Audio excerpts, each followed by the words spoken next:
So, es geht los. Liebe Verkehrsanlagenplaner, liebe Betreiber, liebe Bauausführende, kurz, liebe BIM-Infrastrukturbegeisterte, ich heiße Sie herzlich willkommen bei unserer Provi Digital, dem ersten Symposium für die BIM-Verkehrswegeplanung.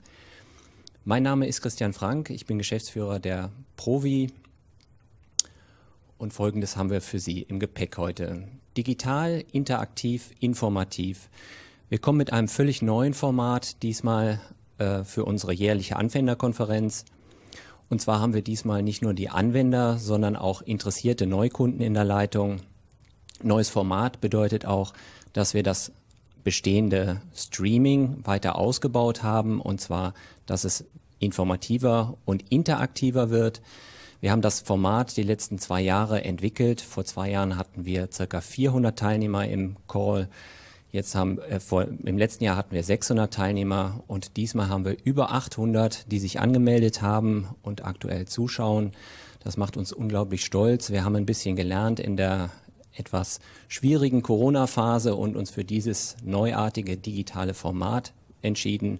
Unser Ziel ist, Ihnen ein Konferenzerlebnis zu geben mit Interaktion und der Möglichkeit zum Austausch mit dem Team und den Referenten. So, was haben wir für Sie inhaltlich heute parat? Natürlich, viele warten drauf, werden wir über unser Release Provi 6.3 und die Neuerungen sprechen. Das wird ein sehr großer Teil sein. Wir werden über den Stand der Entwicklungskooperation zum Modul Provi LST berichten. Dort haben wir den Herrn Rösch von der DB&E+C, der fachlich das Ganze anmoderiert. Und natürlich gibt es jede Menge Neuigkeiten zum Unternehmen und den neuesten Entwicklungen und auch den neuesten Services, wie beispielsweise unsere Provi Akademie. Und das erzählen wir in einem ganz neuartigen Format und das will ich Ihnen kurz vorstellen. Ich sagte es bereits, wir haben diesmal den Fokus auf Interaktion.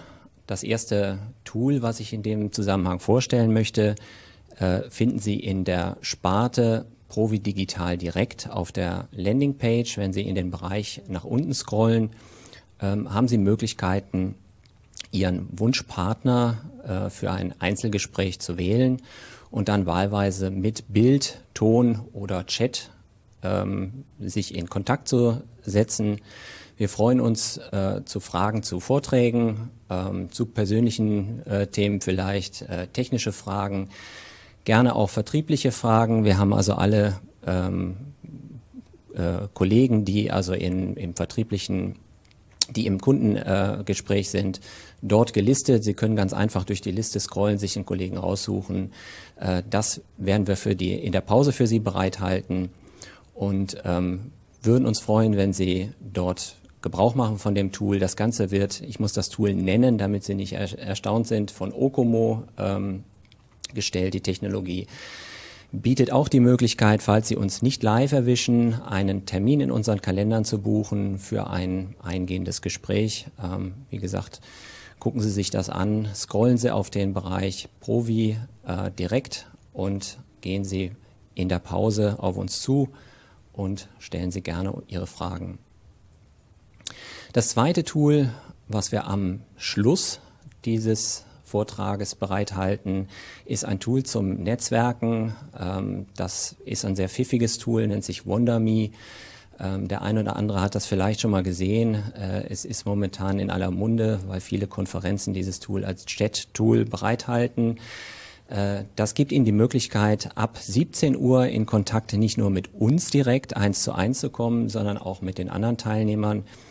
Ich sagte bereits, ein Großteil sind Bestandskunden. Wir haben insgesamt 800 Leute als Teilnehmer. Gut ein Zehntel sind Neuinteressenten, die sich gerne vielleicht auch austauschen wollen mit den bestehenden Kunden. Ich muss ganz kurz erklären, wie das funktioniert, dass Sie hinterher keine Frustration erleben. Was wir hier sehen, ist ein Screenshot der Arbeitsfläche dieses Tools. Wenn Sie dort dem Link folgen zur Netzwerk-Area, klicken Sie sich sinngemäß durch, geben Ihren Namen und laden ein Profilbild hoch oder schießen es mit Ihrer Kamera am PC und gelangen dann in diese Area, die eigentlich eine Netzwerksituation klassisch nachnimmt. Sie sind dort ein Punkt mit Ihrem Konterfei, können zum Austausch andere Punkte dort ansurfen. Sobald sich mehrere treffen, geraten diese in eine Konversation mit Bild- und Tonübertragung. Wir haben das hier ein bisschen montiert, damit Sie verstehen, wie das funktioniert. Sie können aus diesen Gesprächsrunden, die bis zu 15 Leute beinhalten können, dann gerne auch in andere Gesprächsrunden aufschließen, also den Kreis verlassen. Diese Gesprächsrunden auch gerne, falls es intimer ist, abschließen, sodass sie nicht gestört werden. Wir sind gespannt, wie das angenommen wird. Wir haben das dieses Mal das erste Mal für Sie im Petto und hoffen, dass wir so das Thema Konferenz eben auf ein digitales Format hieven wollen, sodass Sie Möglichkeiten haben, sich auszutauschen. Weiter haben wir für Sie im Programm die Sektion Provi Wissen. Das ist unsere Ausstellung. Hier finden Sie jede Menge Demos, Videos, einen sehr spannenden Audio-Podcast zum Modul Provi LST und der Planung der Entwicklungskooperation auch mit der DB E&C. Produktinfos zu dem neuen Release 6.3, wie auch Factsheets. Wenn Sie sich damit noch nicht auseinandergesetzt haben, sind Sie herzlich eingeladen, auch nach der Präsentation oder am Folgetag sich diese Inhalte nochmal in Ruhe durchzulesen. Wir werden in dieser Sektion übrigens auch den Stream von heute publizieren, sodass Sie in Ruhe die Inhalte auch nochmal nachschauen können. So ein bisschen was Historisches. Wir mischen Kunden mit Neuinteressenten. Für die Kunden wird das vielleicht ein bisschen ein alter Hut sein. Für die neuen Interessenten möchte ich ganz gerne noch mal ein bisschen erklären, wo wir herkommen, wo Provi herkommt, was die Philosophie ist. Wir sind entstanden aus der Obermeier-Gruppe, großen deutschen Planungsdienstleister.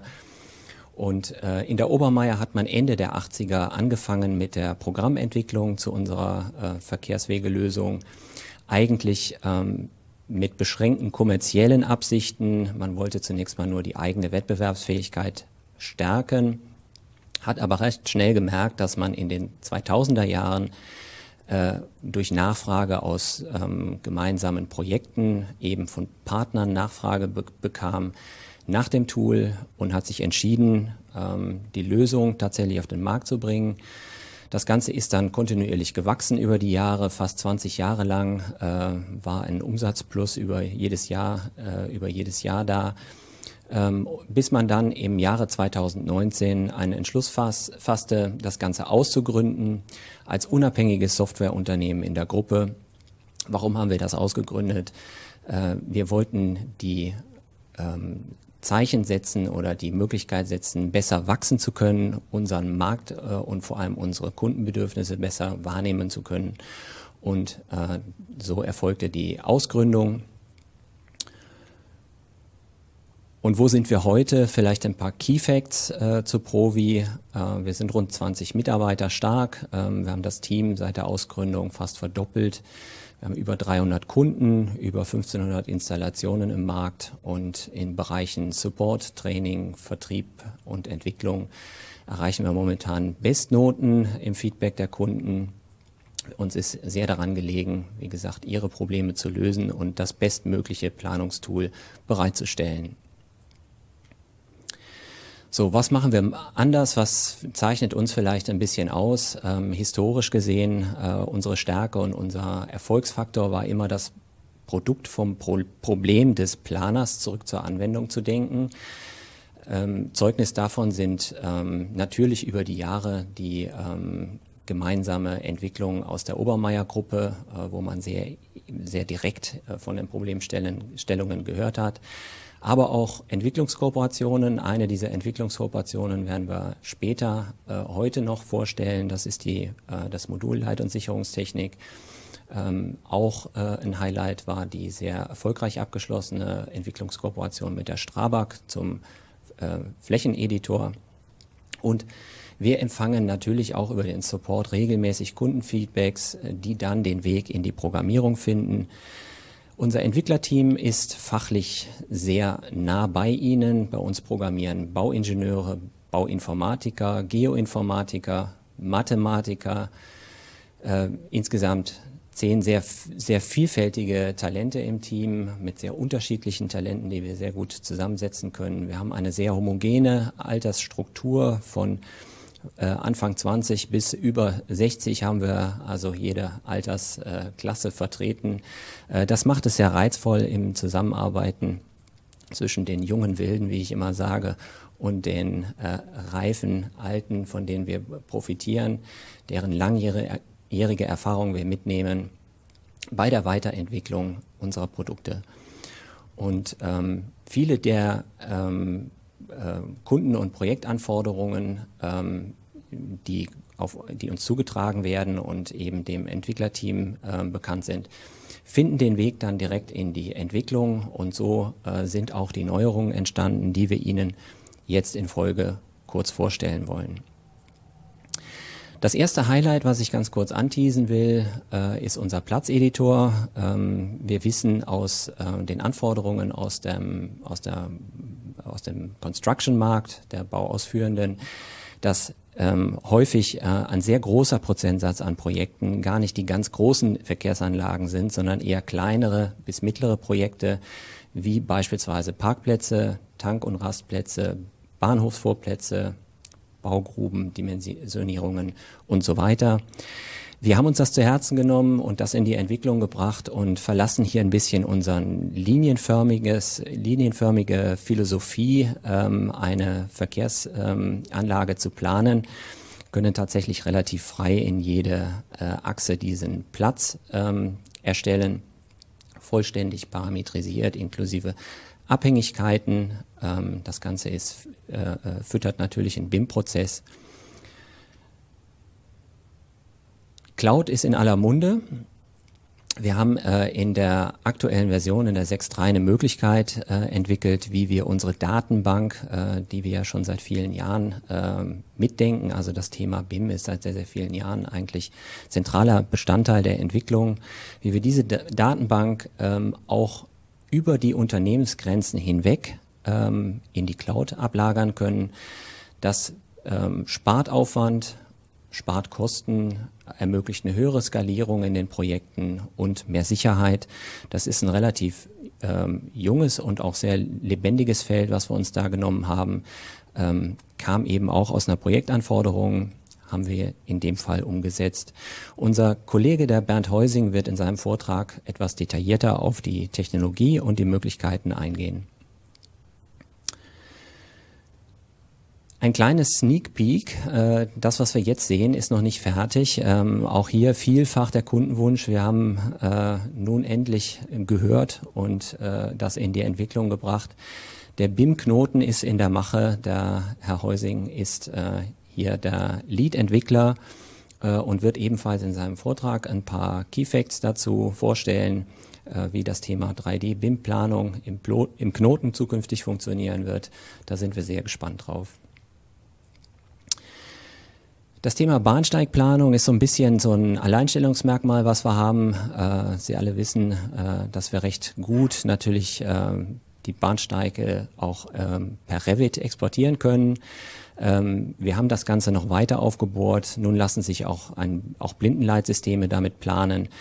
Somit sind wir schneller in der Planung und können etwas durchgängiger planen und kommen auch hier Kundenwünschen entgegen. Das letzte Thema, was ich highlighten möchte, ganz kurz anreißen möchte, und das ist eigentlich das heißeste, was wir momentan in der Entwicklung haben, ist unser BIM LST-Modul, eine Entwicklungskooperation, die wir mit der Bahn eingegangen sind. Auch hier eine sehr schöne Geschichte. Die Bahn hat uns als langjährigen Anbieter angesprochen, ob wir dort eine Lösung schaffen können für eine durchgängigere digitale Planungstool. Die Projektlaufzeit bis zum Release ist ein gutes Jahr. Das heißt, wir haben das Ziel, Anfang nächsten Jahres zu releasen. Und das behebt ein sehr sehr große Herausforderungen in dem Thema digitale Planung der Leit- und Sicherungstechnik. Werden da nachher von dem Herrn Rösch und von unserem Matthias Frey, dem Leiter der Entwicklung, einen dedizierten Vortrag hören, wo wir stehen mit dem Tool und was wir dort lösen können. Ein paar Takte zum Vertrieb. Was können Sie im Vertrieb von uns erwarten? Mit höchster Wahrscheinlichkeit, wenn Sie sich vertrieblich bei uns mit einer Frage melden, werden Sie bei der Frau Major rauskommen, gerne aber auch vertriebliche Anfragen an mich richten. Wir sind bemüht, vertrieblich eine Lösung für Sie zu schaffen, die ganz genau technisch, aber auch kaufmännisch auf Sie zugeschnitten ist. Wir horchen Ihre Problemstellung, wo Sie stehen, was Sie erledigen möchten, wo der Schuh drückt, vielleicht im Projekt. Daraufhin zeigen wir Ihnen die für Sie passende Lösung und guiden Sie ein wenig durch den Prozess der technischen Demo, der Testphase und des Angebotes, bis wir dann hoffentlich zueinander finden. Eine Besonderheit ist, dass entlang dieses Prozesses Sie bekannte Gesichter treffen werden. Das heißt also, die Kollegen, die die technische Demo machen, sind häufig auch Ihre Ansprechpartner im Training, aber auch später im Support. Wir kennen Ihre Problemstellung, so dass Sie bei einem Folgeanruf bei uns bekannt sind. Wir wissen eben, was die Problemstellung ist und ganz genau auf Sie eingehen können.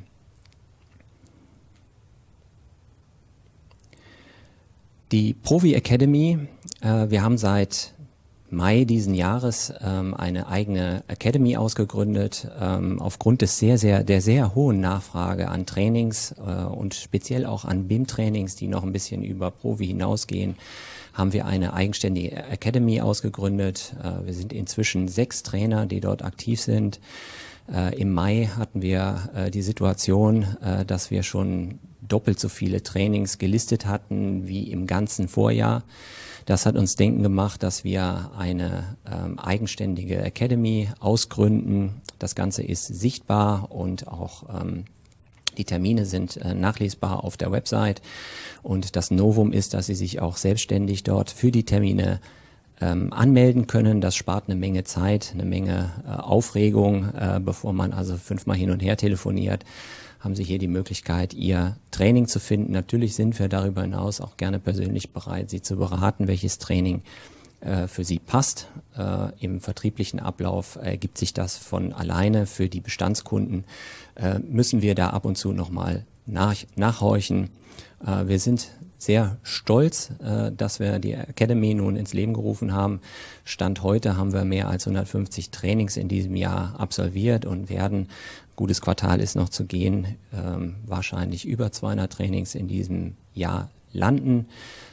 Das erfüllt mich sehr mit Stolz, dass wir hier Ihrem Kundenwunsch nachkommen konnten und Sie voranbringen. Training, Support gehört bei uns ein bisschen zusammen. Die Mitarbeiter, die Training geben, wenn sie nicht gerade Trainings geben, sind im Support für ihre Fragen da, nehmen ihre Anmerkungen, vielleicht Problemstellungen auf, tragen diese zurück in die Entwicklung, so schließt sich der Kreis, so können wir auch produktseitig größere Themen bedienen. Auch da bin ich sehr stolz, dass wir fachlich eine entsprechende Tiefe hier anbieten können.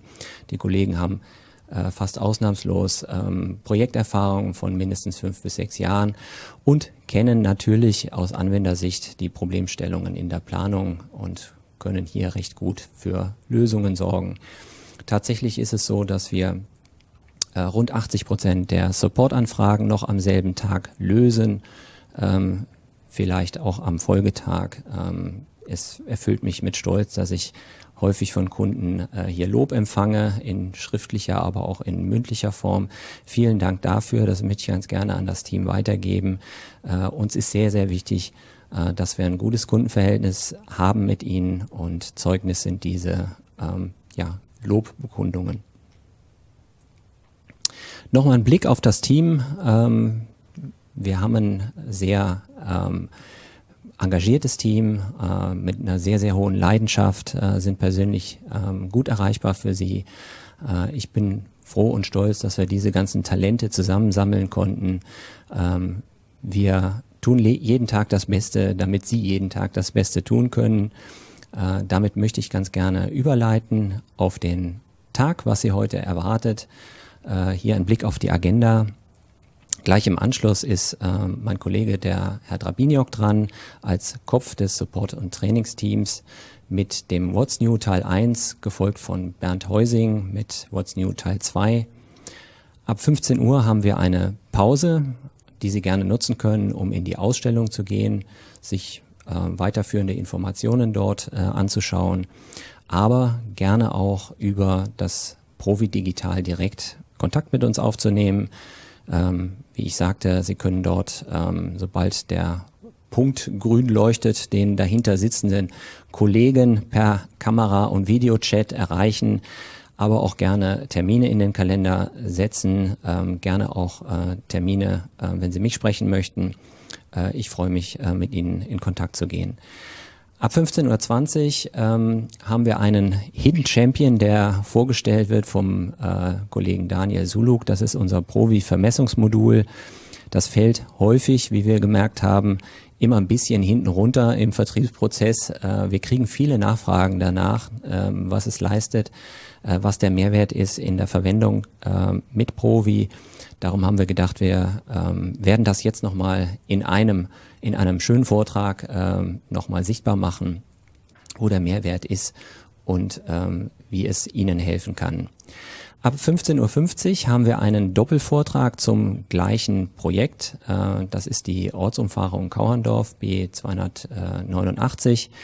Starten wird der Herr Mendling von SAP, gefolgt von Herrn Rehl, IC-Konsulenten. Besonders interessant an diesen beiden BIM-Vorträgen ist, dass beide zusammen im Projekt arbeiten und von jeweils ihrer Perspektive den Vortrag aufgebaut haben und schildern, was funktioniert, was vielleicht noch besser werden kann. Wir sind auch ein bisschen offen für Kritik. Ich bin gespannt, was da nachher kommt. Ab 16:30 Uhr als Highlight und als Schlusstakt die Entwicklungskooperation zum Provi-LST-Modul, vorgestellt von Herrn Rösch und Matthias Frey. Und ab 17 Uhr dann das Networking. Das Tool hatte ich gerade erklärt. Sie finden es auf der Landingpage. Ich kann Sie nur motivieren, sich dort einzuloggen. Wir sind alle sehr, sehr gespannt, wie sich das ausarbeiten wird mit ca. 800 Leuten, ob die auch den Weg finden in dieses Networking.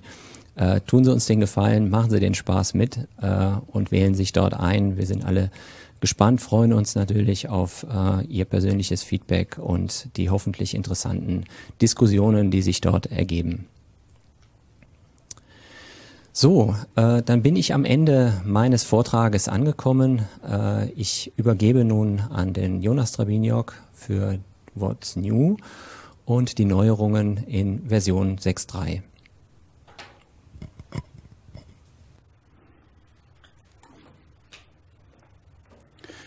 Ja, vielen Dank, Christian. Auch von meiner Seite herzlich willkommen. Mein Name ist Jonas Drabiniok. Ich darf mich bei Provi organisatorisch und auch inhaltlich um Support und Training kümmern. Manche von Ihnen werden mich vielleicht kennen, vielleicht nicht mit Bild, sondern zumindest am Telefon. Und heute würde ich Ihnen gerne ein bisschen was zeigen, was in der Version 6.3 neu ist. Wir fangen an mit den Systemvoraussetzungen, ein bisschen trockener. Unterstützt wird AutoCAD 2017 bis 2022 im jetzigen Release. AutoCAD 2017 und 2018 werden dieses Jahr letztmalig unterstützt.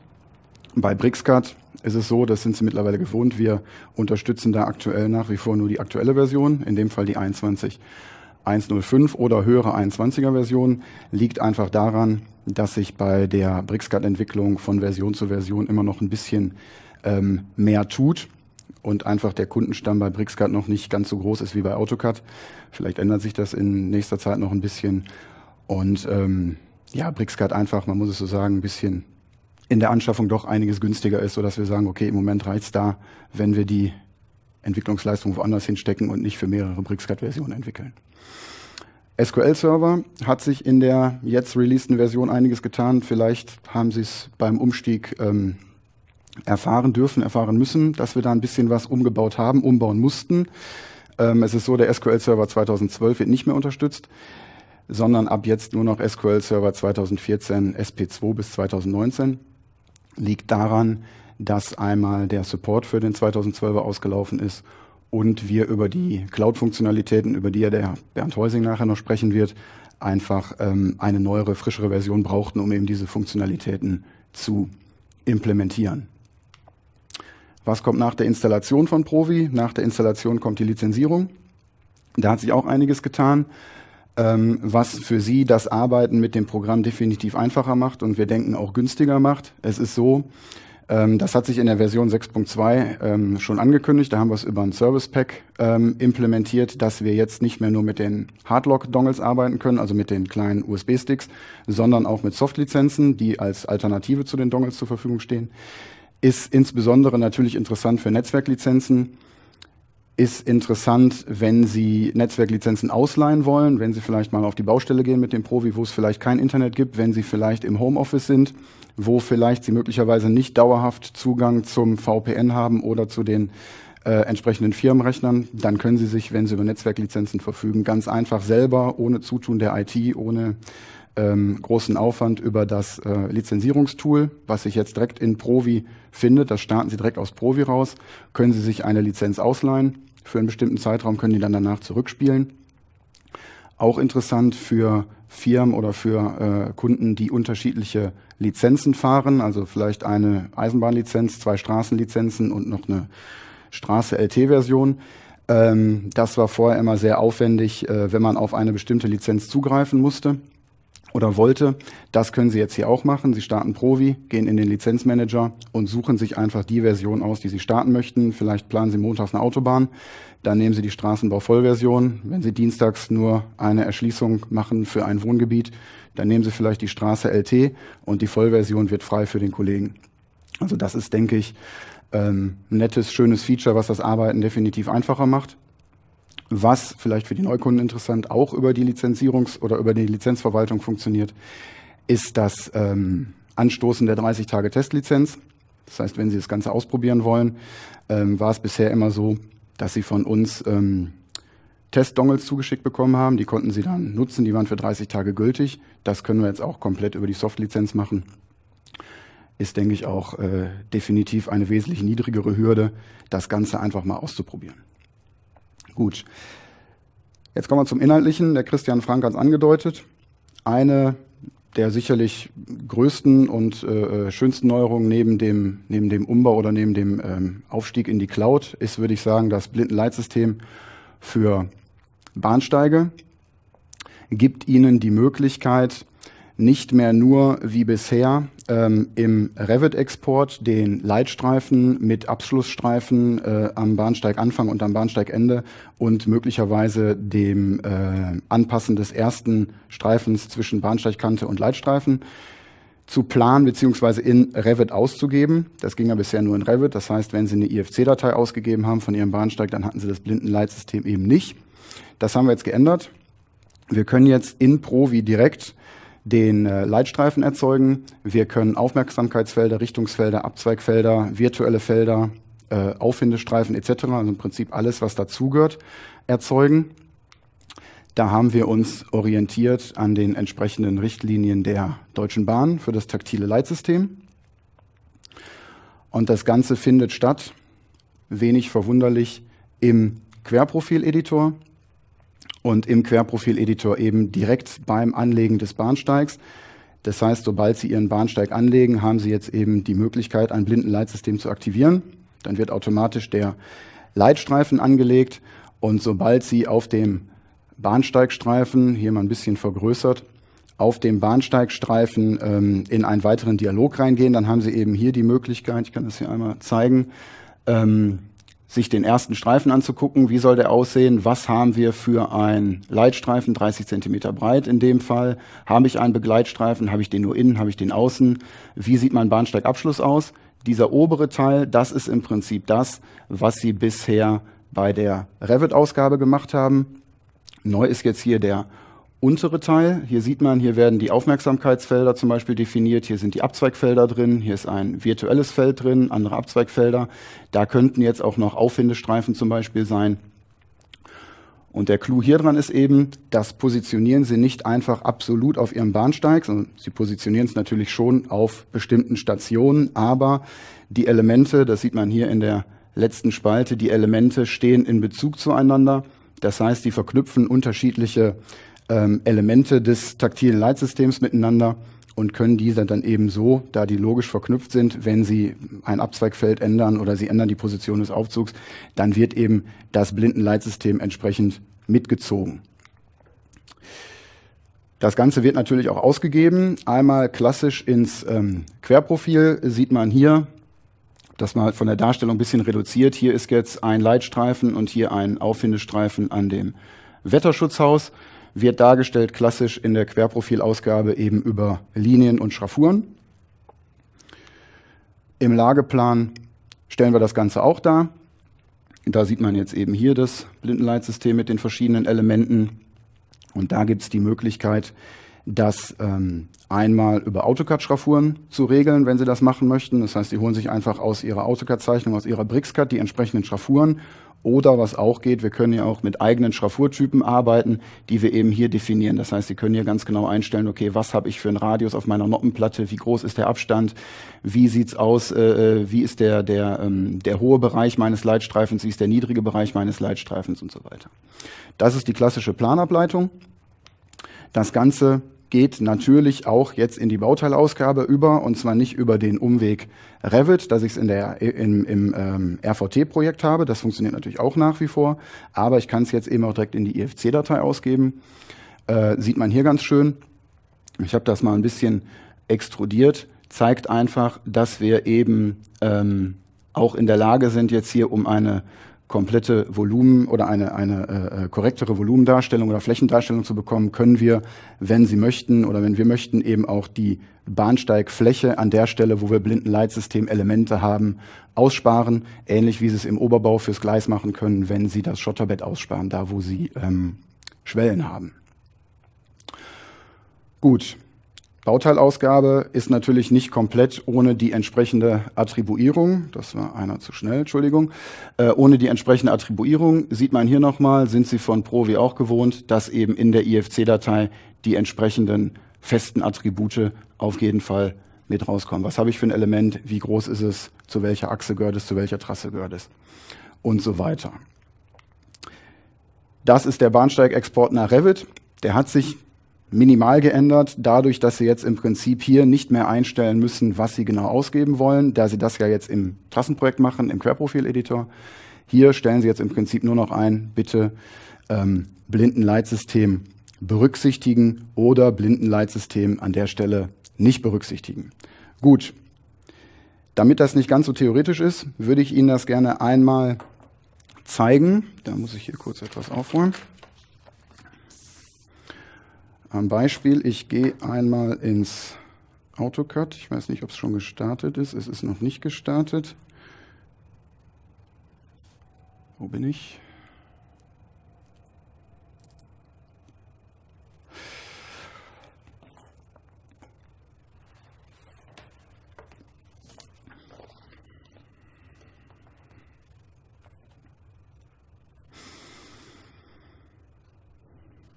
So. Das ist das richtige Projekt. Ich gehe einmal in die Trasse rein.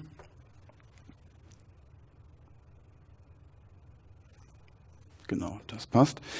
Ich gehe einmal in die Trasse rein. Das kennen Sie alles. Das ist eine normale Bahnsteigplanung. Und dann würde ich jetzt einfach mal hier im Bereich des Außenbahnsteigs würde ich einmal was hinzufügen wollen. Gehe auf den Streifen Außenbahnsteig. Kann jetzt hier auf dem Reiter Bahnsteig, man sieht, das Blindenleitsystem ist aktiviert, Sieht man hier unten in der Lageplanansicht. Das ganze Ding ist jetzt einmal gehighlightet, ist aktiv und ausgewählt. Ich kann jetzt hier in diese Erweiterung, das ist das, was Sie gerade in der Präsentation gesehen haben, und ich kann jetzt hier hingehen und eben hier unten weitere Elemente hinzufügen. Ich mache das mal. Ich möchte vielleicht einen neuen Auffindestreifen machen.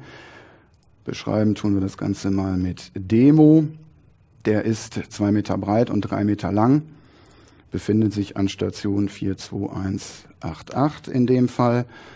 Abstand zum Gleis ist jetzt hier 6 Meter. Und wir drehen das Ganze einmal um 90 Grad. Einmal mit OK bestätigen. Und jetzt wird er gleich hier in dem Bereich auftauchen. Wenn ich hier auf Übernehmen gehe, da ist er. Können wir ein bisschen vergrößern hier an der Stelle, dass wir das sehen. Da ist er. Zweiter Auffindestreifen. So, den möchte ich jetzt gerne ans Blindenleitsystem hier vorne an den Leitstreifen anschließen. Muss also da erzeugen ein Abzweigfeld. Das nennen wir mal AF-Demo. 90 cm breit, 90 cm lang. Bezugselement ist jetzt in dem Fall nicht der Leitstreifen, sondern in dem Fall ist das Bezugselement mein gerade produzierter Auffindestreifen. Und der Bezugspunkt ist in dem Fall hinten mittig. Okay, einmal übernehmen. Jetzt wird er hier in der Mitte auftauchen. Ist im Prinzip analog zu dem, was wir hier gemacht haben. Und jetzt müssen wir eben dieses Abzweigfeld noch verbinden mit dem Leitstreifen. Bedeutet, ich brauche auf diesem Leitstreifen ein weiteres Abzweigfeld. Das erzeugen wir, Abzweigfeld. Und das nennen wir jetzt einfach mal AF-Demo 2. Wieder die gleichen Abmaße. Bezugselement ist jetzt diesmal der Leitstreifen. Ich möchte gerne auf den Leitstreifen drauf, auf eine bestimmte Station. Die kann ich mir jetzt hier auch natürlich in der Grafik picken. Wäre in dem Fall der Mittelpunkt. Das hat fast geklappt, das war nicht der Mittelpunkt. Das können wir korrigieren. Und ich verbinde jetzt dieses neue Abzweigfeld eben mit meinem gerade produzierten Abzweigfeld 8. Okay, einmal übernehmen. Und man sieht jetzt eben hier, wenn wir das einmal ein bisschen kleiner machen, an der Stelle einen neuen Verknüpfungspunkt im taktilen Leitsystem, der eben meinen Leitstreifen eben mit anderen Elementen dann verbindet. Gut, das war das. Dann machen wir weiter in der Präsentation.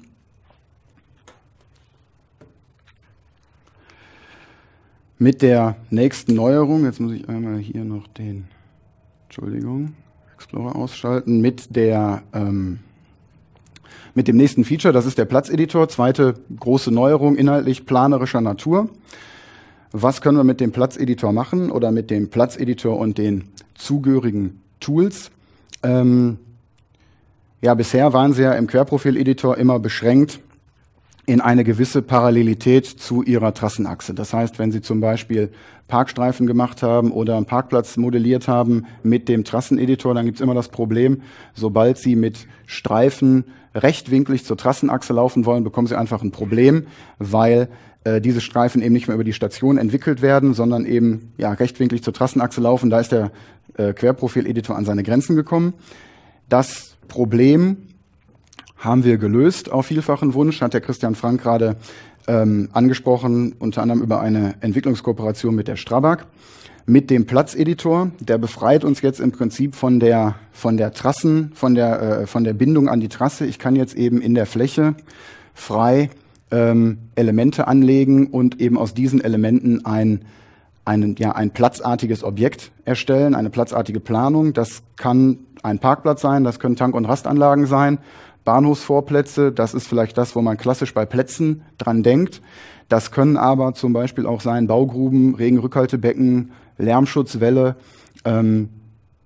all eben Dinge, die Sie modellieren wollen, die Sie an ein Gelände ranmodellieren wollen oder aus einem Gelände heraus modellieren wollen, die eben nicht trassenbegleitend oder achsbegleitend als Linienbauwerk auftauchen. Das sind Dinge, die wir damit machen können. Wie sieht das Ganze aus? Das Ganze ist ähnlich wie das Blindenleitsystem und natürlich auch ähnlich wie der Querprofil-Editor parametrisiert aufgebaut.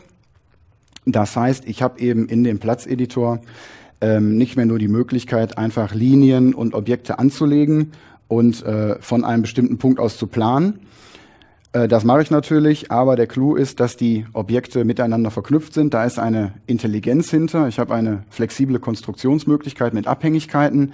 Das heißt, ich entwickle das Ganze eben über eine Umgrenzungslinie. Das ist eben das, was ans Gelände anschließt. Und dann entwickle ich das Ganze im Prinzip über Bruchlinien. Das Ganze ist eigentlich eine Live-Konstruktion eines digitalen Geländemodells. Ich habe eben die Möglichkeit, hier mit verschiedenen Konstruktionslinien oder eben auch mit zum Beispiel Bordstein oder Ähnlichem meine Platzsituation zu erstellen und habe eben immer verschiedene Lage- und Höhendefinitionen. Man sieht das hier. Ich habe hier zum Beispiel die Möglichkeit, 3D zu versetzen über Abstand und Querneigung, oder ich habe die Möglichkeit, mit komplexen Elementen zu arbeiten, Bordstein zum Beispiel, oder kann hier Anfangs- und Endhöhen fixieren und so weiter. Und das eben alles in Abhängigkeit voneinander setzen, so dass ich da eben eine parametrisierte Situation schaffen kann.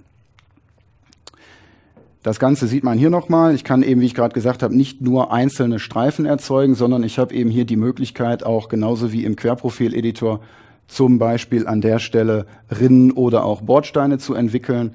Und wenn wir ein bisschen weiterfahren, dann sieht man hier zum Beispiel auch eine Winkelstützwand, ist eben vielleicht auch interessant für eine Platzsituation, wenn ich irgendwelche innerstädtischen Räume mal anlegen will. Das funktioniert.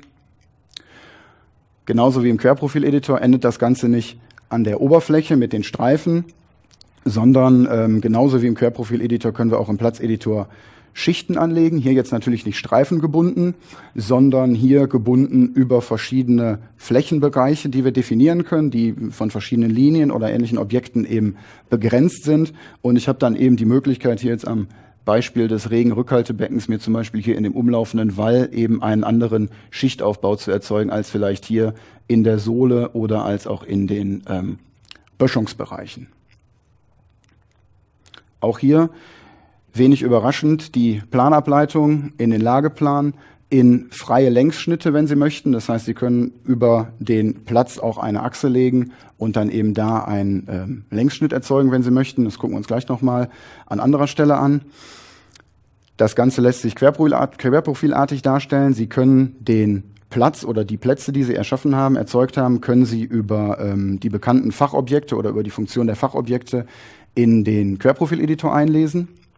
Das heißt, so wie Sie jetzt im Moment externe Modelle, Entwässerungen oder Leitungsdateien im Querprofil-Editor sichtbar machen können und da dann natürlich auch zusammen im Querprofil ausgeben können, können Sie das eben auch mit den Platzdateien machen. Natürlich, wie man es jetzt hier sieht, auch wieder die Bauteilausgabe und hier auch wieder die Ausgabe natürlich nicht nur der Geometrie, sondern auch der Semantik, sprich die Attribuierung wurde auch berücksichtigt. Gut, an der Stelle würde ich noch einmal kurz ins AutoCAD reingehen. Da jetzt allerdings etwas kürzer. Wir gehen einmal aus der Trasse raus. Das brauchen wir, glaube ich, nicht speichern. Das geht ohne. Und an der Stelle will ich Ihnen einfach mal nur den Platz zeigen. Der Platz ist angehängt an eine Achse. Das liegt aber nur am Datenmodell in Provi. Das hat nichts damit zu tun, dass der jetzt geometrisch abhängig von dieser Achse ist. Das ist ja bei der Entwässerung genauso. Die Entwässerung liegt auch immer auf einer Achse, obwohl die natürlich komplett als freies Netz definiert werden kann. Wir gehen mal in den Platz rein. So, jetzt sehen Sie im Prinzip hier den Dialog mit meiner Umgrenzung, den Linien, mit möglichen singulären einzelnen Punkten, die ich setzen möchte und meinem Schichtaufbau. Das Ganze ist wie der Querprofil-Editor zweigeteilt. Ich sehe oben meine Lageansicht, unten ein, zwei, mehrere Fenster, wenn ich möchte, Querprofilansicht. Ich kann auch einen Längsschnitt bilden, wenn ich möchte. Und was man eben sieht, das Ganze ist hier jetzt, wenn wir das mal im Orbit uns angucken, im Prinzip ein live vermaschtes DGM. Das heißt, sobald ich eben im Editor Änderungen mache, werden die eben direkt im DGM, was ich hier oben sehe, oder im DGM-ähnlichen in der DGM-ähnlichen Darstellung vermascht, und ich habe eben direkt die Möglichkeit, mir das Ganze anzugucken. Und man sieht eben, wenn man jetzt hier durchfährt, wie eben hier diese Platzsituation aussieht. Da sieht man die Winkelstütze und es wird jetzt eben hier, ähnlich wie im Querprofil-Editor, live geschnitten, aber eben nicht durch eine Trasse, sondern eben durch diese Platzsituation. Das soll es an der Stelle gewesen sein. Da kann ich aber auch nochmal, wie der Herr Frank schon gerade sagte, auf die Ausstellung hinweisen. Da gibt's sowohl für das Blindenleitsystem als auch für den Platzeditor schon mal so kleine Teaser-Videos, haben wir die genannt, in 1,5 Minuten ganz straff zusammengefasst, wie das Ganze funktioniert, auch nicht kommentiert. Was folgt in den nächsten Tagen, spätestens nächste Woche, sind Tutorials zu den beiden Themen, kennen Sie ja schon vom Provi YouTube-Kanal. Da werden ja in unregelmäßigen Abständen Tutorials veröffentlicht und da haben wir jetzt 2 entwickelt, einmal einen fürs Blindenleitsystem. Da dürfen Sie mich anhören, wenn Sie das gerne möchten. Und der Kollege Schumann, der macht ein Tutorial für den Platzeditor. Sind jeweils so 10 bis 15 Minuten Videos, denke ich mal, kann man sich mal angucken. Ist, um in das Thema reinzukommen, sicherlich nicht schlecht. Gut, wir gehen zurück in die Präsentation und kommen zum nächsten Punkt. Beim Kanal gibt es auch 2 Neuerungen auf vielfachen Wunsch. Wir haben jetzt die Möglichkeit, unsere Kanalgräben nicht mehr nur senkrecht auszubilden, sondern wir können jetzt die Kanalgräben böschen in einem Teilbereich über verschiedene Höhendefinitionen. Ich kann den auch mit Bermen ausstatten, wenn ich das gerne möchte. Und ich kann zusätzlich im Kanalgraben jetzt Schichten anlegen. Das konnten Sie im Prinzip vorher auch, allerdings nur für den Aushub. Da gab es eben dann, wenn Sie das über die Kanalmassen, über die Massenberechnung ausgegeben haben, gab es eben verschiedene Berechnungsbereiche für die unterschiedlichen Aushubtiefen. Das ging es aber eben immer nur um den Aushub. Jetzt das Ganze komplettiert. Wir können jetzt eben auch die Grabenschichten definieren für den Einbau.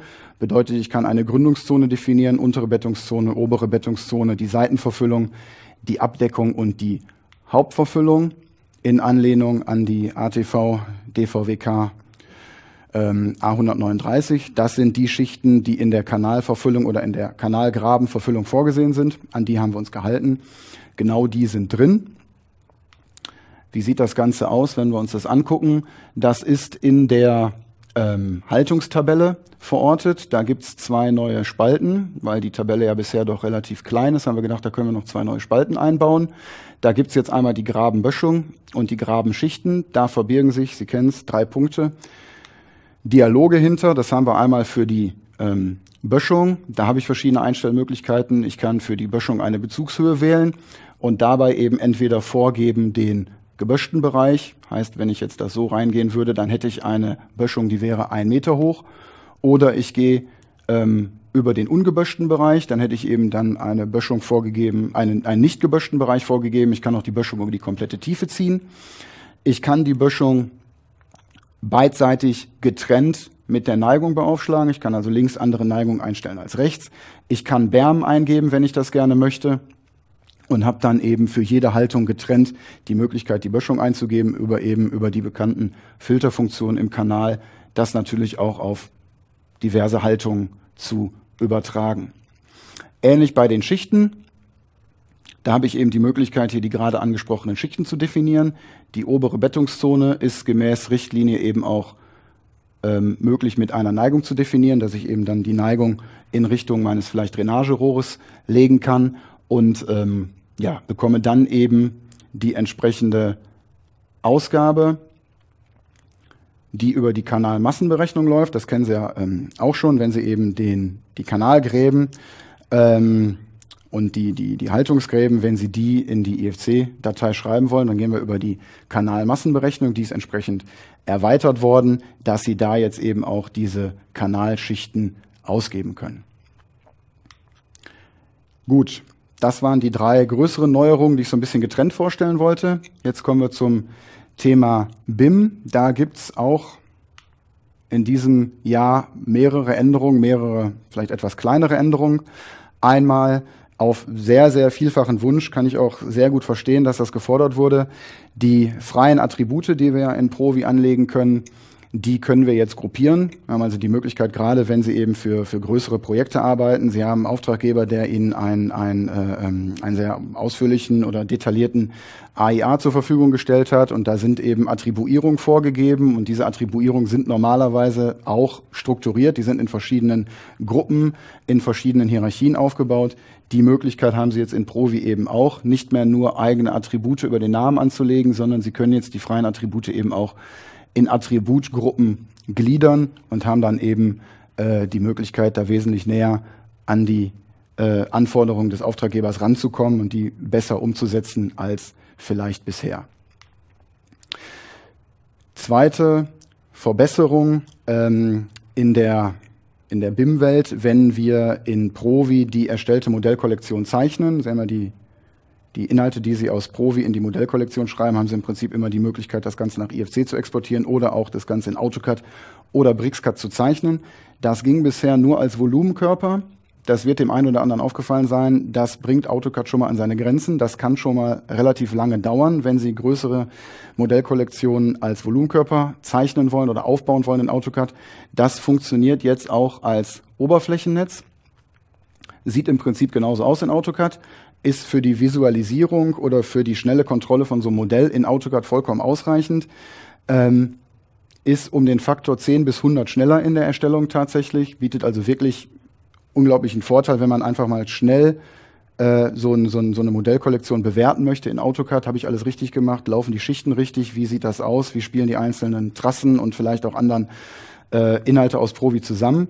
Das Einzige, was Sie natürlich nicht machen können, ist, wenn Sie Oberflächennetz konstruieren oder ausgeben lassen in AutoCAD. Sie haben halt eben keine Möglichkeit für die Volumenkörperoperation, also die Boolschen Operation. Sie können die Körper natürlich nicht verschneiden, keine Schnittmengen bilden, Sie können keine Körper vereinigen oder auch nicht voneinander abziehen. Ganz klar, wenn Sie das machen möchten, brauchen Sie natürlich nach wie vor den Volumenkörper. An der Stelle, Volumenkörperausgabe ist verbessert worden, insbesondere auf BricsCAD. Da gab es immer mal Probleme, dass einfach Objekte leider nicht richtig rausgekommen sind in der Modellkollektion oder aus der Modellkollektion in die BricsCAD-Zeichnung. Das haben wir verbessert. Die Möglichkeit, Oberflächennetze zu zeichnen, haben Sie aber natürlich in BricsCAD auch. So, dann noch vielleicht eine Kleinigkeit, ist aber trotzdem definitiv interessant, gerade wenn es eben an vielleicht Bestandsmodellierung geht oder vielleicht auch wirklich ein Gesamtmodell, was über ein linienhaftes Bauwerk, also vielleicht sprich eine Straße oder eine Bahnlinie geplant wird. Ich kann jetzt externe Modelle mit Kilometerattributen versehen. Ja, das heißt, Sie bekommen vielleicht Durchlass oder andere streckenbegleitende Bauwerke vom konstruktiven Ingenieur, wollen die in Provi einbinden, wollen vielleicht da noch was an den Attributen machen und haben jetzt eben hier die Möglichkeit, automatisiert kilometerbezogene, stationsbezogene Attribute an ihr externes Modell dran zu schreiben. Ja, also wir können die Anfangsstation bilden, die Endstation, eine Referenzstation, sprich den Mittelpunkt des Bauwerkes und das Ganze eben nicht nur als Dezimalzahl, sondern auch in Kilometrierungsschreibweise und ich habe natürlich auch direkt automatisch die entsprechende Achse mit dran geschrieben und kann dem Ganzen natürlich auch wieder eine Bauteilgruppe zuweisen, beziehungsweise kann das Ganze in eine eigene Bauteilgruppe reinschreiben. Das waren die Ergänzungen, die Neuerungen auf der BIM-Seite. Dann gibt es, abgesehen vom blinden Leitsystem, noch zwei Dinge im Querprofil-Editor, auf die ich kurz eingehen würde. Das ist einmal die Möglichkeit, dass wir jetzt einen flexibleren Planungsrand haben. Bisher war das immer nur möglich, dass wir auf dem Erdplanum im Straßenbau hier diesen einen Knick produzieren konnten. Den konnten wir nach links und nach rechts schieben, kein Problem. Aber das, was man hier links sieht und auch das, was man hier rechts sieht, war eben nicht möglich. Es gab nur diesen einen Planungshochpunkt, diesen einen Knickpunkt. Ich kann jetzt hingehen, wenn ich möchte und zum Beispiel, wenn ich die Anforderung habe aus dem Projekt, dass ich vielleicht unter meiner Mulde im Beispiel auch die Frostschutzschicht durchziehen möchte, dass die eben hier nicht gegenläuft, dann kann ich hier über zwei Punkte, die ich einsetze, eben hier einen Versatz einbauen und laufe dann hier bis zu meinem Hochzugspunkt an der Projektaußenseite. Oder ich kann auch ganz einfache, vielleicht banale Dinge machen, dass ich eben hier nochmal eine flachere oder eine steilere Neigung einstelle in der Planungslinie über einen zusätzlichen Brechpunkt.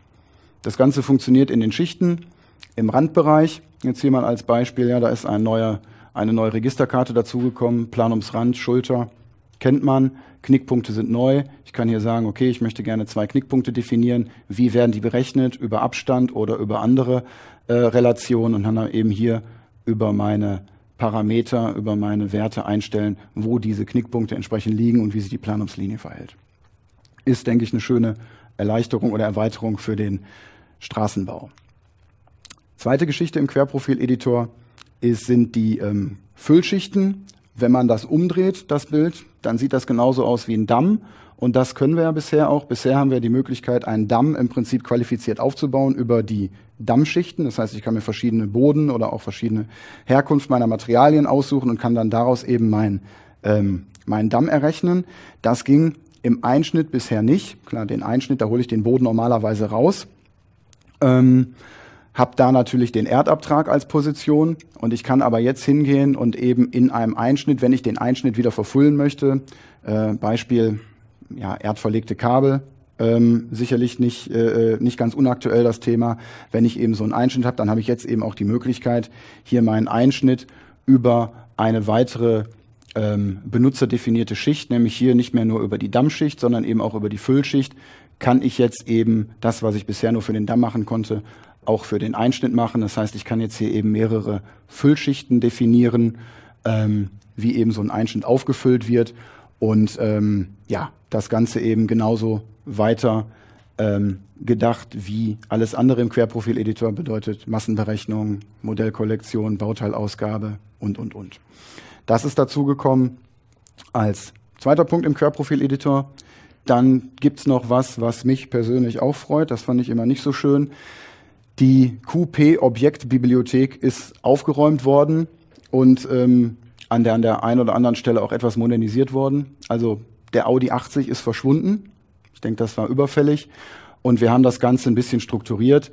Das ist jetzt getrennt nach Bahnplanung und nach Straßenplanung und da dann eben die entsprechenden Coupé-Objekte, die Sie kennen. Die Coupé-Objekte an sich, die sind auch ein bisschen modernisiert worden. Wir haben neue 3D-Blöcke hinzubekommen, zum Beispiel für die Fahrzeuge. Bedeutet, wenn Sie eben Fahrzeuge, punktförmige Coupé-Objekte setzen, dann wird Ihnen da jetzt die Arbeit abgenommen. Sie bekommen direkt entsprechend für die Bauteilausgabe, wenn Sie IFC-Dateien schreiben oder wenn Sie eben die Bauteilausgabe über die Modellkollektion erzeugen, bekommen Sie direkt die entsprechenden 3D-Objekte. Heißt, Sie müssen sich nicht mehr selber dann die passenden Objekte raussuchen. Das ist, denke ich, auch eine ganz schöne Sache. Gut, das war Querprofil-Editor. Dann gibt's noch 2, 3 Sachen zum Höhenplan, da will ich kurz drauf eingehen. Auch das meiste eigentlich auf Kundenwunsch passiert. Man sieht es hier schon, ich mache es mal ein bisschen größer. Die Krümmungs-, Überhöhungs- und Geschwindigkeitsbänder, die lagen ja bisher immer, man kann vielleicht sagen, ein bisschen verloren unterhalb der Balkendarstellung. Die kann ich jetzt in meine Balken integrieren. Heißt, ich kann jetzt hier ist dargestellt Krümmung und Überhöhung in meiner Balkendarstellung. Da könnte ich jetzt zum Beispiel eben auch noch die Geschwindigkeit mit reinnehmen oder auch die Querneigung integriert in die Balken. Insbesondere ein Wunsch gewesen aus der Schweiz und auch teilweise aus Osteuropa. Weitere Sache, die Gradientenzeiger, die Sie auch immer im Höhenplan bekommen, die sind ja normalerweise an der Stelle durchgängig gewesen, eben bis zum nächsten Tangentenschnittpunkt, an der Stelle eben auch. Da gibt's jetzt eine Option, die können wir jetzt eher so darstellen wie die Tangentenschnittpunkte, die Gradientenzeiger im Lageplan. Das heißt, ich kann die eben hier auch abschneiden und habe dann eben nur diese, Indikatordarstellung, die ich auch habe im Lageplan, wenn ich möchte. Macht das Ganze vielleicht ein bisschen aufgeräumter. Noch eine Kleinigkeit, Kilometrierungsband kann jetzt auch oberhalb der Balken eingeblendet werden, ging bisher nur unten, ist vielleicht für die eine oder andere Situation ganz schön. Und man sieht's, ich kann jetzt nicht mehr nur in Querprofil eine Rasterdarstellung produzieren, sondern eben auch im Höhenplan, ist vielleicht an der einen oder anderen Stelle auch ganz schön für mehr Überblick auf den Plan und um sich vielleicht besser zurechtzufinden. Gut, was haben wir noch? Schnittstellen.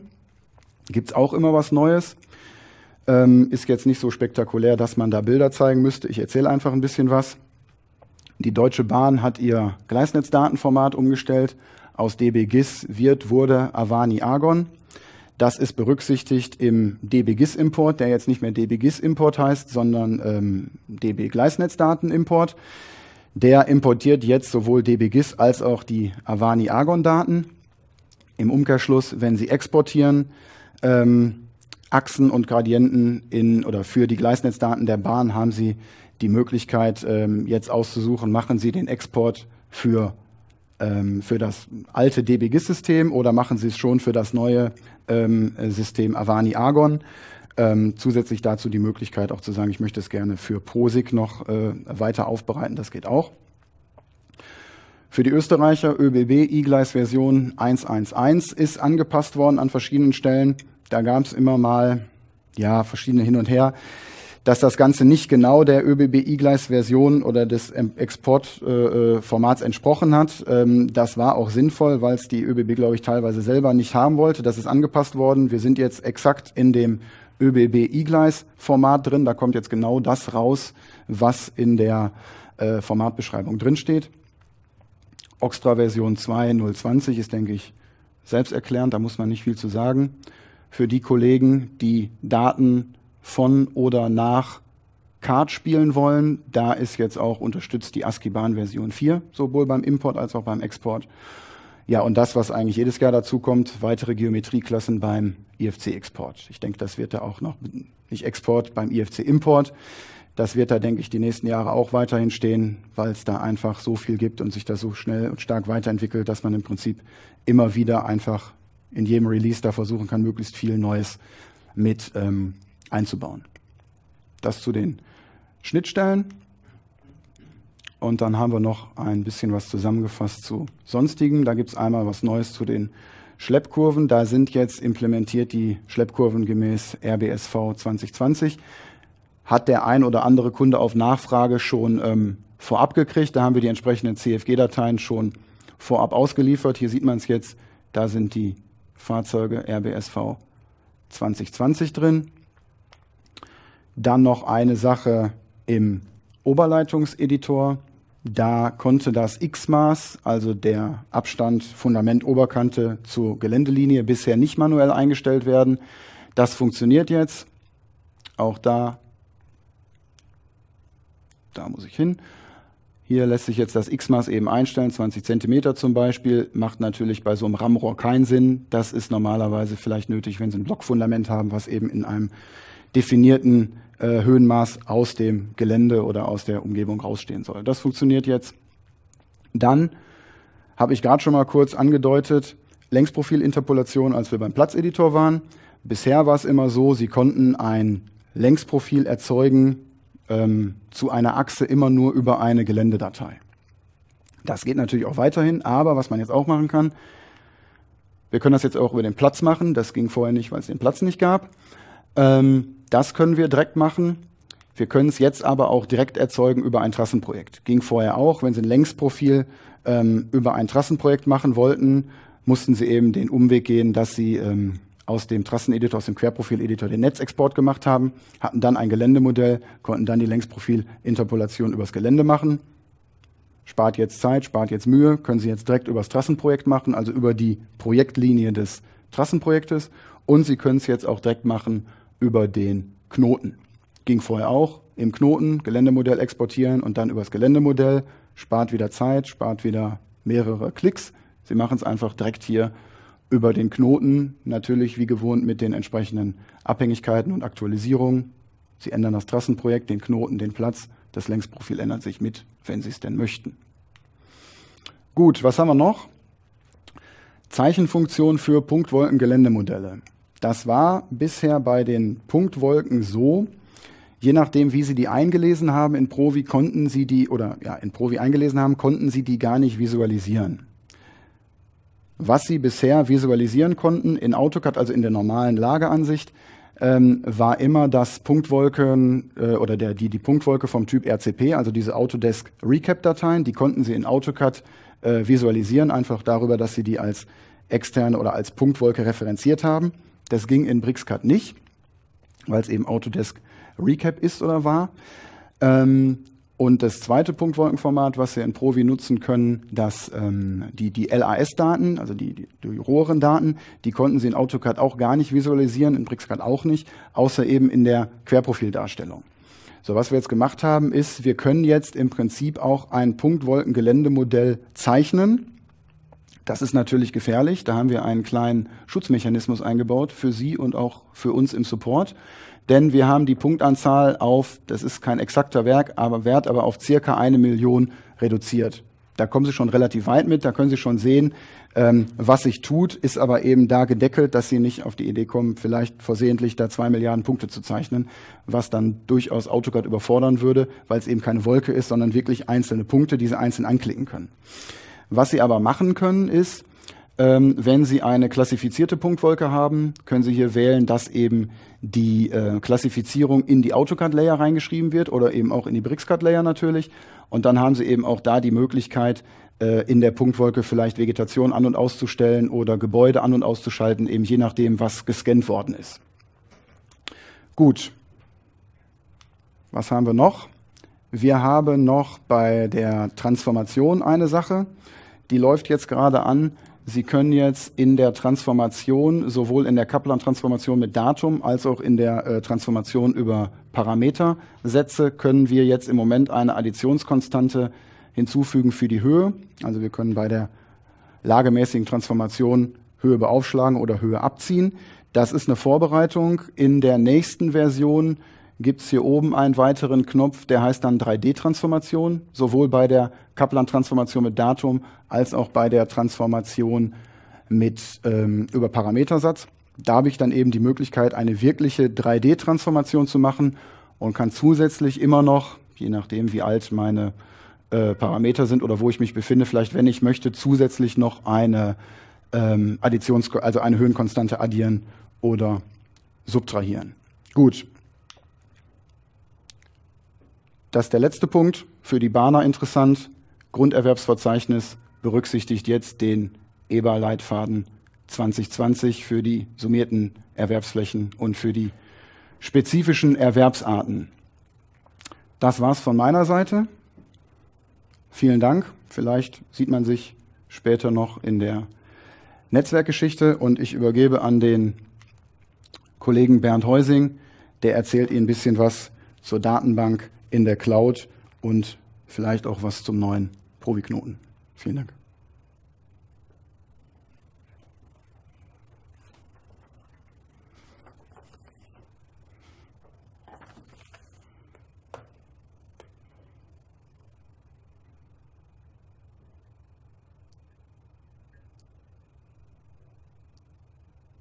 Ja, vielen Dank auch von mir, Jonas.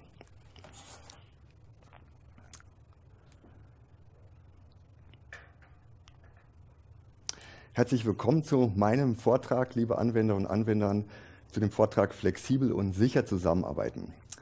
Zusammenarbeiten oder Teamwork ist ein essentieller Teil Ihres Planungsalltags und das nicht erst, seit es als zentraler Baustein der BIM-Arbeitsmethodik zählt. In Profi unterstützt Sie dabei in erster Linie die Projektdatenbank, in der Sie Ihre Planungsdaten verwalten.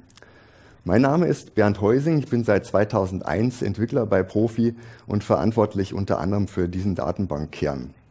In den nächsten 20 Minuten zeige ich Ihnen, wo Profi 6.3 hier flexibler und sicherer geworden ist und wie Sie das für Ihre Zusammenarbeit nutzen können. Wenn ich 3 Anwender frage, wie arbeiten Sie in Profi zusammen, kann es sein, dass ich 4 verschiedene Antworten erhalte. Aus Sicht der Projektverwaltung lassen sich einmal diese 4 Kategorien hier unterscheiden grundsätzlich. Je nachdem, ob es mehrere Planer, mehrere Standorte oder sogar mehrere Firmen gibt, die beteiligt sind. Wir haben Anwender in allen 4 dieser Kategorien und somit einen sehr breit gefächerten Kundenstamm. Deswegen ist es für uns sehr wichtig und ein wichtiger Aspekt von Flexibilität, auf diese Bedürfnisse unterschiedlicher Kundentypen einzugehen. Weil das Ein-Mann-Büro arbeitet anders als ein international agierendes Planungsbüro mit 20 Niederlassungen. Kleine Projekte werden oft von einem einzelnen Planer abgearbeitet, bei anderen sind Dutzende beteiligt, möglicherweise aus verschiedenen Niederlassungen oder sogar mehreren Firmen. Hier existiert auch ein gewisser Konflikt zwischen dem Wunsch nach Einfachheit auf der einen Seite und Kontrolle auf der anderen Seite. Der Einzelkämpfer ist nämlich für alles selbst verantwortlich. Er muss installieren, für die Organisation ist er verantwortlich, die Rechteverwaltung, er muss Backups machen. Und das möchte er natürlich so einfach wie möglich haben und sich nicht mehr als nötig mit Administrationsaufgaben beschäftigen. Je mehr Mitarbeiter ein Unternehmen jetzt hat, desto mehr dieser Aufgaben werden von Administratoren übernommen. Und die fordern aber die alleinige Kontrolle darüber. Die Profi-Datenbanken können Sie flexibel in jedem dieser Szenarien einsetzen. Um das richtige Setup für Ihr Projekt zu finden, helfen Sie Ihnen also diese 5 Fragen. Welche Projektgröße erwarten Sie? Und welche Anzahl von Planern, Standorten und Firmen? Klären Sie auch, wie viel Freiheit Sie dem einzelnen Anwender überlassen und wo Sie stattdessen eine zentrale Kontrolle benötigen. Access ist zum Beispiel nicht mehr wirklich zu empfehlen ab einer Datenbankgröße von 100 Megabyte oder mehr. Oder wenn Sie von verschiedenen Orten aus arbeiten. Daraus ergeben sich der optimale Datenbanktyp, Speicherort und die Authentifizierungsmethode. Zu diesem etwas sperrigen Begriff kommen wir gleich noch, was das bedeutet. Das Schöne ist aber, dass Sie Ihre Entscheidung später noch ändern können. Sie können zum Beispiel Ihr Projekt als Access-Datenbank beginnen und später verlustfrei in eine SQL-Datenbank konvertieren. Einige Entscheidungen wird Ihnen vielleicht ein Administrator abnehmen. Es ist jedoch gut, wenn Sie als Anwender auch die verschiedenen Möglichkeiten kennen. Schauen wir uns das nun im Einzelnen einmal an. Die Auswahl der Authentifizierungsmethode ist neu in Profi 6.3. Sie sehen das hier auf der rechten Seite. Dieser Dialog, der erscheint nun beim Anlegen einer neuen Datenbank oder auch beim Anlegen einer neuen Verknüpfung. Sie können nun zwischen 6 verschiedenen Methoden wählen, mit denen Sie sich am SQL-Server anmelden. Bisher hat Profi immer die erste verwendet. Die kennen Sie also im Prinzip schon. Von der Begrifflichkeit wird bei der Authentifizierung lediglich Ihre Identität geprüft. Also die Frage, wer bist du? Welche Rechte Sie dann haben, bestimmt hingegen die Autorisierung. Also die Frage, was darfst du? Die Methoden teilen sich in 2 Gruppen. Authentifizierung über die Profikonten und auf der anderen Seite über Benutzerkonten. Wo liegen jetzt die Unterschiede zwischen diesen beiden Gruppen? Fangen wir mal mit der ersten an. Der Zugriff über die Profikonten. Bei dieser Authentifizierung melden sich alle Anwender über dieselben 2 festen Konten an. Die haben etwas abgestufte Rechte. Da gibt es einmal den Profi-User für die Projektarbeit und es gibt den Profi-Admin für die Administrationsaufgaben. Der Profi-User braucht in der Regel nur Lese- und Schreibrecht auf dem Server. Der Profi-Admin braucht etwas mehr Rechte, weil er auch für das Anlegen, Löschen und Konvertieren ihrer Profi-Datenbanken gebraucht wird. Diese Vorgehensweise hat jetzt einige Vorteile. Zunächst mal funktioniert es sowohl bei Access als auch bei SQL-Datenbanken. Und zweitens brauchen Sie dafür wenig Admin-Kenntnisse. Also Sie brauchen keine 3-wöchige Schulung als Systemadministrator oder als SQL-Server-Administrator, um so arbeiten zu können. Bei Access brauchen Sie eigentlich fast gar keine Kenntnisse, um damit zu arbeiten. Der SQL-Server muss auch nur einmal eingerichtet werden, verlangt aber dann keine permanenten Eingriffe im regelmäßigen Betrieb. Im Fazit können Sie mit dieser Methode also sehr frei und eigenverantwortlich arbeiten. Und zwar alle Anwender. Damit ergeben sich aber auch ein paar Nachteile. Kennen Sie das? Auf Ihrem Server sammeln sich jetzt Dutzende Varianten von Datenbanken mit unterschiedlichen Namen, unterschiedliche Schreibweise. Der eine benutzt Leerzeichen, der andere Unterstriche. Es werden Abkürzungen gemacht oder ohne Abkürzungen. Dann keiner weiß, ob eine Datenbank noch benötigt wird oder längst schon archiviert gehört. Viele Datenbanken haben das Wort Test oder Kopie oder Sicherung im Namen oder irgendwas dergleichen. Und insofern ist die Eigenverantwortlichkeit also auch ein gewisses Problem, weil sie zu einem regelrechten Wildwuchs auf dem Server führen kann. Hat Sie schon mal ein Kollege nach dem Passwort für eine Datenbank gefragt und Sie konnten sich nicht erinnern? Oder verwenden Sie vielleicht deshalb gar keine Passwörter? Da jeder Profi-Anwender mit denselben Konten am Server angemeldet wird, kann man den Zugriff auf eine Datenbank nur über die Passwörter einschränken. Bei sehr vielen Datenbanken muss man sich da schon ein System überlegen, um nicht durcheinander zu kommen. Auch Administratoren können also nicht kontrollieren, wer auf welche Datenbank zugreifen darf. Und von denen wird halt auch manchmal kritisiert, dass für diesen Profi-Admin weitgehende Rechte notwendig sind. In der aktuellen Version haben wir deshalb die Möglichkeit hinzugefügt, dass sich Anwender über eigene Benutzerkonten oder Gruppenkonten am SQL-Server anmelden. Wahrscheinlich nutzen Sie schon lange Windows-Gruppen in Ihrem Netzwerk, um Projektbeteiligten Zugriffsrechte im Dateisystem zu gewähren. Und über diese Gruppen können Sie nun auch den Zugriff auf einzelne Profi-Datenbanken gestatten. Außerdem können Sie einschränken, wer Datenbanken überhaupt anlegen oder löschen darf. Die Vorteile darin sind, dass die Rechte nun für jeden Benutzer oder für eine Gruppe sehr spezifisch festgelegt werden können. Um den Zugriff auf eine Datenbank zu beschränken, brauchen Sie kein Passwort mehr. Und weil nicht jeder automatisch neue Datenbanken anlegen darf, lässt sich der Wildwuchs auf dem Server auch leicht verhindern. Natürlich hat diese Methode auch ein paar Nachteile. Erstens, er funktioniert leider nur beim SQL-Server. Und diese zusätzliche Kontrolle bedeutet für den Administrator leider auch mehr Arbeit. Er muss sich im SQL-Server nun besser auskennen und die Rechte an die Profi-Anwender vergeben, bevor diese in Profi loslegen können. Wenn es nicht passiert, kann das Ihre Projektarbeit behindern. Sie sehen also, die Profi-Datenbanken lassen sich sehr flexibel an Ihre Firmen- und Projektgröße anpassen. Sie selbst entscheiden, was Ihnen wichtig ist.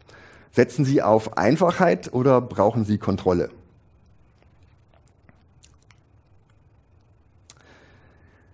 Der Vortrag heißt ja flexibel und sicher zusammenarbeiten und wir haben auch einiges getan, um Sie bei der Sicherheit, die Sicherheit beim Datenaustausch zu verbessern. Wenn eine Kommunikation nicht nur in Ihrem Firmennetz, sondern auch sicher über das Internet stattfinden soll, benötigen Sie 3 Dinge. Erstens, Sie müssen sich beim Server authentifizieren. Dieses Thema hatten wir gerade eben. Zweitens, sämtliche Verbindungen zu Profi werden zum SQL-Server nun verschlüsselt. Und drittens, der Server muss sich auch bei Ihnen authentifizieren. Denn was bringt Ihnen die Verschlüsselung, wenn Sie nicht wissen, wem Sie Ihre Daten schicken? Bei einem sogenannten Man-in-the-Middle-Angriff könnte sich sonst ein anderer Server als Ihrer ausgeben und die Daten mitlesen. Bei allen Authentifizierungsmethoden, die es jetzt gibt, außer der ersten, die es schon aus den vergangenen Profi-Versionen kennen, wird nun ein Serverzertifikat für die Verbindung verlangt. Der Server muss sich also damit bei Ihnen ausweisen, dass er auch derjenige ist, den sein Name praktisch ausweist. Dafür können Sie entweder selbst ein Zertifikat erstellen und auf Server und Clients installieren oder ein Zertifikat einer offiziellen Zertifizierungsstelle nutzen. Eine Schritt-für-Schritt-Anleitung dazu finden Sie in unseren FAQs. Schauen wir uns nun an, welche Möglichkeiten die Zusammenarbeit bei den Profi-Datenbanken es nun gibt für Sie. Hier haben wir mal ein einfaches Beispiel und das geht auch schon seit 2006 und Profi 4.0. Da können mehrere Planer gleichzeitig zusammen an einem Projekt arbeiten und zwar in einer Access-Datenbank. Wenn die Firma etwas größer ist, für diese Möglichkeit 4 Jahre später, in 2010, haben wir die Unterstützung für den SQL-Server hinzugefügt, der besser geeignet für größere Projekte und standortunabhängiges Arbeiten ist. Damit können jetzt mehrere Niederlassungen an einem zentralen SQL-Server arbeiten. Und zudem, wenn Sie eine verschlüsselte VPN-Verbindung haben in Ihr Firmennetz, können auch von der Baustelle oder vom Homeoffice die Mitarbeiter in den SQL-Datenbanken arbeiten. Was ist nun aber, wenn 2 verschiedene Firmen zusammen an einem Projekt arbeiten möchten? Normalerweise ist es nicht gewünscht, dass firmenfremde Personen auf eigene Server zugreifen und die Firewall verhindert das bei Ihnen normalerweise. Soll sie auch. Also bisher war die einzige Möglichkeit, so ein Szenario sicher zu betreiben, für den SQL-Server eine eigene Domain einzurichten und alle Planer über VPN drauf zugreifen zu lassen. Dazu mussten aber auch alle Planer den gleichen VPN-Client verwenden. Und dass dieses Vorgehen etwas umständlich ist und einen enormen Einrichtungsaufwand nach sich zieht, liegt, glaube ich, auf der Hand. Deshalb können Sie in Profi Ihre Projektdatenbank nun auch in der Cloud ablegen. Alle Projektbeteiligten können dann über verschlüsselte Verbindungen übers Internet darauf zugreifen, egal aus welcher Firma und von welchem Standort. Ein VPN-Tunnel ist dann auch nicht mehr notwendig. Deutschland ist ja eher ein zurückhaltender Markt, was Cloud-Lösungen angeht. Und für manche Aufgaben lohnt es sich aber, sich die Vorteile gegenüber dem Server in der eigenen Firma mal vor Augen zu halten. Gerade für so Großprojekte, dieses Beispiel, was wir gerade gesehen haben, mit mehreren beteiligten Firmen, verringern Sie damit Ihren Aufwand, Zeit und Kosten enorm. Sie brauchen keine eigene Domain, müssen sich nicht kompliziert abstimmen mit Ihren Planungspartnern. Sie legen die Datenbank einfach in die Cloud und geben die Zugriffe frei für die anderen Mitarbeiter oder anderen Planer. Bei Bedarf können Sie auch die Performance und die Speichergröße Ihrer Datenbanken sehr schnell anpassen, sowohl nach oben als auch nach unten. Damit sparen Sie sich, selbstständig in neue Hardware zu investieren. Außerdem kann man seinen Planungsaufwand reduzieren, da der Cloud-Anbieter einem sehr viele Installations- und Wartungsaufgaben abnimmt. Und nicht zuletzt bieten große Cloud-Anbieter zumindest eine sehr viel bessere physische Sicherheit der Server vor Einbruch, Brand und Hochwasser zum Beispiel, als das jedes einzelne Ingenieurbüro für sich selber bieten kann. Ja, Sie können hier bei Bedarf verschiedene Redundanzen hinzubuchen, also gespiegelte Server in anderen Städten oder sogar anderen Regionen. Wir haben uns für Sie einmal angeschaut, welche Cloud-Anbieter es derzeit so auf dem Markt gibt. Und die umsatzstärksten Anbieter sind hier Amazon Web Services und Microsoft Azure, gefolgt von der Google Cloud. Einen virtuellen Server beispielsweise können Sie bei vielen Anbietern einrichten. Das beste Zusammenspiel zwischen Windows und dem SQL-Server mit Profi haben wir aber nun tatsächlich bei Microsoft Azure gefunden. Weil viele Mitarbeiter nutzen ja bereits Microsoft Office 365 und haben dafür Microsoft-Konten für ihre Mitarbeiter angelegt. Und wenn Sie diese Konten schon haben, können Sie sich per Single Sign-On auch mit Ihrem Microsoft-Konto an diesen Cloud-Servern anmelden. Es spart Ihnen also, sich ein Passwort zu merken und dieses dann beim Einloggen anzugeben. Außerdem bietet Azure neben dem virtuellen Server noch 2 andere Lösungen für SQL-Datenbanken. Sehen wir uns die Unterschiede jetzt einmal an hier. Wir haben hier auf der linken Seite einmal eine virtuelle Maschine mit einem ganz normal installierten SQL-Server. Dann haben wir hier grün die sogenannten SQL Databases und rot die SQL Managed Instance.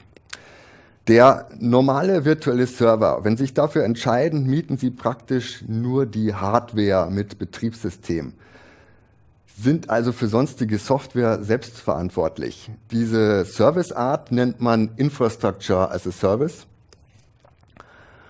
Und das Login am Server mit Ihrem Microsoft-Konto ist bei dieser Art nicht möglich. Also Anwender müssen hier ein Passwort angeben. Und auch das Serverzertifikat für die Authentifizierung müssen Sie selber einrichten und beschaffen. Dafür arbeiten Sie auf der anderen Seite auf einem ganz normalen SQL-Server, genauso wie es in Ihrer Firma ist, und Sie können alle Möglichkeiten davon nutzen. Ja, Sie können von Profi aus wie gewohnt auch neue Datenbanken darauf anlegen. Schauen wir zur zweiten Lösung, die Azure SQL Databases. Dabei buchen Sie eigentlich einzelne Datenbanken, die jeweils nur für ein einzelnes Projekt verwendet werden. Sie können nicht durch den Anwender angelegt werden, sondern müssen durch einen Administrator von einem herkömmlichen SQL-Server kopiert werden. Dafür ist auf der anderen Seite das Login über Ihr Windows-Konto möglich und die Zertifikate müssen sich auch nicht drum kümmern, weil die bringt Azure automatisch mit. So, bei der dritten Lösung hier ganz rechts, der SQL Managed Instance, die entspricht einer einzelnen SQL-Server-Instanz, auf der sehr viele Datenbanken laufen können. Wäre also praktisch eine Lösung, wenn Sie vorhaben, ihre ganzen Profi-Datenbanken von der Firma auf Azure laufen zu lassen. Und auch hier bekommen Sie die Möglichkeit von Single Sign-On und Serverzertifikaten. Die Installation hier ist allerdings ein bisschen komplizierter, weil zum Beispiel das Einspielen der Modelldatenbank nur recht umständlich über ein Skript möglich ist. Unten sehen Sie auch mal so einen Anhaltspunkt, ab welchem Preis das Ganze verfügbar ist, ja, plus für Sie als Hausnummer nebenbei. Wir verkaufen das ja auch nicht, sondern bieten nur irgendwo Beratung an. So, wir haben zahlreiche Performance-Tests gemacht und gemessen, wie lange typische Aktionen jetzt in Profi dauern. Und zwar die Werte, die sind hier angegeben in Sekunden. Und auf der rechten Seite sehen Sie diese Aktionen aufgetragen für die verschiedenen Zeilen. Also wie lange dauert es zum Beispiel, um eine Achse zu öffnen in einem Projekt oder Dateien abzurufen, um eine Achse zu löschen. Und je kleiner ein Balken ist, desto schneller ging es praktisch und desto besser ist der Wert. In den Spalten ganz links, hier sehen Sie als Referenz mal Messungen im lokalen Netzwerk, also auf dem Rechner direkt beziehungsweise im LAN. Und als Fazit lässt sich halt jetzt, wenn man das beurteilt, feststellen, dass das Arbeiten auf Azure natürlich erwartungsgemäß etwas langsamer ist als das Arbeiten im lokalen Netzwerk. Ist klar, es muss ja alles über die Leitung. Wenn man es aber vergleicht mit dem Zugriff auf einen SQL-Server in einem anderen Standort von Ihrer Firma, dann ist Azure mindestens genauso schnell, wenn nicht sogar schneller. Hier sehen Sie als Beweis auch mal einen Vergleich für das Arbeiten im Homeoffice. Die Werte auf der linken Seite wurden innerhalb Münchens über eine VPN-Verbindung zum Firmenserver gemessen. Die Werte rechts wurden zum Azure-Server nach Frankfurt gemessen. Obwohl die Strecke hier viel länger ist, werden insgesamt etwas bessere Werte erzielt. Ich denke, Sie haben nun einen ganz guten Überblick bekommen, wie Sie die Profi-Datenbank für Ihr Zusammenarbeit nutzen können und wie Sie das richtige Setup im Projekt auswählen. Wenn Sie weitere Informationen benötigen, möchte ich Ihnen unsere 2 FAQs zum SQL-Server und zu Azure ans Herz legen. Darin finden Sie auch Schritt-für-Schritt-Anleitungen zur Einrichtung. Diese FAQs finden Sie in unserem SQL-Server-Installationspaket. Ich darf mich jetzt schon mal für die Aufmerksamkeit bei diesem ersten Vortrag bedanken. Nach der Theorie sehen Sie die praktische Vorführung gleich anschließend in meinem zweiten Vortrag. Dabei werde ich jetzt auf einem virtuellen Azure Server in Frankfurt arbeiten und Sie können sich dann selbst ein Bild von der Performance machen. Für Fragen stehe ich Ihnen anschließend dann auch gerne im Chat zur Verfügung oder später beim Networking. Ja, damit komme ich zu meinem zweiten Vortrag. Ein Thema, das sicherlich vielen Anwendern schon auf den Nägeln brennt und die warten schon recht lange gerade, wenn sie sich vorwiegend mit Straßenplanung beschäftigen. Ich zeige Ihnen, was für die kommende Profi-Version für den Knotenpunkt-Editor entwickelt wird. Und diese Funktionen sind also noch nicht in der aktuellen Version 6.3 enthalten. Und die Entwicklung ist also noch im Lauf, ist noch nicht abgeschlossen, sodass es an einigen Stellen auch noch zu Fehlern kommen kann. Sehen wir uns mal den Status Quo zunächst an. Derzeit können Sie in Profi bereits sehr flexibel verschiedenste Knotenpunktsformen in 3D modellieren.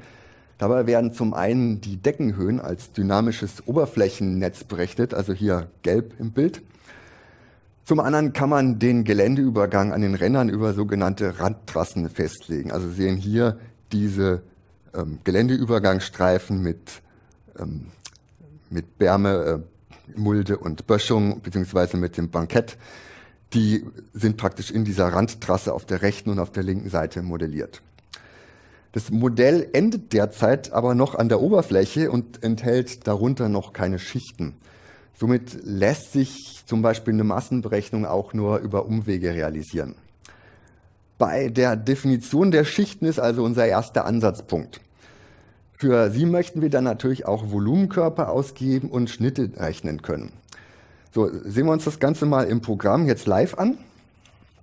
Also wechsle ich jetzt mal ins AutoCAD hier.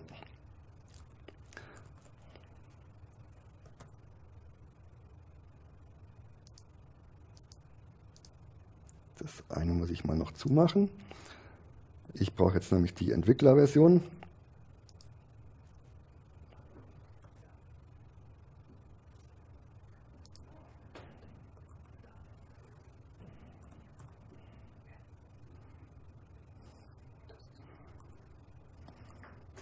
Na.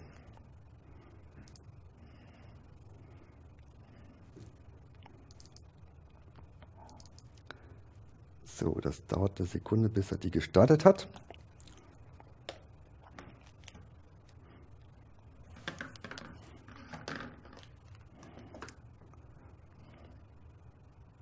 Ich habe jetzt eine kleine Datenbank hier schon mal vorbereitet, wo eine einfache Einbindung drin ist, schon geplant in 3D.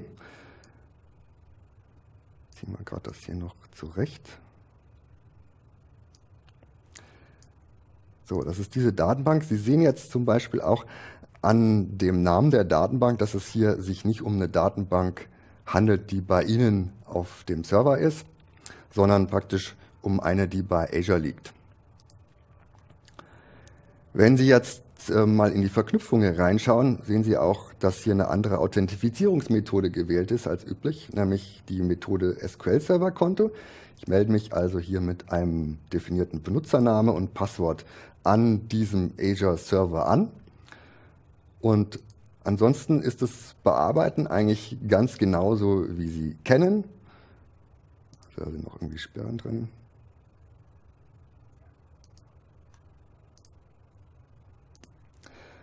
So, ich öffne mal hier den Knoten.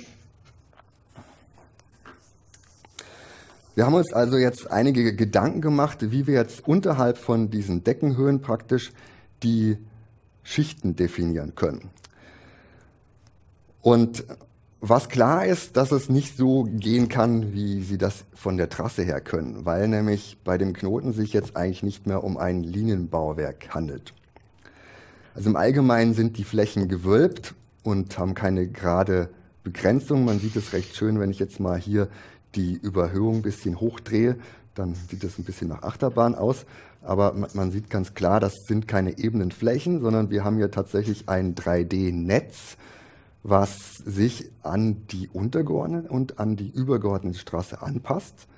Das heißt, wenn die übergeordnete Straße hier eine Kurve hat und gleichzeitig in der Gradiente eine Ausrundung hat, bleibt ihr nichts anderes übrig, als das hier als Wölbung zu modellieren. Deswegen haben wir uns entschlossen, diese Modellierungsart hier, wie Sie es jetzt schon kennen, von der Deckenhöhe fortzuführen. Und zwar wird das ja hier folgendermaßen gemacht. Sie haben praktisch zunächst mal den Knotenbereich aufgeteilt in diese Fahrbahnbereiche. Also hier hat man beispielsweise die Rechtsabbiegerspur, hier hat man die Rechtseinbiegespur und durch diese Grate im Knotenbereich wird ja der Bereich eigentlich in unterschiedliche Fahrspuren aufgeteilt. Und bei der Festlegung der Höhen legen Sie ja entlang dieser Fahrspuren oder senkrecht dazu über die Querneigung hier in der Liste die Höhen fest. Deswegen erschien es uns auch nur plausibel, jetzt diese Struktur beizubehalten. Und wir haben gesagt, wir wollen die Schichten entlang von Querschnitten festlegen, die diesen Netzlinien hier folgen. Und dazu haben wir jetzt dieses Modell der Randtrassen erweitert nach innen hin. Das Modell kennen Sie ja schon. Bisher wurden da nur die äußeren Streifen, also für den Geländeübergang,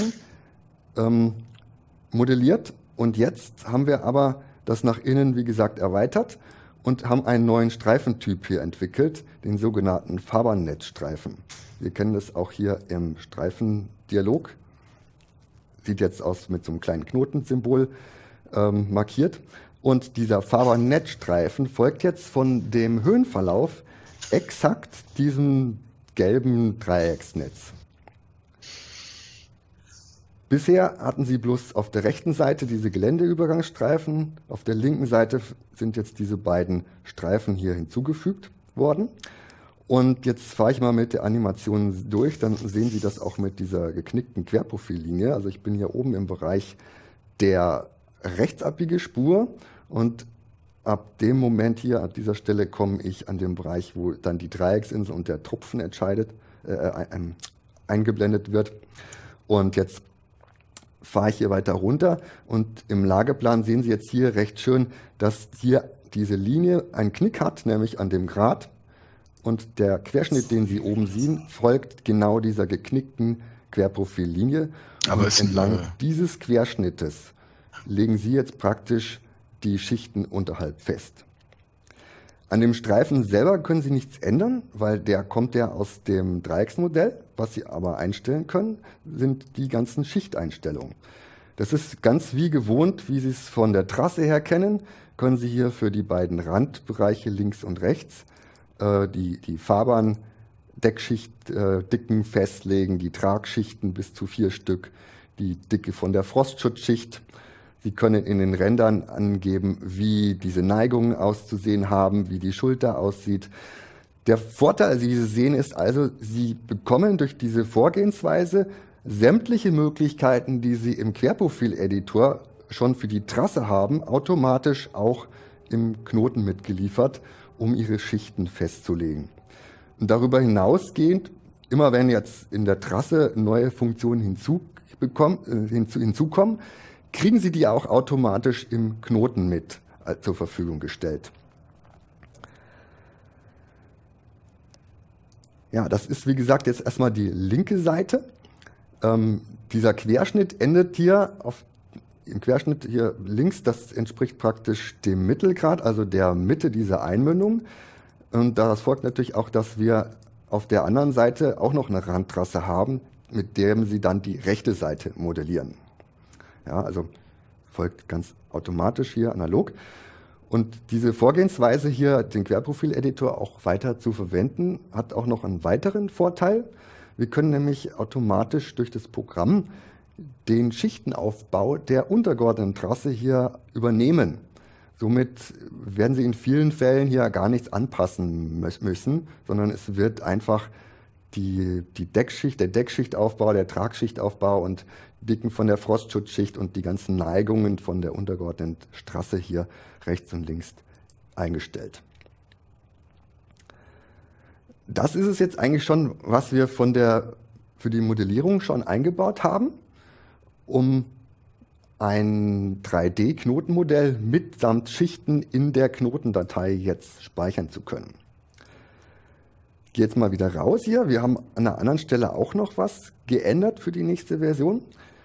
Dazu gehe ich jetzt mal in das Trassenprojekt der übergeordneten Trasse. Das ist hier die P404a. Und was jetzt hier als erstes vielleicht Ihnen auffällt, ist, dass Sie auch den Knoten hier drin schon sehen. Diesen Knopf hier zum Einstellen der Knotenmodelle, den kennen Sie vielleicht schon.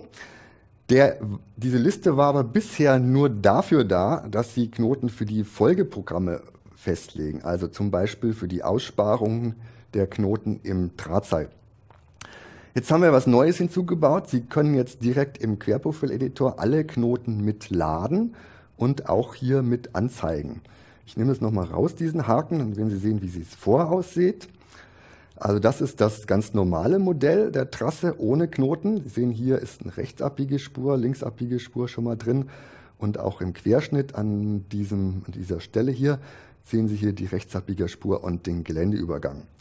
In dem Moment, wo ich jetzt die Knoten, also können mehrere Knoten auch mit hineinladen, hier hinzulade, wird der Bereich der Trasse ausgespart und es wird auch im Querschnitt der Knotenbereich hier weggeschnitten. Weil an dieser Stelle soll später einmal der Querschnitt durch dieses Knoten-3D-Modell mit eingeblendet werden. Und Sie können das auch noch für was ganz anderes nutzen.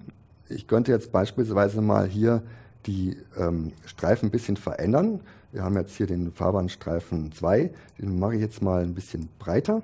Der ist jetzt hier zunächst 3,50 Meter breit, das ändere ich mal ein bisschen auf 4 Meter.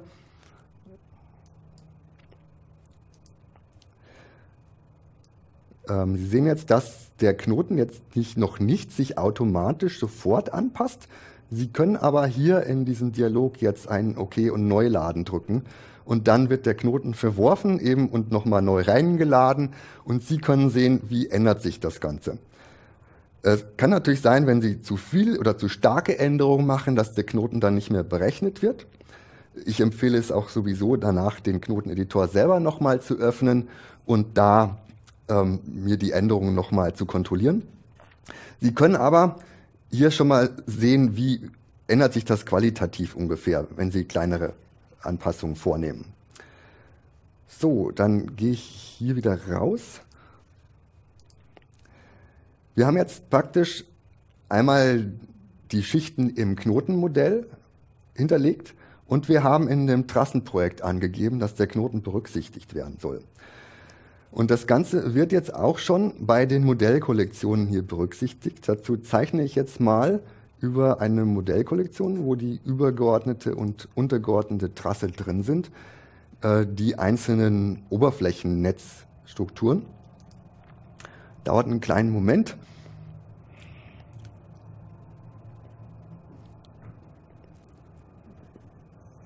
So, ich schalte mal hier auf einen anderen visuellen Stil, wo man das dann schöner ansehen kann. Mal schattiert mit Kanten. So, Sie sehen jetzt, dass hier auch schon der Bereich des Knotens aus den Trassen ausgespart wird. Und zwar haben wir es so gemacht, dass die Schichten von der Trasse hier einfach senkrecht abgebrochen werden nach unten. Und diese Lücke, die jetzt hier durch diese Aussparung entsteht, die können wir jetzt praktisch füllen mit dem 3D-Modell von dem Knoten. Hier habe ich noch ein bisschen tricksen müssen. Ich habe also jetzt noch nicht den Knoten selbst in die Modellkollektion reinpacken können. Das kommt aber dann noch. Sondern ich habe jetzt einfach die beiden Randtrassen von der linken und rechten Seite exportiert aus dem Knoten und hier in die Modellkollektion mit reingepackt und zeichne jetzt mal die. Auch als Oberflächennetz. Da muss ich jetzt ein bisschen rechnen, weil es doch recht viele Dreiecke sind, um hier eine genaue Modellierung zu bekommen.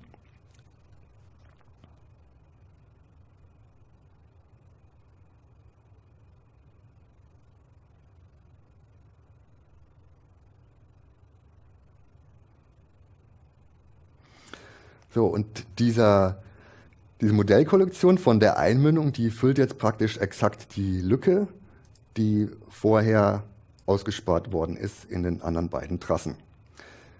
Jetzt zeige ich Ihnen mal, wie die Schichten alle aussehen. Da kann man mal schön hier durchschalten mit den Layern. Ich muss das mal ein bisschen anordnen, dass Sie auch was sehen. Ich schalte erstmal alles aus. So, dann fangen wir vielleicht mal mit dem Erdauftrag an. Na, jetzt habe ich wieder alles. Erdauftrag. Den haben wir jetzt hier so dargestellt. Und jetzt werde ich mal nacheinander die einzelnen Schichten mit hinzuschalten. Also zum Beispiel jetzt hier den Frostschutz oben drüber. Ich schiebe das mal hier rüber.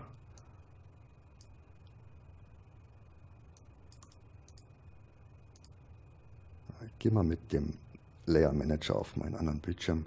Können Sie mehr sehen. So, dann hätten wir die drei Deckschichten, die nacheinander kommen. Dann kann man die Füllmassen mit eintragen, Mutterbodenauftrag. Und dann haben wir hier noch eine kleine Stützmauer drin und dann hat man hier praktisch das komplette Modell von dem Knoten.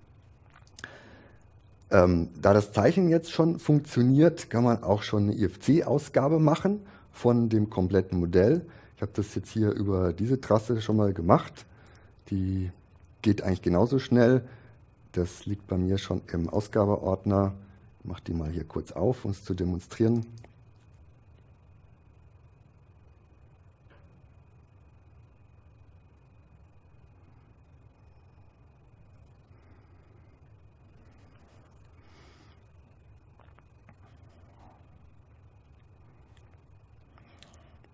Dauert auch einen kleinen Moment zum Rechnen.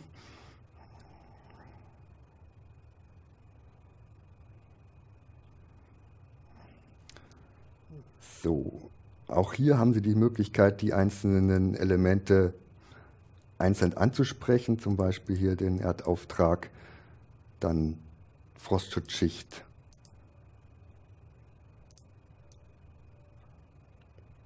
dann die einzelnen Deckschichten.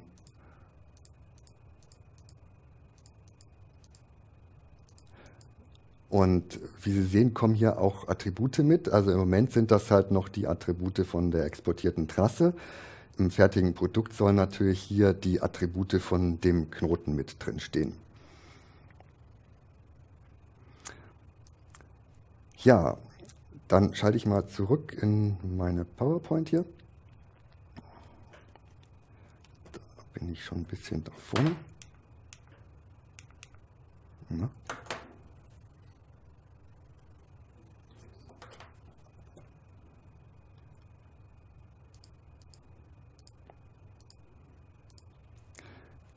Genau. So, das war's, was ich Ihnen eigentlich zeigen wollte zum Knoteneditor, und ich hoffe, ich konnte Sie ein bisschen neugierig machen auf das, was die nächste Profi-Version dann bringt. Und speziell für die Straßenplaner gibt es, glaube ich, da jetzt auch wieder ein paar Features, die Sie wirklich voranbringen, nachdem Sie ja jetzt in der aktuellen Version den Platzeditor hinzubekommen haben zu Ihren Tools. Denke ich, dass da auch wirklich was vorangeht jetzt. Anschließend haben wir jetzt ein bisschen Pause. Es ist jetzt bei mir 2:45 und wir machen Pause bis 2:20 Und in der Zeit möchte ich Sie bitten, versuchen Sie es einfach mal mit uns in Kontakt zu treten über den Chat, über dieses Profi direkt auf unserer Profi Digital Seite. Und ich bin gern für Fragen, stehe ich zur Verfügung, auch die Kollegen, die im Chat sind. Und anschließend um 2:20 machen wir weiter mit dem Herrn Daniel Suluk, dem Kollegen, der Ihnen das Vermessungsmodul von Kaplan vorstellt. Vielen Dank. Guten Tag und herzlich willkommen zurück zur zweiten Hälfte der Profi Digital. Mein Name ist Daniel Suluk und ich werde Ihnen heute das Profi-Vermessungsmodul demonstrieren. Da ich noch relativ frisch im Team bin, würde ich mich gerne noch mal kurz vorstellen, damit Sie mich auch kennenlernen.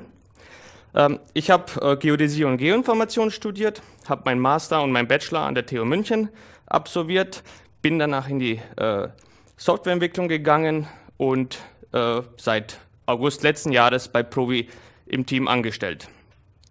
Aufgrund meines Backgrounds in der Geodäsie und auch einiger praktischer Erfahrungen im Bereich Vermessungswesen habe ich bei Provi die Zuständigkeit über folgende Module übernommen, die da wären: einmal natürlich die Gelände- und Rastermodelle, einmal die Bohrprofile und Baugrundmodelle und das Thema, um das es heute gehen wird, die Vermessung und die Transformation.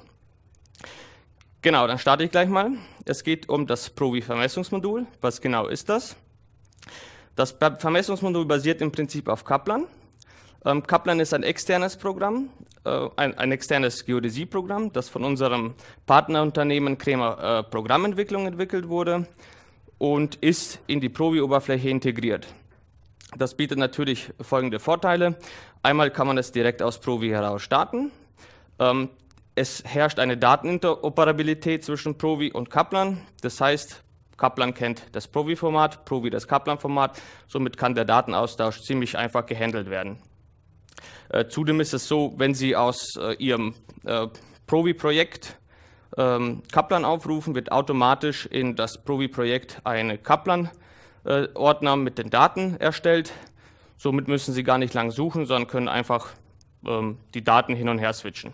Sollten Sie mal nicht weiter wissen bei Kaplan, Kaplan bietet eben genau wie bei Provi, wie Sie es wahrscheinlich schon gewohnt sind, das interaktive Hilfsdokument.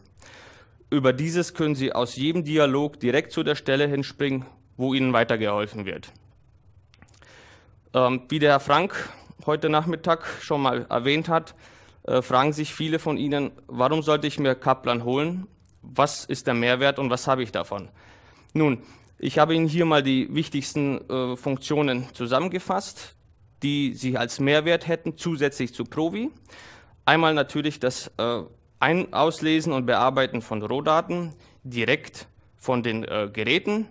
Das heißt, Sie können tachymetrische Daten, GNSS-Daten oder Nivellement-Daten direkt in Kaplan einlesen und mit ihnen weiterarbeiten. Zusätzlich unterstützt Kaplan auch Geoid-Modelle.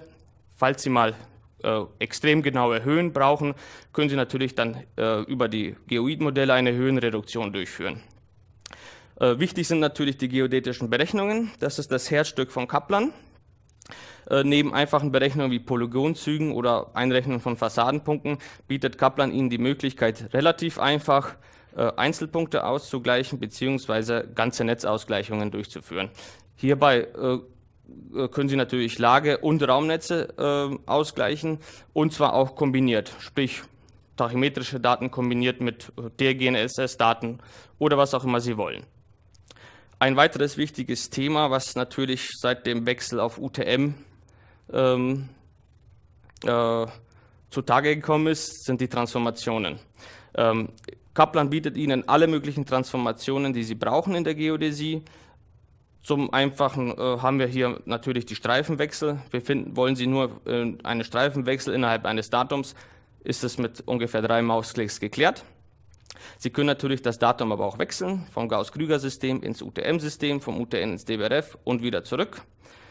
Sie haben die Möglichkeit, auch eigene Parameter über die Parameterschätzung zu errechnen und diese dann auch anzuwenden, sowie auch Deformationsanalysen und Affin-Transformationen. Der weitere Vorteil an Transformationen ist, dass Sie sogar diese komplett aus Provi heraus steuern müssen. Das heißt, haben Sie schon mal die Transformationsparameter da oder wollen Sie einfach eine Datumstransformation durchführen, können Sie diese aus dem Provi Trans-F-Modul direkt aufrufen und müssen gar nicht ins Kaplan wechseln. Ein weiterer Vorteil ist die Qualitätskontrolle, die Ihnen Kaplan bietet. Es ist so, dass egal welche Berechnungen Sie durchführen in Kaplan, führt Kaplan ein Protokoll und dort ist exakt aufgeführt, was Sie gemacht haben, wie die Standardweichungen dazu sind. Sie können sich auch Schleifenschlussfehler angeben lassen oder auch Messwertreduktionen durchführen im Nachhinein und auch die Unterschiede ermitteln mit Reduktion, ohne Reduktion, was für einen Unterschied macht das. Und zusätzlich bietet Kaplan Ihnen die automatische Grobfehlersuche, was natürlich bei so Sachen wie Ausgleichungen ein ziemlicher Vorteil ist, da Sie sich gar nicht darum kümmern müssen, sondern Kaplan meldet den Fehler, nimmt ihn erstmal raus aus der Gleichung, weist Sie darauf hin und Sie können dann entscheiden, was Sie mit diesem Fehler machen wollen. Ob Sie ihn ändern, aufweichen wollen oder ob Sie eben ihn belassen wollen. Unterm Strich würde ich sagen, haben Sie Provi und Kaplan dazu, können Sie von der Rohdaten, also die Rohdatenaufnahme können wir natürlich nicht, das müssen Sie natürlich selber übernehmen, aber ab dann können Sie vom Einlesen der Rohdaten bis hin zur fertigen 3D-Planung alles mit Provi steuern. Das spart Ihnen Zeit und Energie und ist auch relativ einfach. Bevor ich jetzt weiter zu meiner Live-Demonstration von Kaplan komme, möchte ich Sie nochmal darauf hinweisen, vor allen Dingen für diejenigen, die sich erst zur Pause zugeschaltet haben, dass ab 17 Uhr unsere Networking Area für Sie bereitsteht, wo Sie dann mit den Experten persönlich chatten oder auch eine Videokonferenz führen können, um eventuelle Fragen, die bisher aufgekommen sind oder noch aufkommen werden, zu klären. Ich möchte ganz kurz nur vorwegnehmen, was ich zeigen möchte. Es wird heute bei Kaplan um eine Raumnetzausgleichung gehen und folgendes Szenario haben wir. Bei der Demonstration haben wir ein bestehendes Festpunktfeld, das eben erweitert bzw. verdichtet werden soll. Die Neupunkte wurden dabei teils mit Tachymeter, also über Polarmessungen aufgezeichnet und teils über differenzielle GNSS-Messungen. Jetzt sollen dann praktisch die Neupunkte über eine Raumnetzausgleichung mit Koordinaten versehen werden und ein, ja, sage ich mal jetzt, aus der kombinierten Ausgleichung möglichst gutes Ergebnis rauskommen. Genau. Gehen wir von der Theorie in die Praxis. Jetzt muss ich mal ganz kurz hier switchen in mein AutoCAD. Das habe ich hier schon bereitgelegt.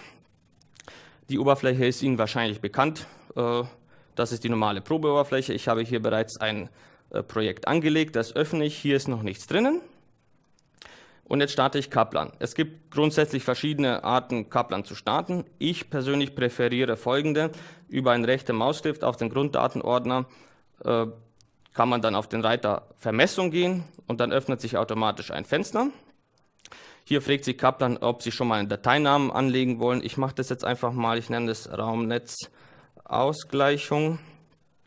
Genau, mit der Extension RNA. Und Provi fragt Sie gleich, falls Sie schon wissen, welche Daten rauskommen sollen, können Sie diese auch angeben. Wollen Sie Punktdateien erzeugen, Liniendateien oder Geländedateien? In meinem Fall hier werden es Punktdateien sein, da ich einfach das Festpunktfeld erweitere. Auf Weiter klicken und dann öffnet sich automatisch Kaplan. Das ist die Kaplan-Oberfläche und hier ist es natürlich aufgebaut wie wahrscheinlich Vermessungsprogramme, die Sie bereits kennen. Ich kann über die Reiter alles steuern und auswählen. In dem Fall werde ich jetzt einfach mal meine Festpunkte laden. Da gehe ich auf Datei, Laden, Punkte und hier sind auch meine Punkte. Bitte lassen Sie sich nicht verwirren, warum das K- oder Dreier-Dateien sind. Es ist so, diese Daten wurden erzeugt, um für Übungen von Crema Programmentwicklung als Übungen zu dienen. Ich habe diese Daten jetzt schon mal eingelesen, damit wir uns die Datenhomogenisierung sparen und die ganzen Umwandlungen, die vonnöten waren, da wir leider und heute etwas unter Zeitdruck stehen. Ich lade jetzt einfach mal die Anschlusspunkte, die mir gegeben wurden vom Auftraggeber oder wem auch immer. Und jetzt sagt mir Kaplan schon hier an dieser Stelle, Moment mal, wir haben 17 Punkte aus der Zone 4 und ein Punkt hat er aus der Zone 5 detektiert. Wie gehen wir jetzt damit um? Ich lade jetzt zunächst mal die 17 Punkte aus der 4. Gauß-Krüger-Zone. Gut, wir überschreiben natürlich das Protokoll. Wir wollen nämlich jetzt für dieses Projekt ein eigenes Protokoll haben. Jetzt sehen wir hier unsere 17 Punkte. Ja, das sollte eigentlich nicht passieren. Wir sehen hier unsere 17 Punkte und was machen wir mit dem einen Punkt? Wichtig ist, wenn wir jetzt Transformationen oder Streifenwechsel durchführen, müssen wir ein neues Projekt öffnen oder wir gehen einfach direkt auf Öffnen und auf Punkte, dann öffnet Kaplan im Hintergrund automatisch ein Projekt. Ich öffne nochmal die Datei von vorhin. Er sagt mir jetzt, ja, er muss einen Namen vergeben, der nicht gleich sein darf mit dem ersten Projekt und da öffne ich den einen Punkt. Jetzt haben wir zwei Fenster, um das zu verdeutlichen, zeige ich Ihnen das mal. Hier ist Gauß-Krüger-Streifen 5 im linken Fenster, im rechten haben wir Gauß-Krüger-Streifen 4 und jetzt möchte ich einen Streifenwechsel durchführen. Dazu klicke ich hier in dieses Fenster rein, gehe auf Transformation mit Datum, Streifenwechsel, Startsystem, er erkennt automatisch, das System ist das Gauß-Krüger 5. Zielsystem wird wahrscheinlich mein anderes Projekt sein, deswegen schlägt mir jetzt Kaplan gleich vor das 4. System. Gehe darüber, bestätige mit OK und kann diesen Punkt einfach von hier rüber kopieren und dann ist er auch hier der 12200er. Ich schließe mal ganz kurz dieses Fenster, das stört jetzt noch, da wollen wir nichts speichern, das passt.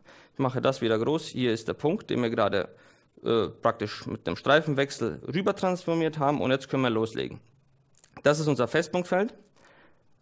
Über Messungen kann ich Beobachtungen, praktisch tachymetrische oder was auch immer, dazuladen. Ich nehme jetzt mal die Polarmessungen von Tachymeter. Ich weiß, dass ich das mit einem Geodimeter aufgenommen habe in einer Jobdatei. Doppelklick auf die Datei, öffnet sie. Ich möchte ja alles überschreiben. Hier können Sie jetzt natürlich nochmal Anpassungen vornehmen über die Codierung, wo steht der Name, wo steht die Instrumentenhöhe.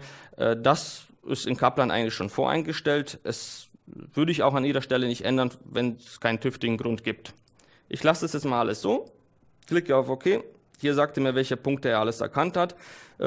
Das weiß man dann aus dem Feldbuch, beispielsweise, wenn man sich notiert hat, welche Punkte da drin sein sollen. Öffne sie. So, jetzt kommt nochmal das Protokoll. Hier können Sie dann nochmal die Standardabweichungen checken. Das mache ich jetzt mal nicht, damit ich in meiner Zeit bleibe. Hier sehen Sie jetzt dann natürlich die ganzen Messungen. Die Polarmessungen mit dem Tachymeter. Wo sind wir gestanden? In welche Richtung haben wir gemessen? Dann gehe ich wieder auf Messungen. Wir wollen ja schließlich noch unsere GNSS-Basislinien laden. Die lade ich jetzt auch. Sobald man anfängt mit GNSS zu arbeiten, verlangt Kaplan automatisch, dass man ein Koordinatensystem definiert, denn sonst weiß er nicht, wie er die geozentrischen Koordinaten aus dem WGS, wohin er sie transformieren soll. Unseres ist das 4., das schlägt er hier auch natürlich vor. Und jetzt hole ich mir die Basislinien, die ich vorher schon bearbeitet habe, in eine 8er-Datei. Jetzt haben wir alle Messungen auf einen Blick. Was wir jetzt als nächstes machen wollen, bevor wir natürlich ein Netz aufbauen können, wir brauchen Näherungskoordinaten der Neupunkte. Die würde ich mir jetzt einfach über Berechnen holen und Kaplan bietet da diese Funktion namens Punktstapel an. Das ist sowas wie eine gemeinsame Neupunktausgleichung. Dabei werden die einzelnen Punkte ausgeglichen, und zwar über alle Beobachtungen, die es zu ihnen gibt. Ich zeige es Ihnen einfach mal ganz kurz. Wir wollen Lage und Höhe, da wir ein Raumnetz brauchen. Der Rest passt, und hier die Toleranz in Lage und Höhe lasse ich jetzt mal einfach voreingestellt von Kaplan, da werde ich jetzt mal nichts dran ändern, und gehe auf alle Gewählten. Gewählt sind automatisch die ohne Koordinaten. Das heißt, die Festpunkte haben natürlich schon Koordinaten, die brauchen wir nicht mehr ausgleichen.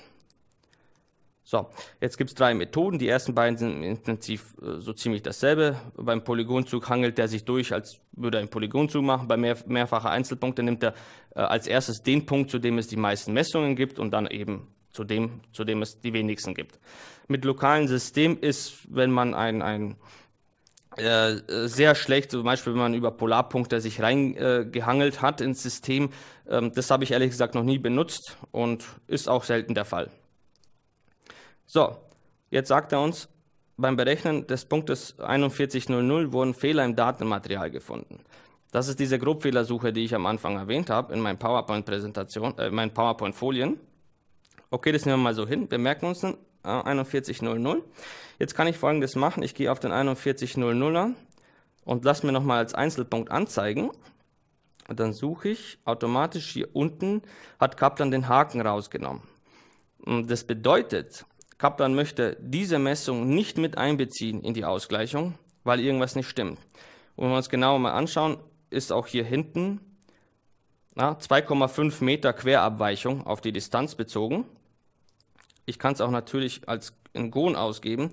Da haben wir einen Gon, um uns einen Gon vermessen im Zenitwinkel. Das kann natürlich nicht stimmen. Deswegen würde ich jetzt auch auf Kaplan hören und sagen, nee, den Punkt nehmen wir gar nicht mit rein. Den lassen wir für zukünftige Messungen nach draußen. Wir hoffen, dass wir da genug Kontrolle haben. Ich übernehme das Ganze mal. Kann aber hier nochmal, wie gesagt, über das Protokoll das Ergebnis anschauen. Und hier sehen wir jetzt praktisch alle Neupunkte. Hier ist der 30600er. Von welchem Punkt aus was dorthin gemessen wurde. Und ich suche jetzt hier nach Fragezeichen, denn Fragezeichen bedeutet bei Kaplan grober Fehler. Scrolle ich jetzt mal runter und schaue mal, ob es noch mehrere gibt. Ja, tatsächlich. Hier haben wir den 4100. Auf den 4103 ist auch wieder ein Zenitwinkel. Hier nochmal Zenitwinkel, Zenitwinkel.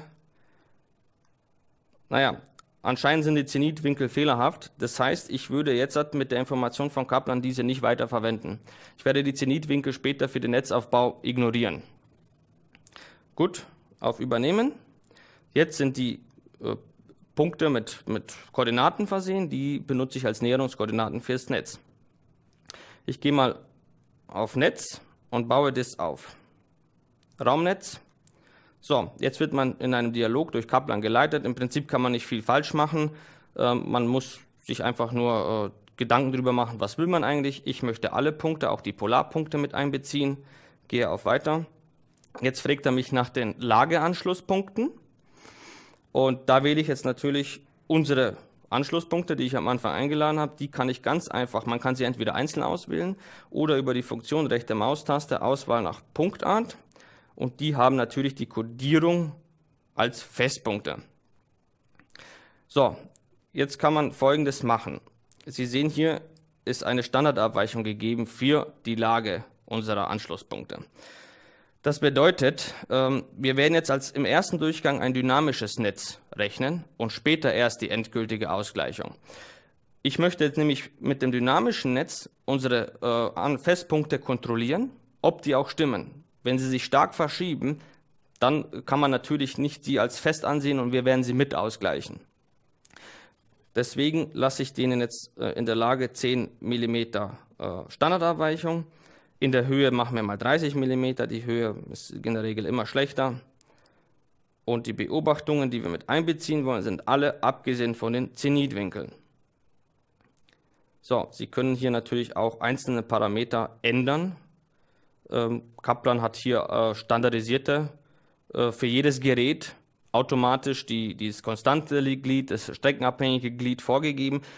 Wenn Sie Gründe haben, dann können Sie das hier natürlich auch anpassen und ändern. Ich lasse das jetzt mal so, wie das ist und gehe auf Weiter und baue das Netz auf. So, jetzt sehen wir mit den Dreiecken, das sind unsere Anschlusspunkte, die wir gewählt haben. Der Rest wird jetzt ausgeglichen. Gehe ich wieder auf Netz oben und auf Ausgleichen.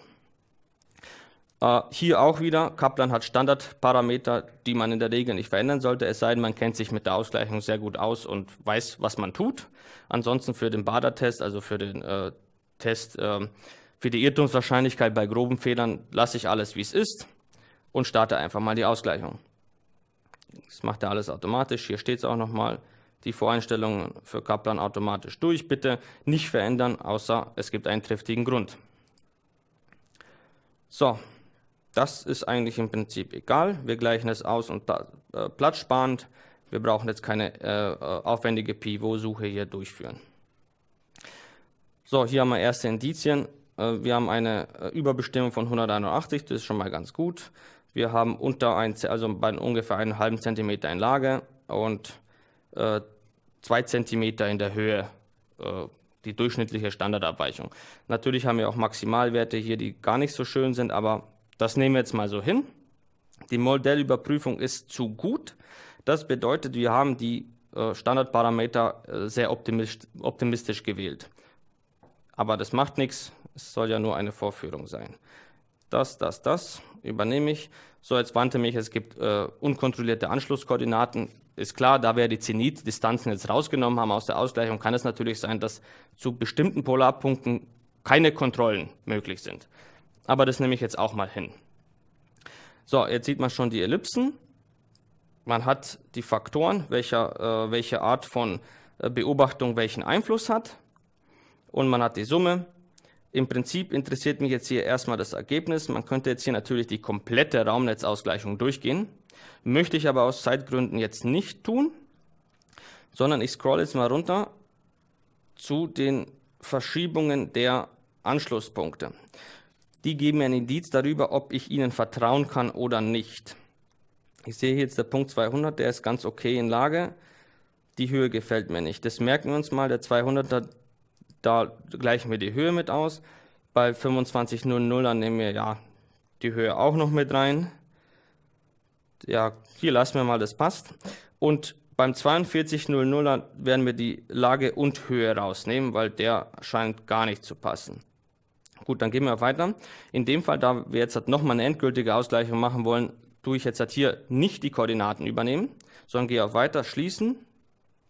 Dann gehe ich aufs Netz, bearbeite das Netz nochmal, die Anschlusspunkte und sage jetzt, wähle ich erstmal für alle Anschlusspunkte 0 Standardabweichung. Das heißt, ich setze sie jetzt somit fest. Jetzt werden sie nicht mehr mit ausgeglichen. Außer der Punkt 200, da wollen wir die Höhe nicht. Beim Punkt 2500 wollen wir ebenfalls die Höhe nicht. Und beim Punkt 4200 wollen wir weder die Lage noch die Höhe mit ausgleichen. Den schmeißen wir komplett raus und sagen okay. Und jetzt gehen wir nochmal ins Netz, ausgleichen. Wieder dasselbe Prozedere. Weiter, Ausgleichung, okay. Na, viel hat sich nicht getan in der Höhe. In der Lage sind wir ein bisschen besser geworden. In der Höhe liegt es wahrscheinlich auch daran, weil ich jetzt hier gerade kein Geoid-Modell hinterlegt habe. Und wenn man wirklich präzise in der Höhe messen will, bräuchte man natürlich auch die Höhenreduktion. So, das passt. Wir übernehmen das. Jetzt machen wir nochmal den Test auf grobe Fehler. Er sagt mir wieder die Anschlusskoordinaten. So, aber jetzt kommt was Neues. Und zwar findet er in den GNSS-Basislinie von 4200 nach 31100 einen groben Fehler. Woran liegt es? Warum ist es vorher nicht aufgetaucht? Das liegt natürlich daran, dass ich jetzt die Koordinaten, meine Festpunkte, festgesetzt habe und die sich nicht mehr bewegen. Das heißt, wir müssen jetzt irgendwo anders ein bisschen dran rütteln. In dem Fall eben an der Basislinie. Wir können jetzt den Fehler belassen, indem wir sagen, okay, das ist uns egal, das passt, oder wir weichen ihn auf. Da bietet Kaplan automatisch eine Aufweichungslösung auf. Das heißt, wir werden die Standardabweichung ein bisschen schlechter schätzen und nehmen damit das Gewicht aus der Basislinie raus. Ich sage jetzt mal, jeder Fehler ist zur Aufweichung zu bestätigen und sage okay. Gut, zur Kenntnis genommen. So. Das Ergebnis brauchen wir jetzt nicht anschauen. Wir vertrauen dem jetzt mal. Sage weiter und diesmal übernehme ich die ausgeglichenen Koordinaten und sage weiter. Okay, jetzt sagt mir Kaplan, ja, während der Ausgleichung wurde ein Messwert aufgeweicht. Da wir die Koordinaten übernommen haben, wird natürlich auch die Aufweichung übernommen. Im Prinzip wäre das jetzt eine Ausgleichung. An dieser Stelle würde ich jetzt nochmal dazu sagen, dieser Datensatz, den ich hier habe, der wurde zu Übungszwecken konstruiert und sollte Fehler enthalten. Das heißt, wenn Sie in der Realität Ihre Daten haben, kann es sein, dass da keine Fehler vorkommen. Deswegen nicht erschrecken, dass hier irgendwas nicht geklappt hätte. Was ich Ihnen jetzt natürlich noch zeigen will, das ist jetzt das Netz, was Sie gerechnet haben. Ich werde jetzt über Datei speichern Punkte. Und zwar möchte ich das Ganze abspeichern im Provi-Format. Wo ist das Provi-Format? Da ist das. Und nennen das jetzt mal Raumnetz. Speichere das ab. Ja, überschreiben. Im Standard-Provi-Format. Wir wollen keine weiteren Attribute hinzufügen. Das ist in Ordnung. So, dann schließe ich jetzt Kaplan. Ja, wir brauchen das Kaplan-Projekt nicht abspeichern, das ist in Ordnung so. Und da es mich jetzt leider vorhin aus irgendeinem Grund rausgehauen hat, muss ich noch mal ganz kurz, warum geht das nicht? Den Ordner öffnen. Ach, da vorne, okay. Das war jetzt auf dem falschen Bildschirm, tut mir leid. Ich möchte ganz kurz nochmal meine Entwicklerversion starten, um Ihnen den Import in Provi jetzt zu zeigen.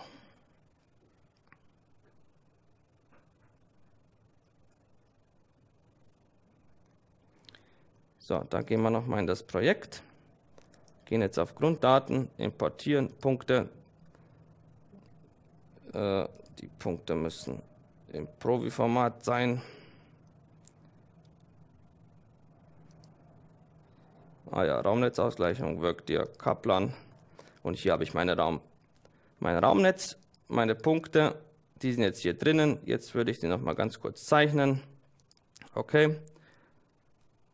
Darstellung passt. Jetzt wird er mich wahrscheinlich darauf hinweisen, genau, dass die Symbole, die in Kaplan verwendet wurden, dass wir die nicht kennen. Aber das macht ja nichts. Wir verwenden dann einfach unsere klassischen Provi-Kreuze. Hier haben Sie den Punkt mit Nummer und Höhe. Sie können natürlich alles andere darstellen, wie Sie wollen. Genau, im Prinzip war es das, was ich Ihnen zeigen wollte. Nein, möchte ich nicht speichern. Genau.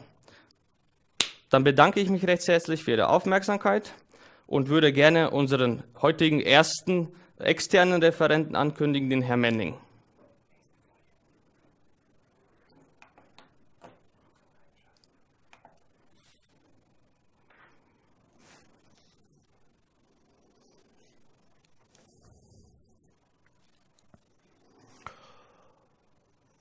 So, grüß Gott, meine Damen und Herren.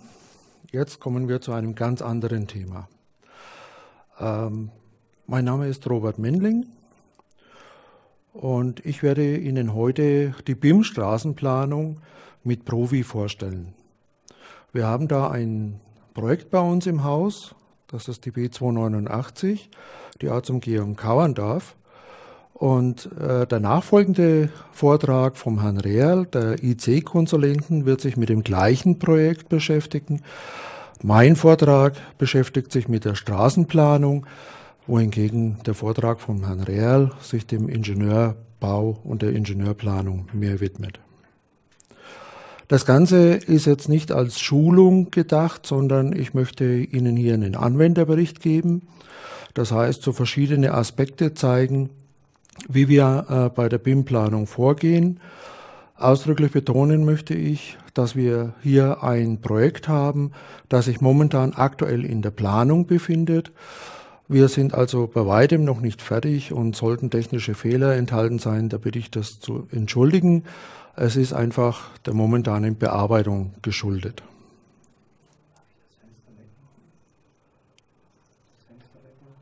Gerne, einen Moment bitte. So, vielen Dank. Ja, ich möchte mich zunächst kurz selber vorstellen. Mein Name ist Robert Mendling. Ich bin geboren, ja, seit dem Jahr 1987 in der Straßenplanung tätig. Das heißt, ich kann schon auf eine langjährige Berufserfahrung zurückschauen. Ich bin Geschäftsbereichsleiter für die Verkehrsanlagen und verfüge über Prokura. Beschäftigt bin ich bei dem Ingenieurbüro Schneider und Partner, einem Ingenieur-Consult GmbH. Wer ist Schneider und Partner? Auch unser Unternehmen möchte ich kurz vorstellen. Wir arbeiten überwiegend im Tiefbau, in letzter Zeit aber auch vermehrt im Bereich der Versorgung, sprich Elektro. Schwerpunkte sind bei uns neben der Straßenplanung vor allem auch der Ingenieurbau. Und ich zeige Ihnen mal unser Highlight-Projekt. Das ist hier die Schorgastalbrücke. Mit diesem Brückenbauwerk, das jetzt vor kurzem fertiggestellt wurde, waren wir bei der diesjährigen Auslobung des Ingenieurpreises unter den letzten 3. Um welches Projekt geht es? Was möchte ich Ihnen vorstellen? Es geht um die B289 Atzumgehung Kauerndorf, hatte ich ja schon mal erwähnt. Sie sehen hier eine Darstellung eines Teils der Maßnahme.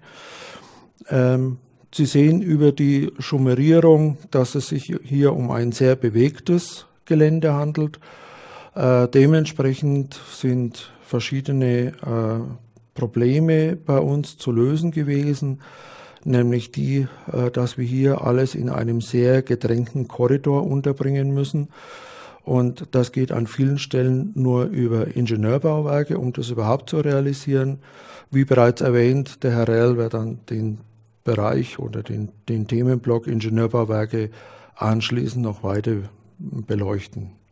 Zu erwähnen ist weiterhin, dass dieses Projekt über ein Tunnel verfügen wird. Dieser wird 730 Meter lang sein. Auch eine Spezialität dieses Projektes. Welche Anforderungen an die Ausführungsplanung hatten wir? Es gibt projektspezifische Anforderungen. Die Enge habe ich ja schon beschrieben, mit die Ingenieurbauwerke und dann die Straße miteinander kooperieren müssen. Es gibt für uns die vertraglichen Anforderungen, die einen ganz konventionellen Vertrag umfassen. Das heißt, wir sind beauftragt mit der Erstellung der Ausführungsplanung und der Ausschreibung. Zusätzlich wurde dann aber im Nachhinein noch vereinbart, dass wir nach der BIM-Methode arbeiten werden. Das rührt daher, weil auch der Ingenieurbau hier schon mit der BIM-Methode arbeiten wird und da lag es nahe, den Straßenbau nachzuziehen. Für alle, die noch nicht so intensiv in dem Thema drin sind, die BIM-Methode. Building Information Modeling, ein neues Wort, das immer mehr auch tatsächlich um sich greift. Es geht in erster Linie, wenn man einsteigt, erstmal um die Geometrie, hier in 3D-Form, und dann um die Attributierung. Danach werden die Daten weiterverarbeitet. Bei uns werden sie dann weiterverarbeitet Richtung Ausschreibung und sie sollen auch in der Bauausführung weiterverwendet werden. Wir haben uns sehr frühzeitig damit beschäftigt, wie kommen wir an diese Informationen, Geometrie und Attributierung ran und haben da das Programm Provi, das wir schon seit einigen Jahren im Einsatz haben, auch hier wieder gewählt, weil es neben der Geometrie auch schon viele Attributierungen in seinen Grundlagen mit beinhaltet. Was wir auch darüber hinaus noch vereinbart haben, ist, dass wir viele Dinge schon vorab bearbeiten wollen. Also das Stichwort digitaler Zwilling. Wir wollten also schauen, dass wir relativ viele Informationen schon während der Planungsphase erarbeiten und nicht erst auf der Baustelle dann heilen müssen, was nicht mehr heilbar scheint. Deswegen wurde vereinbart, relativ frühzeitig mit einem detaillierten Modell zu arbeiten. Das heißt, der Detaillierungsgrad war höher anzusetzen oder ist höher anzusetzen als bei einer konventionellen Planung. Jetzt schauen wir uns mal das Projekt in einem Ausschnitt an.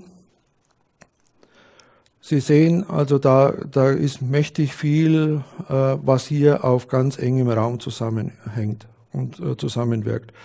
Wir haben hier ein Stützbauwerk, wir haben die Bahn, wir dürfen nicht beliebig nah an die Bahn ran, auch während der Bauphase nicht. Wir haben hier ein Stützbauwerk, wir haben hier ein Brückenbauwerk, wir haben ein weiteres Stützbauwerk.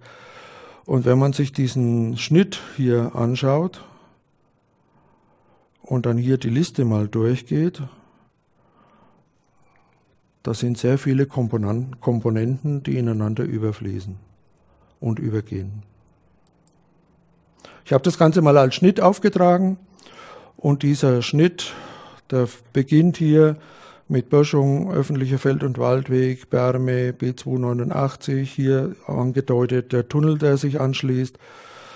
Hier die Steilböschung, hier wird ein Betriebsgebäude sein, ein Havariebecken, ein Rettungsplatz und so weiter, bis wir hier bei der B289 alt sind und an die wir wieder anschließen müssen. Das alles galt es laut Vertrag in einen Schnitt zu vereinen. Das heißt, das sogenannte korrespondierende Querprofil ist von vornherein schon vertraglich vereinbart. Da gibt es Gott sei Dank die Funktion in Provi, nämlich die Funktion der Trassenbündelung. Und die haben wir hier benutzt und ich möchte Ihnen jetzt mal zeigen, wie das dann bei uns ausschaut. Sie sehen hier den Schnitt durch die gesamte Maßnahme. Also es geht hier oben los mit dem ÖFW, die Berme, die Sie gesehen haben, die B289, der Rettungsplatz und hier dann unten die Anbindung der Nordrampe und der Südrampe. Sie sehen es dann hier nochmal in einer vergrößerten Form.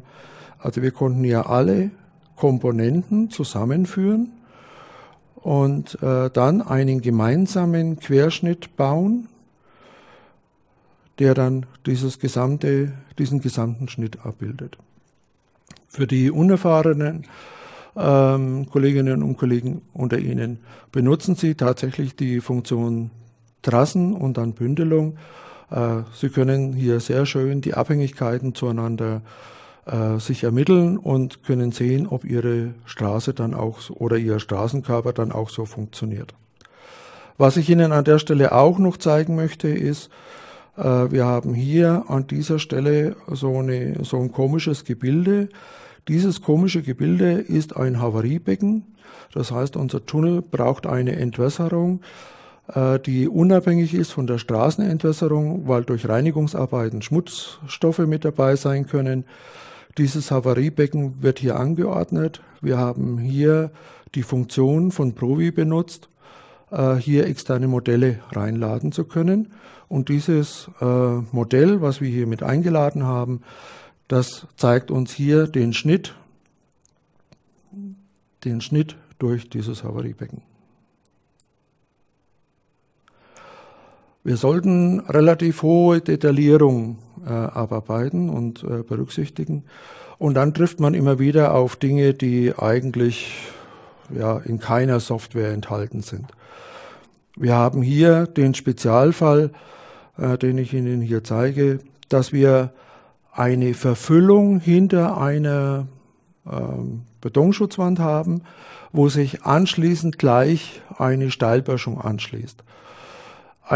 Das ist eine Komponente, die Sie in keinem Katalog so vorfinden werden. Trotzdem muss das gebaut werden, trotzdem muss es modelliert werden. Und wie sind wir jetzt hier rangegangen? Wir sind hierher gegangen, haben uns hier verschiedene Informationen zusammengetragen. Hier, das ist der Original-Straßenquerschnitt, haben dann diese Fläche, die ich hier farblich markiert habe, nochmal mit einem eigenen Linienzug, einem eigenen Polygon umfahren, haben diese Umfahrung dann in einer neuen Zeichnung gespeichert und schon hatten wir ein eigenes Bauteil entwickelt, nämlich ein Coupé-Objekt, ein eigenes Coupé-Objekt, das wir dann anschließend in unser Modell mit einbauen konnten, indem wir das als Coupé-Objekt dann in die Trasse mit eingefügt haben. Ich habe hier mal noch den Untertitel gewählt, ein weiteres Bauteil für die BIM, für unser BIM-Modell oder andersrum. Es hat wieder mal ein Bauteil das Licht der Welt erblickt. Das waren aber nicht die einzigen Probleme, auf die wir gestoßen sind. Wir hatten weitere Fragen zu klären, indem wir uns die Streifen angeschaut haben. Es gibt spezielle Streifen, die wir hier berücksichtigen müssen. Und eine Situation hat längere Diskussionen bei uns auch hervorgerufen. Es ging hier um ein Detail aus der Dicht 3, der Richtzeichnungen für Ingenieurbau und des Entwurfes.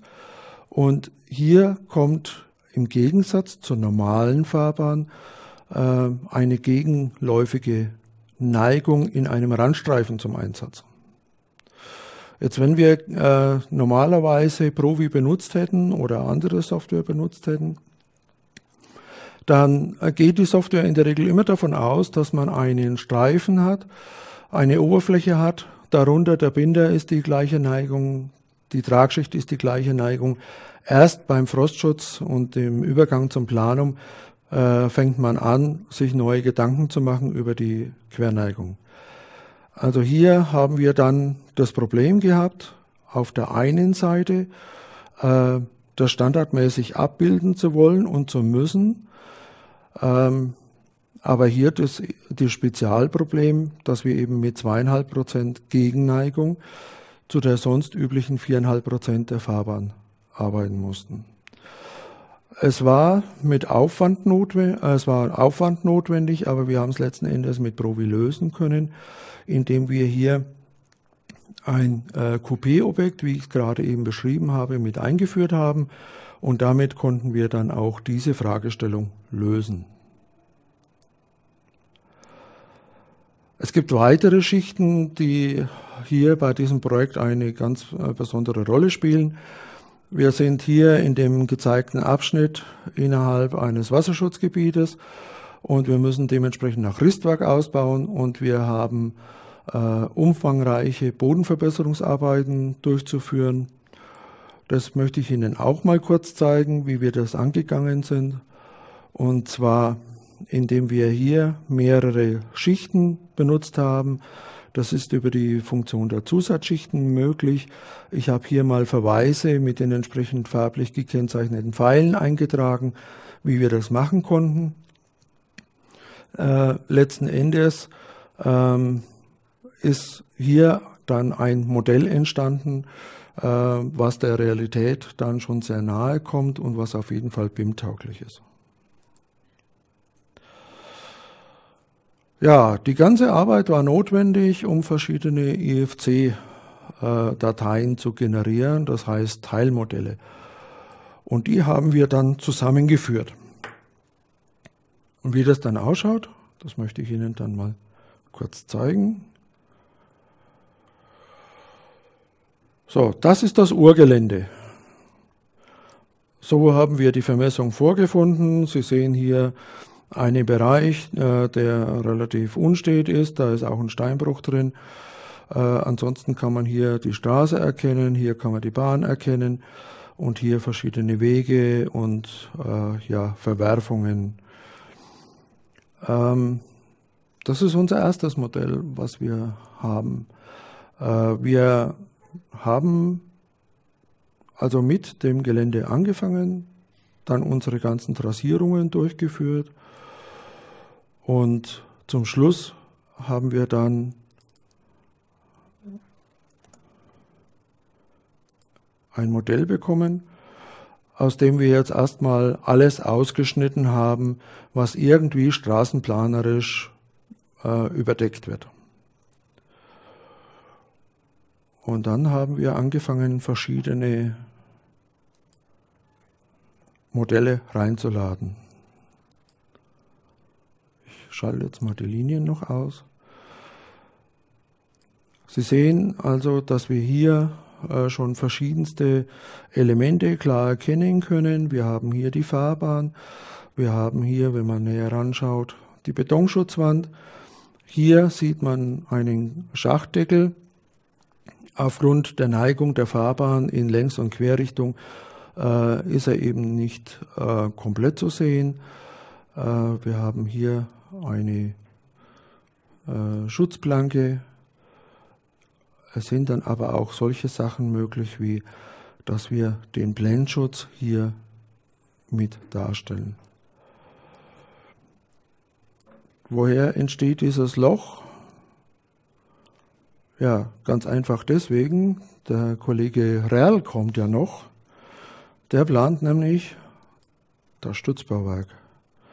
Und das haben wir per IFC von ihm dann bekommen, nicht nur, aber auch.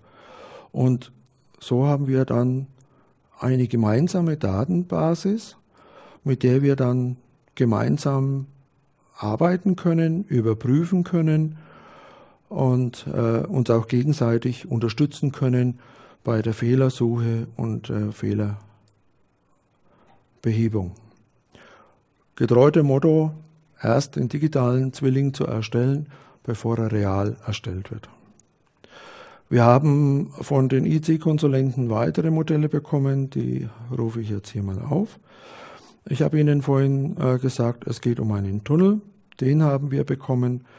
Das ist das Betriebsgebäude. Hier haben wir einen Rettungsplatz. Hier sehen Sie, dass die 2 Fahrbahnen da sind, dann kommt eine Schlitzrinne, also auch das lässt sich schon sehr schön mit Provi modellieren. Das, was Sie hier sehen, ist eine Inspektionsbucht. Zwischen der Inspektionsbucht und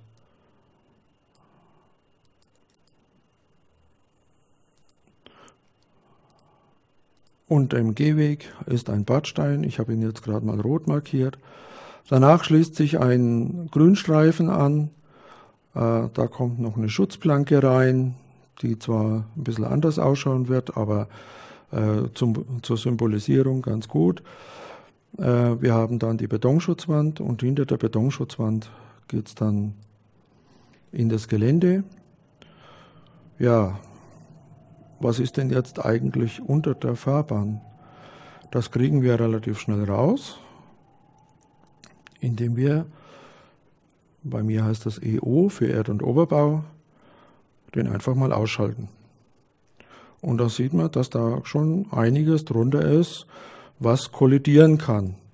Das ist das Havariebecken, das ich schon mal angesprochen hatte. Das sind hier Leitungen. Hier sind von der Straße her Leitungen. Die können wir jetzt auch mal ein bisschen näher uns anschauen. So. Und da kommt eben die neue Funktion in der Version 6.3 zum Tragen, dass man hier verschiedene Schichten noch mit einbauen kann. Hier in dem Modell allerdings noch nicht geschehen. Sie sehen hier die Transportleitung, Sie sehen hier die Sickerleitung. Also genauso, wie es unsere Vorschriften in der Straßenplanung erwarten lassen, das wurde hier umgesetzt. Ja, was wollte ich Ihnen zeigen? Ja, toll, wir haben hier eine Kollision. Jetzt schauen wir uns das mal an, nehmen den Aushub weg und den Verbau weg, machen den oberen Teil nochmal durchsichtig.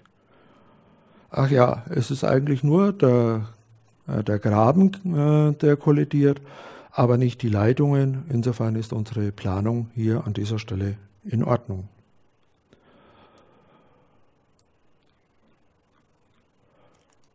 Ja, was haben wir noch mit drin? Wir haben die Brücke mit drin. Insgesamt, wenn man sich so das Modell anschaut, ist es definitiv eine Möglichkeit, den Bürgermeistern und den betroffenen Bürgern sehr gut zu visualisieren, und zwar mit relativ einfachen Mitteln zu visualisieren, wie eine Planung ausschauen kann. Und es ist keine fotorealistische Darstellung. Das wollen wir aber auch nicht. Wir wollen immer zeigen, dass es eine technische Zeichnung ist, weil sonst die Bürger dann auf uns zukommen und sagen, aber an der Stelle war es genau anders. Und da war es doch, und das habt ihr nicht richtig gezeigt. Soweit die visuelle Kontrolle. So, das war das. Jetzt kommen wir zu dem Themenkomplex Attributierung. Attributierung ist etwas, was momentan noch sehr schwer zu handeln ist, weil es wenig Informationen gibt, was genau zu attributieren ist. Es gibt aber schon einen sehr großen Datensatz, der bei unserer Planung mit ausgegeben wurde, nämlich durch die Provi-basierte Attributierung.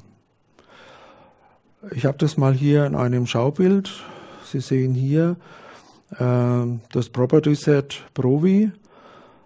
Hier sind schon verschiedenste Informationen gegeben, die Sie dann mit jeder beliebigen Software, die sich auf dieses AFC-Format versteht, dann weiter analysieren und auswerten können.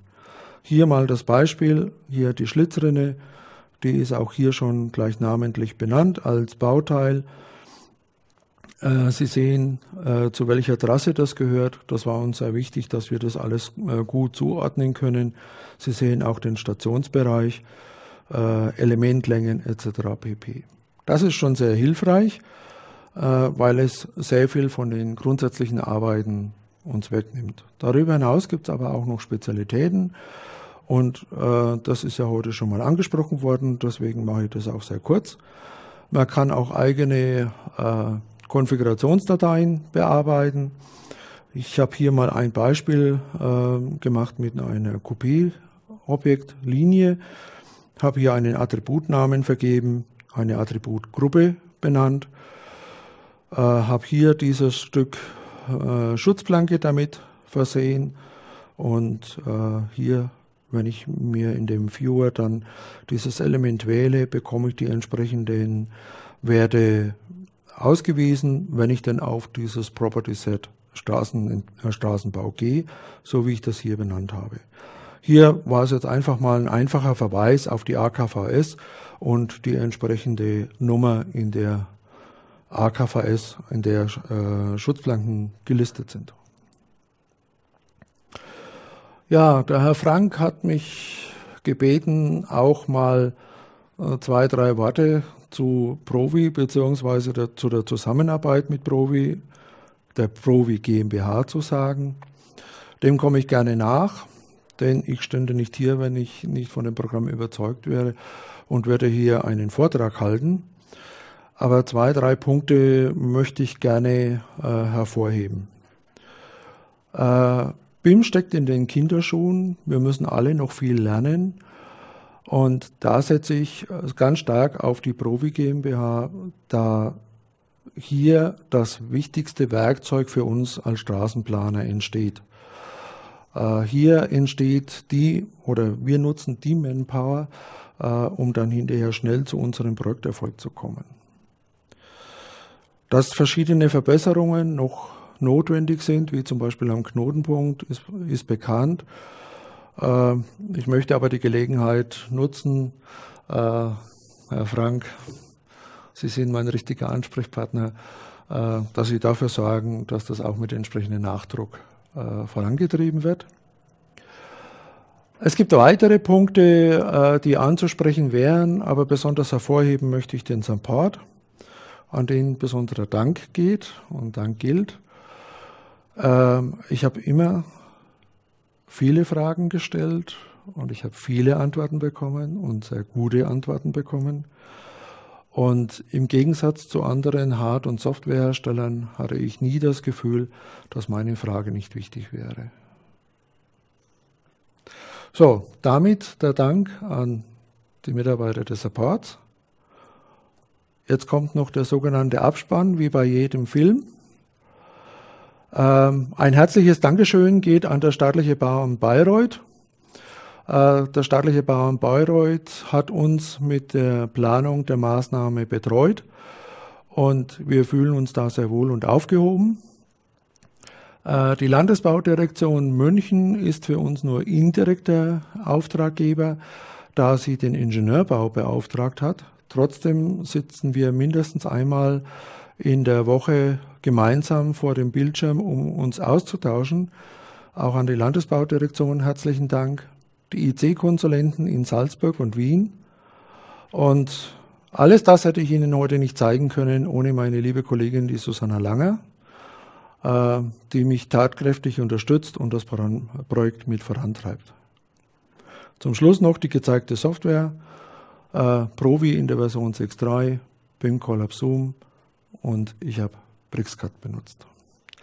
Damit bedanke ich mich bei Ihnen für Ihre Aufmerksamkeit und ich übergebe jetzt an meinen Kollegen in Salzburg, an den Herrn Rerl. Grüß Gott und hallo aus Salzburg. Mein Name ist Christian Rerl von IC-Konsulenten und ich möchte Sie hiermit herzlich zu meinem Vortrag begrüßen. Ich glaube, ich habe da noch ein Fenster, das nicht hineingehört, wenn man mit 2 Bildschirmen arbeitet. So. Technik ist immer das. Ich möchte dazu sagen, dass ich der einzige Teilnehmer bin, der zugeschaltet ist und einen Vortrag eben aus Salzburg macht. Ich möchte kurz unser Unternehmen, die IC-Konsulenten, vorstellen. Der Hauptsitz unseres Unternehmens ist Wien und wir können als global agierendes Unternehmen das Know-how und auch die Kompetenz vor Ort mit mehr als 600 Mitarbeitern ermöglichen. Wir bieten integrative Lösungen für komplexe Aufgaben in 9 verschiedenen Fachbereichen an. In der Niederlassung Salzburg, wo ich meinen Sitz habe, bearbeiten wir vorwiegend Projekte in Geologie, Geotechnik sowie auch dem Tunnelbau. Kurz zu meiner Person. Ich besitze seit mehr als 25 Jahren Erfahrung im Bereich Tiefbau, dabei vorwiegend als Projektleiter in der Straßen- und Verkehrsplanung in diversen Büros in Salzburg und in Wien. Dabei konnte ich mir doch verschiedene Kenntnisse in Trassierungsprogrammen wie zum Beispiel Inroads, Strap und auch Vestra aneignen. Und seit circa 3,5 Jahren bin ich bei der IC-Niederlassung in Salzburg beschäftigt und seit diesem Zeitpunkt darf ich mit Provi arbeiten. Ich habe zusätzlich auch eine Ausbildung der Building Smart Austria absolviert und bin bei dem hier vorgestellten Projekt bei der B289 als Mitglied gemeinsam mit einem weiteren Kollegen unter anderem für die technische Konstruktion der Bauwerke im Provi zuständig. Über was möchte ich heute kurz reden? Das Projekt B289 Ortsumfahrung Kauerndorf hat der Herr Medling im Prinzip schon vorgestellt. Das werde ich Ihnen noch aus unserer Sicht erläutern, was wir im Auftrag haben. BIM von Anfang an, die Herausforderungen dazu, Lösungsansätze und ein kurzes Resümee. Mein Vorredner, der Herr Medling, hat Ihnen bereits einiges von dem Projekt erzählt. Unser Auftraggeber ist der Freistaat Bayern, die Landesbaudirektion Bayern. Die IC ist in einer Ingenieurgemeinschaft mit der BUM AG und unser gemeinsamer Auftrag beinhaltet die Objekt- und Tragwerksplanung der Ingenieurbauwerke in den Leistungsphasen 2 bis 6.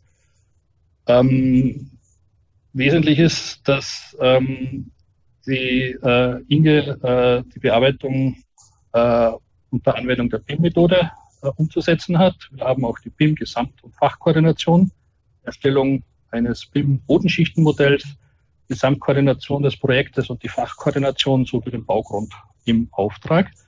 Und wir sind seit circa 1,5 Jahren beauftragt und bearbeiten dieses Projekt seit diesem Zeitpunkt. Streckenplanung ist SAP, Schneider und Partner, aber das ist ja in dem Fall schon bekannt. Das Projekt unterteilt sich in 3 Abschnitte aus unserer Sicht, und zwar Voreinschnitt West, Voreinschnitt Ost und den dazwischenliegenden Tunnel. Den Tunnel möchte ich heute ausklammern, weil der in dem Fall nicht mit Provi bearbeitet wird. Wir in unserem Auftrag haben 3 Winkelstützmauern im Voreinschnitt West. Die befinden sich direkt im Kreuzungsbereich mit der Brücke. Hier sind anschließend eine Winkelstützmauer, eine zweite hier und eine dritte ist im westlichen Bereich zur Bahn hin erforderlich. Höhen so circa um die 5 Meter. Die 3 Winkelstützmauern bearbeiten wir in Provi. Dann ein wesentlicher Punkt ist die Steilböschung. Die hat man beim Herrn Mendling im Querschnitt schon sehr gut gesehen. Circa 3000 Quadratmeter, gesichert mit 3D-Gitter und Felsnägel. Ebenfalls in Provi bearbeitet. Dann das Betriebsgebäude, das haben wir in Revit versucht darzustellen. Leitungsplanung im Vorportalsbereich auch wieder in Provi durch uns bearbeitet. Und die Tunnelplanung und auch das Brückenbauwerk wird von der Bung AG übernommen und wird vorwiegend in Civil 3D erstellt. Im Voreinschnitt Ost befindet sich 2 Winkelstützmauern, die führen entlang der B289, da ist links und rechts daneben sind die Anschlussstellen, also die Rampen der Anschlussstelle zu finden. Hier haben wir also 2 Winkelstützmauern samt der Portalwand, eine Schwergewichtsmauer und auch die Leitungsplanung im Auftrag. BIM von Anfang an. Am Projektbeginn stellten wir uns im Team die Frage, was ist BIM im Detail eigentlich? Weil, was bedeutet das für uns? Wir haben zwar Erfahrungen von anderen Bereichen, von anderen Kollegen im Bereich der BIM-Planung, aber bei uns im Projektteam fingen wir fast bei Null an. Das Weitere war die Frage, welche Software ist eigentlich geeignet dafür? Sollten wir mit Civil 3D oder Revit arbeiten oder doch mit Provi irgendwas versuchen? Ein wesentlicher Grund, warum wir von Anfang an auf Provi gesetzt haben, war, dass zur damaligen Zeitpunkt die Streckenplanung noch nicht vergeben war und wir aber sofort beginnen mussten. Dadurch haben wir sozusagen vereinfacht die Streckenplanung übernommen, um unsere Ingenieurbauwerke konstruieren und modellieren zu können. Es hat sich auch herausgestellt, dass doch ein sehr großer Schulungsbedarf bei uns IC intern erforderlich ist. Das haben wir kurzfristig mit internen Workshops, die von Kollegen oder Kolleginnen vorgetragen worden sind. Wir haben das Wissen über BIM uns vermittelt. Andererseits wurde auch angeboten, dass man über Building Smart Austria das Professional Certification erlangen kann. Und wir haben uns auch sofort an Provi gewandt. Was kann Provi in BIM konkret? Da haben wir eine Online-Schulung durchgeführt und konnten uns da eigentlich sehr umfangreich und auch auf kurzen Wege und schnell informieren. Welche Herausforderungen sind bei diesem Projekt angefallen? Wie erstellen wir ein IFC-Modell samt Attribute? Das ist so, dass er derzeit für Infrastrukturplanung derzeit also noch keinen Standard, es gibt noch keinen Standard, wird es erst in ein paar Jahren wahrscheinlich vorhanden sein. Wie bereits angesprochen, mussten wir als Vorleistung die Streckenplanung auch übernehmen, also die Planung der Voreinschnitte. Dann, wie erfolgt der Datenaustausch mit dem Streckenplaner? Wie erstellen wir die Modelle für den Gesamtaushub der Stützbauwerke, der Leitungen? Wie plant man konkret Baugruben für die Stützbauwerke oder für das Betriebsgebäude? Und genauso, wie definiert man ein Schnittstellenmodell zwischen Streckenplanung und unserer Planung? Hier ein paar Lösungsansätze, wie wir das versucht haben, irgendwie mit dem Auftraggeber und auch mit dem Streckenplaner, mit dem Herrn Wendling, zu lösen. Für die Erstellung eines IFC-Modells mussten wir projektspezifische P-Sets entwickeln, weil, wie gesagt, es gibt keinen Standard noch nicht für Infrastrukturprojekte. Die Zuordnung dieser Attribute zum jeweiligen P-Set erfolgt im Provi über die CFG-Datei. Dann kann man im Querprofil-Editor zum Beispiel für die Stützmauer grundsätzlich mal alles eingeben wie gewohnt, aber zusätzlich füllt man dort natürlich die Attribute aus. Und über die Modellkollektion kann man ein IFC-File erstellen und exportieren. Und dieses importierten wir ins BricsCAD. Und warum ins BricsCAD? weil man in der aktuellsten Version das Mapping durch das Einspielen einer Excel-Liste am leichtesten durchführen kann. Und dann das endgültige IFC-Modell aus dem Brixcad zu exportieren und dann weiterzugeben an die Fachmodellprüfung oder eben an den Streckenplanern von SRP. Beim Voreinschnitt, das habe ich schon erläutert, wie bereits erwähnt, wurde SRP erst später beauftragt. Da wir aber den Terminplan einzuhalten haben, haben wir uns eben mit unserem Auftraggeber geeinigt, dass wir vorab die Voreinschnitte streckenplanerisch definieren, weil ansonsten hätten wir unsere Terminpläne nicht einhalten können. Und da kommt genau das, was der Herr Menning schon gezeigt hat, ist uns auch zugute gekommen, die Bündelung der verschiedenen Trassen. Somit konnten wir relativ leicht und einfach die Voreinschnitte vorab definieren. Der Datenaustausch mit Streckenplaner haben wir uns zuerst viele Gedanken gemacht, hat sich aber herausgestellt, dass Provi auch bei anderen Büros im Einsatz ist, und wir hatten Glück, dass SRP genauso das Provi-Programm verwendet, weil prinzipiell ist der Grundgedanke eigentlich bei einem BIM-Projekt, dass der Datenaustausch über IFC-Modelle erfolgt. Jedoch hat sich herausgestellt, dass es einfacher ist, mit SRP direkt die Provi-Daten auszutauschen.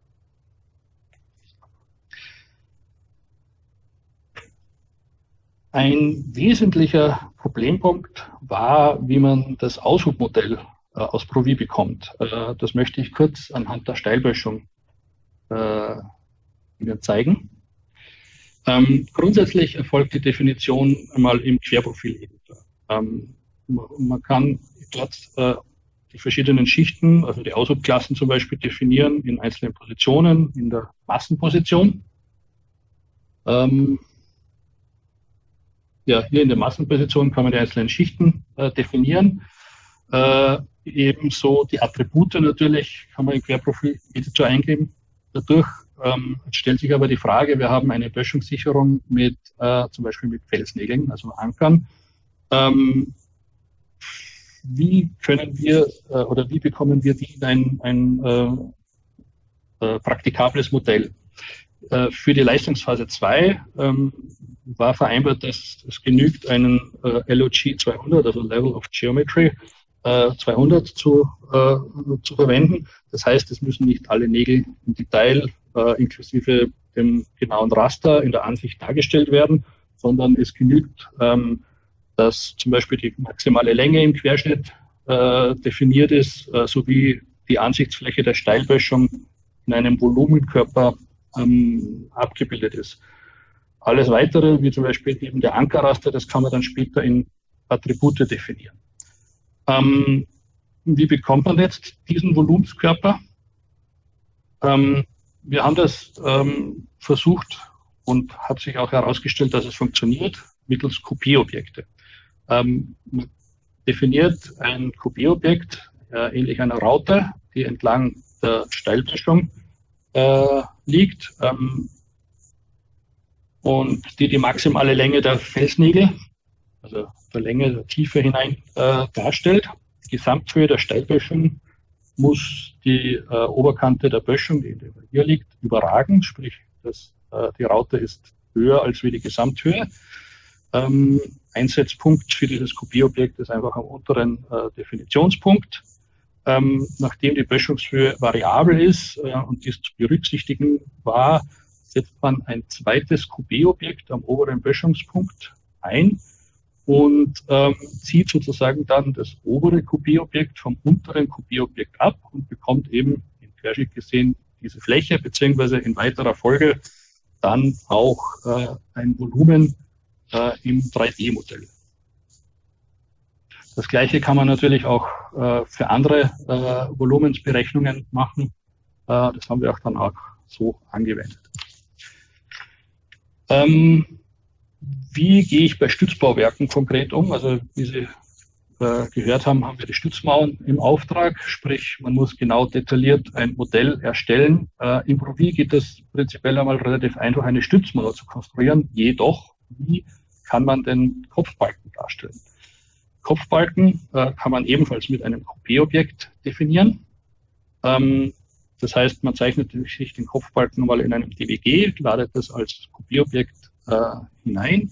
Wichtig ist aber hierbei, dass die Elemente auf einem speziellen Layer, dem PVI-Boundary, liegen, um eben die Ausgabe in ein Massen- bzw. 3D-Modell erstellen zu können. Genauso kann man hier zum Beispiel die Fugenbleche oder die Schubdübel der Stützmauer definieren. Hier ist beim Coupé-Objekt im Querprofil-Editor entweder mit Aufsparungen oder mit Stationsdateien zu arbeiten. Und das fertige Modell der Stützmauer wird dann wieder zur Abstimmung an SAP übermittelt.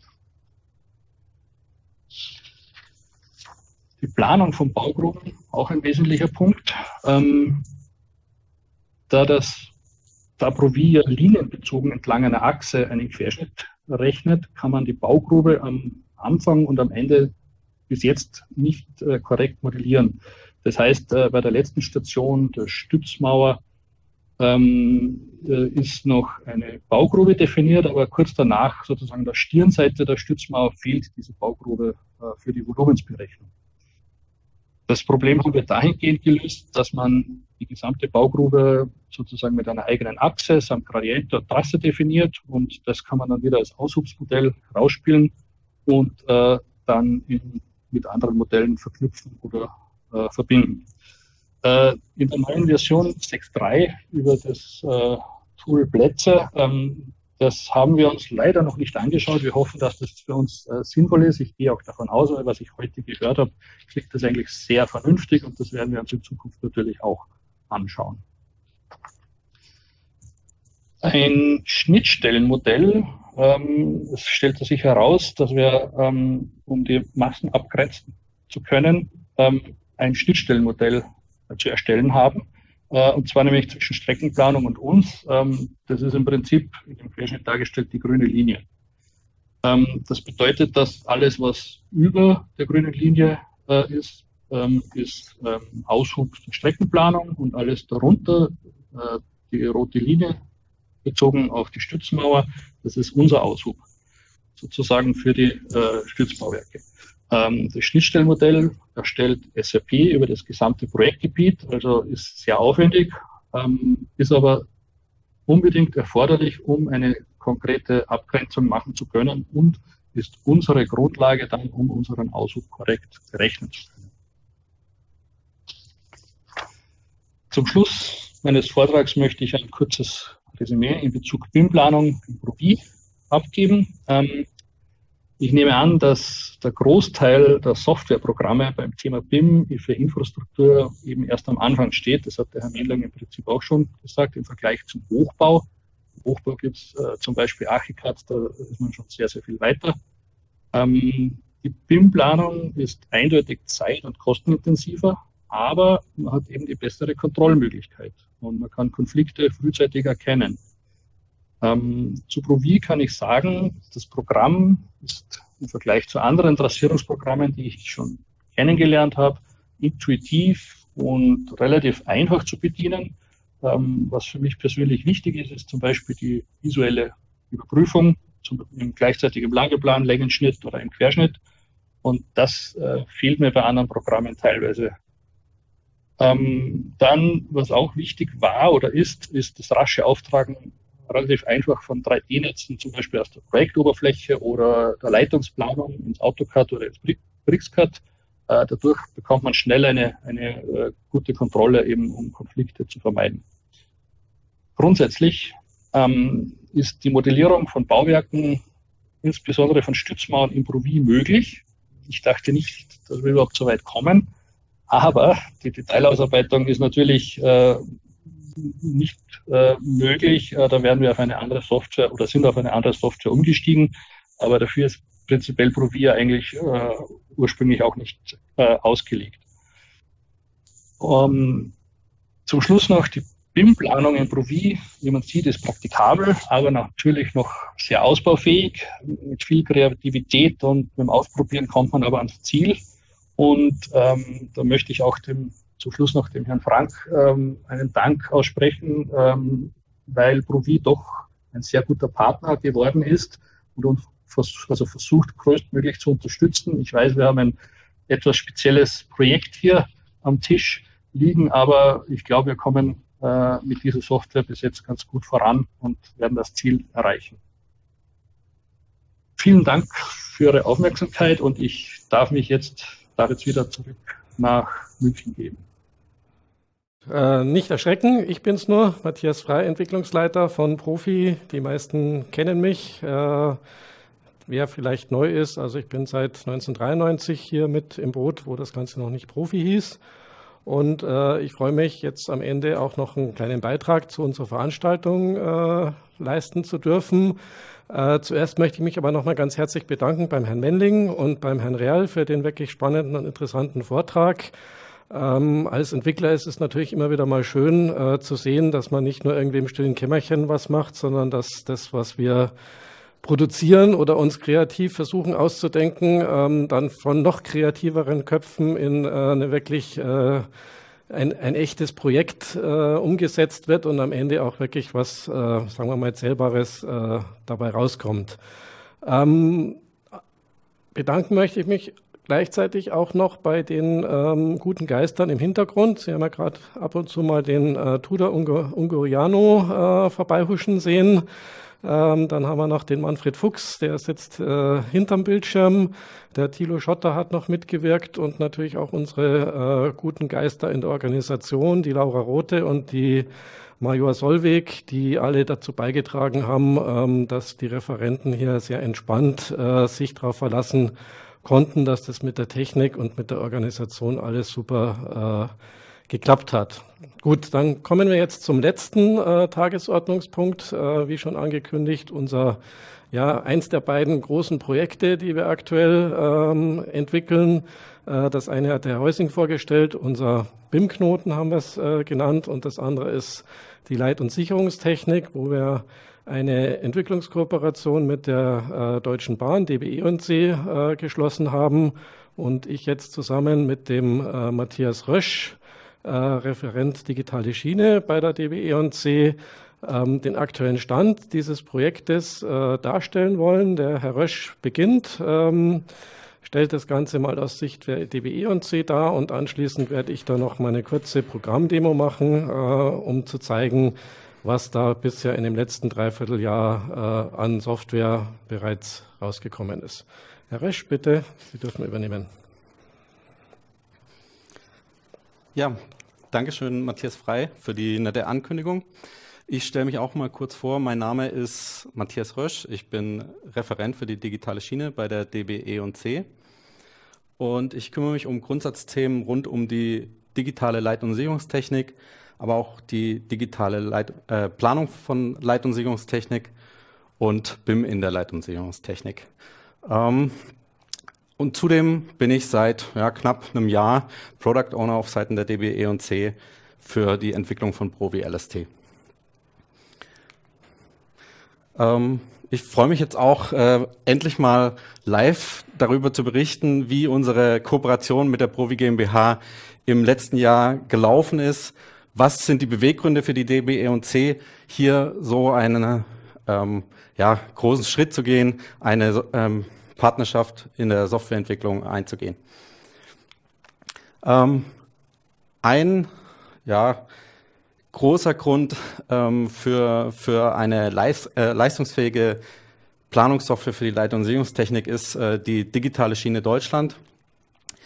Die Bundesregierung hat bis Mitte der 2030er Jahre das Ziel ausgegeben, wir wollen doppelt so viel Fahrgäste auf die Schiene bekommen und deutlich mehr Güterverkehr auf die Trassen, um umweltfreundlicher zu werden. Genau.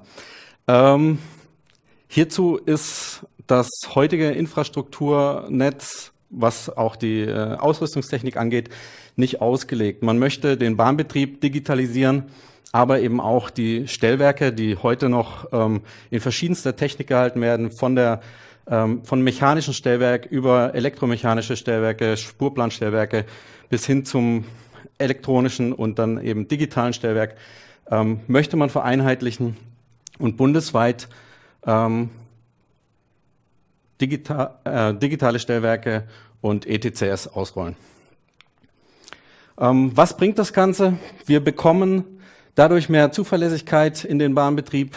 Wir haben eine höhere Effizienz. Wir bekommen natürlich auch mehr Kapazität und sind deutlich umweltfreundlicher. Und das Ganze ist dann eben auch ein Profitgeber für die Wirtschaft. Also haben wir hier auch mehr Chancen. Was heißt das Ganze für die Planung von leitungssicherungstechnischen Anlagen? Wir sprechen in Deutschland von einem Netz von ca. 38.000 Kilometer, die mit DSTW-Technik und ETCS ausgerüstet werden sollen. Und wenn man hier, hier schaut, aktuell haben wir 470 Kilometer damit ausgestattet. Bis 2025 sollen das 2325 Kilometer sein. Bis 2030 9.150 Kilometer. Und dann gehen wir in den industriellen Rollout und bundesweit werden komplette Netzbezirke mit dieser Technik ausgestattet. Das Ganze stellt natürlich auch ein Ingenieurbüro wie die DB&C vor eine gewisse Herausforderung. Wir sind das größte Planungsbüro für die Leit- und Sicherungstechnik mit ca. 400 Mitarbeitern.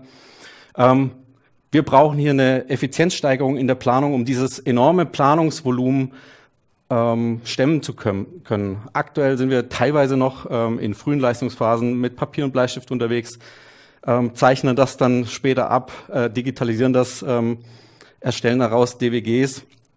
Wir haben eine langwierige Ausbildung für Mitarbeiter, bis ein LST-Planer mal eigenständig planen kann, vergehen so zwischen 3 und 5 Jahre. Bei den aktuellen Planungsmethoden kommen wir da einfach nicht hin. Zukünftig gibt es weitere Planungsmethoden oder beziehungsweise die BIM-Methodik ist auch in die Leit- und Sicherungstechnik eingedrungen. Wir müssen hier auch gewisse Grundsatzarbeiten machen. Genau, und zudem wollen wir als Planungsingenieurbüro wettbewerbsfähig bleiben. Dazu ergibt sich ein Bedarf. Wir wollen schlankere Prozesse, Verkürzung der Toolchain. Wir wollen eine teilautomatische automatische Planung und auch Prüfung. Und wir wollen schon Planungshinweise während der Planung durch die Software. Die Einflüsse auf die Planung habe ich gerade eben schon gesagt. Die BIM-Methodik und das Plan-Pro-Objektmodell, die digitale LST-Planung, sind hier ganz stark im Fokus, was uns dazu zwingt, hier im Bezug auf Software neue Wege zu gehen und sehen eben eine leistungsfähige LST-Planungssoftware als Schlüsselelement der Realisierung der digitalen Schiene Deutschland, weil das anstehende Planungsvolumen der DSD ist ohne geeignete Planungssoftware nicht zu realisieren. Genau. Wie sieht die aktuelle, hier ist was an der Folie verrutscht, wie sieht die aktuelle Vorgehensweise bei der BIM-Methodik aus in der Leit- und Sicherungstechnik? Wie ich es gerade schon gesagt habe, wir sind mit Papier und Bleistift unterwegs. Das Ganze wird dann überführt in die aktuelle solitäre LST-Planungssoftware. Daraus wird eine DWG erzeugt. Diese DWG wird ausgelesen durch ein E&C-internes Planungswerkzeug. Daraus generieren wir eine Excel-Tabelle als Grundlagendatum für Revit Autodesk und lesen dann über das Dynamo-Skript diese Informationen aus und platzieren daran dann eben in Revit unsere 3D-Objekte. Genau. Der parallele Weg auch aktuell mit Autodesk Inventor erzeugen wir die 3D-Objekte und die überführen wir entweder eben nach Revit oder in das interne Planungswerkzeug und geben daraus auch wieder die DWG aus als 3D-Fachmodell. So, weiterer Einfluss, das LST-Objektmodell, PlanPro. Hier haben wir schon sehr viel Grundsatzarbeitung von den Kollegen von DB Netz, aber auch von externen Partnern der DB Netz geleistet bekommen. Hier wurde ein Objektmodell mit 165 Objekten in der Leit- und Sicherungstechnik und 1432 Attributen entwickelt. Ziel ist es, zukünftig eben digital zu planen und diese digitale Planung als XML zu übergeben, um die papierlose Schnittstelle zur Signalbauindustrie später herzustellen. Und man sieht hier eben, dass für die Leit- und Sicherungstechnik nicht nur die konstruktive Sicht ist, was eben im 3D-Fachmodell abgebildet wird, hier am Beispiel Signal, sondern eben auch eine funktionale Sicht. Wo beeinflusst das Signal welche Fahrzeugbewegung? Oder eben auch die Ausrüstungssicht. Wie ist der Schirm ausgestattet? Was für Zusatzanzeiger? Was für Mastschilder mit zugehörigen Signalbegriffen? Genau. Diese beiden Themen, auch das Planungsvolumen, hat uns dazu bewogen, als E&C eine Kooperation einzugehen mit der Provi GmbH, um eben aus einer solitären LST-Planungssoftware eine neue, leistungsstarke Planungssoftware auf Grundlage der Trassierungssoftware Provi zu entwickeln. Ziel ist eben auch hier, die PlanPro XML als Schnittstelle zur Signalbauindustrie zu generieren. Wir versprechen uns einen Wirkhebel, mehr Effizienz durch Teilautomatisierung in der Planung. Wir berücksichtigen schon Planungsgrundlagen, die Richtlinien sind teilweise schon mit berücksichtigt. Wir haben eine zentrale Datenhaltung, wir haben Plausibilitätschecks, wir reduzieren durch die Teilautomatisierung und die Automatisierung die Planungsdauer, aber auch die Prüfschleifen und damit eben auch Planungskosten. Die digitale Leit- und Sicherungstechnik wird hier schon mit berücksichtigt und zukünftig haben wir eben auch die BIM-Schnittstelle IFC. So, diese Entwicklung, die Kooperation hat gestartet mit den ersten Gesprächen 2019, wo wir uns mal so ein bisschen beschnuppert haben, was sind unsere Vorstellungen, was kann Provi eigentlich, was kann Provi für uns tun. Und sind dann relativ schnell zueinander gekommen, haben angefangen, die Spezifikation auszuarbeiten im ersten Quartal 2020 und haben es dann auch wirklich schon geschafft, zu starten im November 2020 mit unserem Kick-Off zur Entwicklung und sind da seither in knapp 20 Sprints deutlich vorangekommen in der Entwicklung. Es ist wirklich schon sehr viel zu sehen, was die Leit- und Sicherungstechnik angeht und es macht unheimlich viel Spaß, hier zusammenzuarbeiten. Wir haben ein Entwicklungsteam auf Seiten E&C, das sind LST-Fachplaner, die das Planungs-Know-how mit reinbringen. Das sind 5 Leute bundesweit verteilt, die wirklich hervorragende Arbeit leisten, aber eben dann auch auf der anderen Seite die Entwickler von Provi, allen voran Matthias Frei. Ich glaube, 5 weitere Entwickler sind noch mit dran, leisten hier wirklich sehr gute Arbeit. Es macht sehr viel Spaß und wir kommen super voran. Genau. Meine Vorstellung ist, dass die Entwicklung der Planungssoftware die nächsten Jahre so weitergeht bis hin zur Realisierung des industriellen Rollouts, dass wir uns hier stetig weiterentwickeln. Genau. So, das war's eigentlich schon von mir. Ich freue mich, dass Herr Frank mir das heute überlassen hat, Matthias Frei nochmal anzukündigen, der jetzt den Einblick in die Software gibt. Für mich das Highlight heute am heutigen Tage und ich bin mir sicher, dass Sie danach auch überzeugt sein werden, dass das eine gute Sache ist, was hier entstanden ist. Vielen Dank. Ja, vielen Dank, Herr Rösch. Ich übernehme dann mal wieder. Und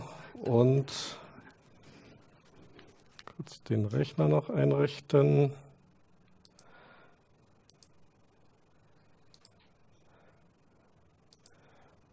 Ich würde ganz kurz mal die aktuelle Entwicklungsversion aufrufen.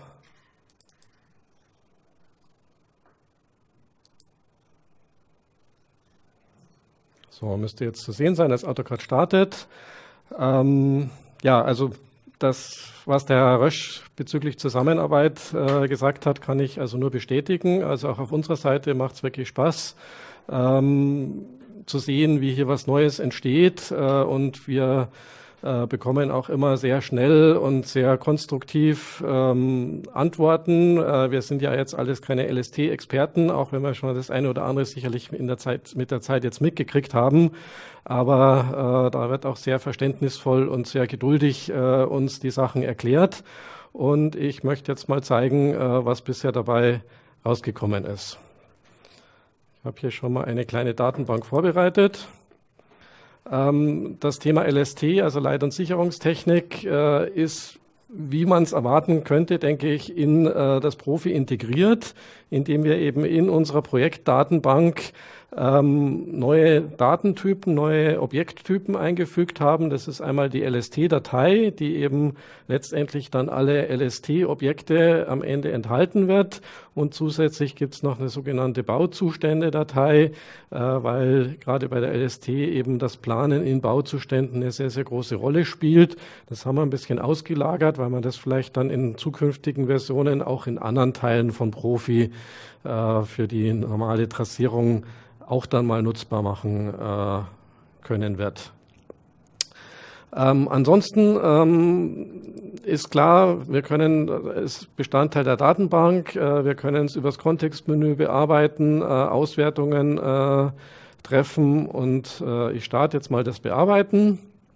Habe hier mal so ein kleines Musterbeispiel, wo wir hier so einen kleinen Bahnhof haben. Also da ist schon einiges drin mit einer ganzen Menge Weichen und Gleisen.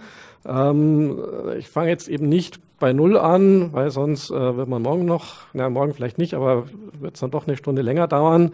Wir haben jetzt hier schon mal die Trassierungsdaten und einige Signale und einige LST-Daten soweit vorbereitet.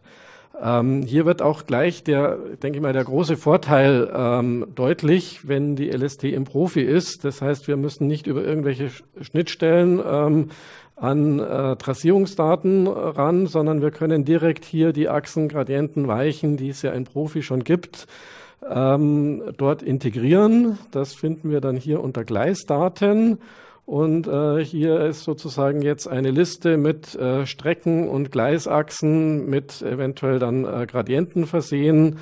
Und um eben so ein LST-Projekt zu starten, muss ich eben nur hier entsprechend die benötigten Gleis- und Streckenachsen hinzufügen, die man natürlich vorher entweder direkt aus einer Profiplanung oder über Schnittstellen wie die Gleisnetz-Schnittstelle oder später dann auch mal über die Planpro-Schnittstelle bekommen wird und dann kann es auch schon losgehen mit der LST-Planung. Hier haben wir jetzt schon ein paar typische LST-Objekte mit eingefügt. Hier spielt eben eine große Bedeutung auch, dass eben die Gleise oder Gleisbezeichnungen jetzt nicht unbedingt immer 1:1 dasselbe sind wie die Achsen im Profi. Deswegen kann man hier sogenannte Bereichsobjekte für Gleisbezeichnungen oder für eine Gleisart oder für Geschwindigkeitsprofile eingeben. Dann hier haben wir die Möglichkeit, Gleisabschlüsse anzugeben, also sowas wie eben einen Prellbock, da wird eben ein entsprechendes Symbol eingearbeitet. Bei der LST, gerade bei der Lageplandarstellung, wird sehr viel mit Symbolen gearbeitet. Das ist eben so in der Richtlinie festgelegt und wir haben eben die entsprechenden Symbole im Profi hinterlegt. Das Ganze ist aber auch sehr konfigurierbar, wie Sie es auch die erfahrenen Profi-Anwender kennen. Da gibt es eben auch Konfigurationsdateien im Hintergrund, wo man zum Beispiel auch solche Blöcke durch andere Blöcke austauschen kann, wenn man jetzt vielleicht nicht unbedingt in Deutschland plant, sondern in anderen Ländern, wo vielleicht andere Symbole oder auch andere Grenzwerte gefordert sind. Genau, dann kommen wir hier zum Thema Weichen. Auch die Weichen werden jetzt im Prinzip also sobald ich die Achsdaten in den Gleisdaten angegeben habe, wird automatisch vom Profi diese Liste der darin enthaltenen Weichen gefüllt. Allerdings gibt es hier in der LST noch eine Menge Attribute, die es jetzt für die normale Trassenplanung nicht benötigt werden. Die haben wir eben hier entsprechend dazu gebaut und da kann eben der Anwender jetzt hier für jede Weiche nochmal extra bestimmte Attribute und Eigenschaften setzen und sehen. Genau, also das ist im Prinzip alles soweit bereits implementiert. Genau, bei den Weichen ist noch von Bedeutung, da gibt es hier noch die sogenannten Gleissperren, das für die Nicht-LSTler, also ich muss das auch erst lernen, was das ist. Das sind im Prinzip so Entgleisungseinrichtungen, wenn man eben wo nicht ein Signal hat, aber irgendwo einen bestimmten Fahrweg eben schützen möchte, dann gibt es da so einen genannten Entgleisungsschuh und das Ganze wird dann als Gleissperre bezeichnet, ist eben sowas Ähnliches wie eine Weiche, mit der man eben bestimmte Fahrten oder bestimmte Gleisabschnitte schützen kann, dass wenn dort eben eine Zugfahrt stattfindet, kein anderer Zug dort irgendwo über die Flanke reinfahren kann. Dann ist es immer noch besser, der andere Zug entgleist, als dass er in den eigentlichen Zug reinrauscht. Ja, auch das gibt es hier im Profi, also da gibt es auch wieder ein entsprechendes Symbol. Der Pfeil gibt sozusagen die Auswurfrichtung an. Das finde ich auch einen schönen Ausdruck, wenn man sagt, dass der Zug wird ausgeworfen nach links oder nach rechts und je nachdem geht der Pfeil dann in die eine oder andere Richtung. Genau, könnte jemand mal bei der Fernbedienung von dem TV auf eine Taste drücken, sonst schaltet sich nämlich der Bildschirm ab. Danke. Was wir hier jetzt in Rot und Gelb sehen, ist auch nochmal eine Besonderheit, die aus diesen Bauzuständen resultiert, weil eben in einem bestimmten Bauzustand, wenn sich gegenüber dem vorherigen was geändert hat, soll das entsprechend dargestellt werden. Das heißt, alles, was jetzt hier am Bildschirm weiß, also später auf dem Papier schwarz ist, sind Sachen, die unverändert geblieben sind. Alles, was gelb ist ausgebaut oder weggefallen. Und alles, was rot ist, ist hinzugekommen. Also hier ist letztendlich, hat sich sozusagen diese Auswurfrichtung geändert. Das heißt, der eine Pfeil fällt weg und dafür kommt der andere Pfeil in die andere Richtung entsprechend hinzu. Und das ist also durchgängig im gesamten Datenmodell für alle Attribute und für alle Objekte, die wir hier verwalten in unserem LST-Modul, so eingebaut, dass eben diese Rot-Gelb-Schwarz-Darstellung entsprechend möglich ist. So ein Kernpunkt der Objekte ist natürlich das Signal oder die Signale. Das ist das, was man sich eben landläufig denkt, was Gleit- und Sicherungstechnik sein könnte. Es gibt aber noch viel, viel mehr Objekte, aber sicherlich stehen die Signale irgendwo so am Anfang oder auch im Fokus der Planung. Da gibt es eben im Profi dann wieder einen sogenannten Signaleditor. Sie sehen auch, das Programm ist so aufgebaut, wie wir es aus vielen anderen Editoren im Profi kennen, eben mit solchen Datenlisten. Ich kann dann wieder über Kontextmenüs hier Objekte hinzufügen, verändern, irgendwelche Aktionen ausführen, irgendwelche automatischen Berechnungen durchführen und eben objektspezifische Dinge hier tun. Beim Signal ist es so, wenn wir zum Beispiel uns mal das Signal A anschauen, das wäre jetzt ein sogenanntes Mehrabschnittssignal. Das heißt, das ist sowohl Hauptsignal als auch Vorsignal. Also Vorsignale zeigen immer an, was beim nächsten Hauptsignal dann, ob das auf Fahrt oder auf Halt steht. Und das Hauptsignal selber, das ist dort, wo eben der Zug dann auch zum Halten kommen muss. Und ein Mehrabschnittssignal kombiniert das eben. und ist gleichzeitig jetzt hier hat die Funktion eines Einfahrsignals. Das heißt, das ist eben irgendwo vor dem Bahnhof und ist eben sozusagen das Einfahrsignal. Dann gibt es natürlich hier zum Beispiel, hätten wir Ausfahrsignale als anderes Beispiel. Und so ein Signal hat eben auch sehr, sehr viele Parameter. Wir haben ja vorher gehört, an die 2000 Attribute, weit über 100 Objekte, was das Planpro-Objektmodell beinhaltet. Und das versuchen wir eben gerade mit Profi abzubilden. Wir haben halt auch den Vorteil, wir können von Anfang an eben unser Datenmodell auf das Planpro-Datenmodell ausrichten, haben aber die Schwierigkeit, dass aktuell diese digitale Planung noch nicht komplett verbreitet ist. Das heißt, es gibt noch sehr viele Projekte, die sozusagen im alten Stil mit der sogenannten konventionellen Planung durchgeführt wird, sodass wir im Profi jetzt also mit unserem neuen Modul eben beide Planungsmethoden unterstützen, sowohl eben das Planpro-Datenmodell als auch eine Tabellenausgabe in den alten Formaten, die es irgendwann dann zwar mal nicht mehr braucht, aber sicherlich noch einige Zeit aktuell sein wird. Genau, dann haben wir, also wie gesagt, hier jede Menge von Attributen, sogenannte Signalbegriffe, also was kann so ein Signal alles anzeigen. Das kann eben nicht nur Halt oder Fahrt, sondern da können auch Geschwindigkeiten oder Richtungen oder andere Dinge noch enthalten sein und all das haben wir natürlich hier bei uns im Datenmodell eingebaut. Hier über die Ampel sehen wir noch so eine Rot-, Gelb- oder Grün-Darstellung. Das sagt einfach, das ist grün, heißt das Objekt ist berechenbar und das Programm stellt jetzt mal noch keine Richtlinienfehler oder anderen Fehler fest. Gelb würde heißen, es ist zwar berechenbar, aber irgendwas ist vielleicht nicht ganz in Ordnung, muss der Anwender nochmal draufschauen. Und rot würde heißen, dass das Objekt gar nicht berechenbar ist. Hier und diesen Checkhäkchen kann ich jetzt prüfen und sehe eben, okay, da habe ich jetzt LST-Planer werden gleich erkennen, dass es hier um Sperrsignale handelt.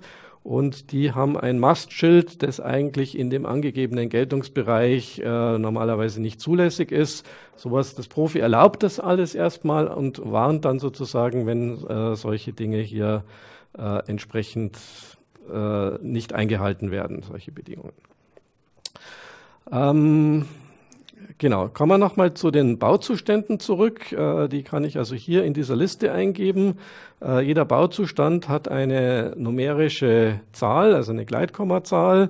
Da kann man bis zu 6 Nachkommastellen angeben. Das heißt, es ist jederzeit möglich, zwischen zwei bereits definierten Bauzuständen noch beliebig viele andere Bauzustände zwischenzuschalten. Also ich könnte jetzt hier noch einen 1,5 oder einen 1,524 einbauen. Also da haben wir alle Möglichkeiten, wenn eben später, wenn man schon halb mit der Planung fertig ist, dem Auftraggeber noch einfällt, nee, da muss jetzt aber vorher nochmal ein Bauzustand rein, dann kann man sowas auch jederzeit hier entsprechend einfügen.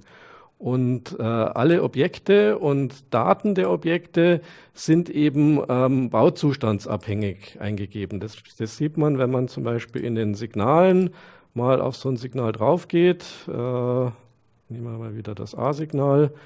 Dann sehe ich jetzt eben hier, dass ich für so, nehmen wir mal Zusatzanzeiger, da haben wir den sogenannten ZS3, das ist jetzt ein Geschwindigkeitsanzeiger, die 6 sagt im Moment, dass der eine Geschwindigkeit von 60 signalisieren kann. Und jetzt kann ich sagen, okay, das ist sowohl im Bauzustand 0 als auch im Bauzustand 1 so. Und jetzt ändere ich das mal im Bauzustand 1, dass dort die 60 nicht mehr angezeigt werden können, sondern nur noch die 70 und sehe dann eben entsprechend wieder sowohl in der Tabelle als auch im Plan hier diese Gelb-Rot-Darstellung. Das heißt, Gelb heißt, das 60 ist weggefallen, die 70 sind dazugekommen. Wenn ich jetzt in den übernächsten Bauzustand springen würde, dann wäre wieder alles schwarz, die 6 würde verschwinden und ich hätte eine schwarze 7, weil sich zwischen dem Bauzustand 1 und 2 ja dann nichts mehr geändert hat. Genau. Genauso kann man natürlich auch, so wie ich jetzt einzelne Attribute verändere, kann ich auch ganze Objekte ein- und ausbauen, sodass dann das ganze Objekt auch entsprechend gelb oder rot dargestellt wird. Oder ich kann zum Beispiel bei dem bei dem Signal mit Namen C. Da hat mich der Rösch vorher darauf aufmerksam gemacht, dass das eigentlich auf der falschen Seite steht. Also ein Einfahrsignal im Gegengleis sollte immer auf der linken Seite stehen. Das können wir jetzt hier, haben wir leider jetzt im Bauzustand 1, ist es leider schon so eingebaut worden. Also müssen wir nochmal einen Bautrupp rausschicken. Ich ändere jetzt einfach hier die Seite, indem ich einfach den Gleisabstand ändere. Und schon schwupps steht das Signal auf der anderen Seite.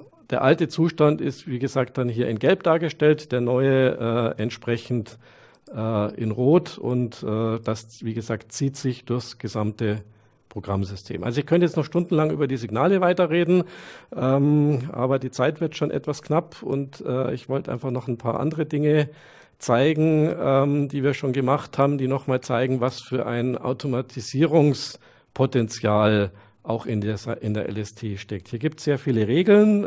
Eine Regel ist, dass die Ausnahme immer die Regel ist, aber trotzdem kann man eben sehr viel schon mal voreinstellen und der Anwender muss sich eben dann nur noch um die Ausnahmen entsprechend kümmern.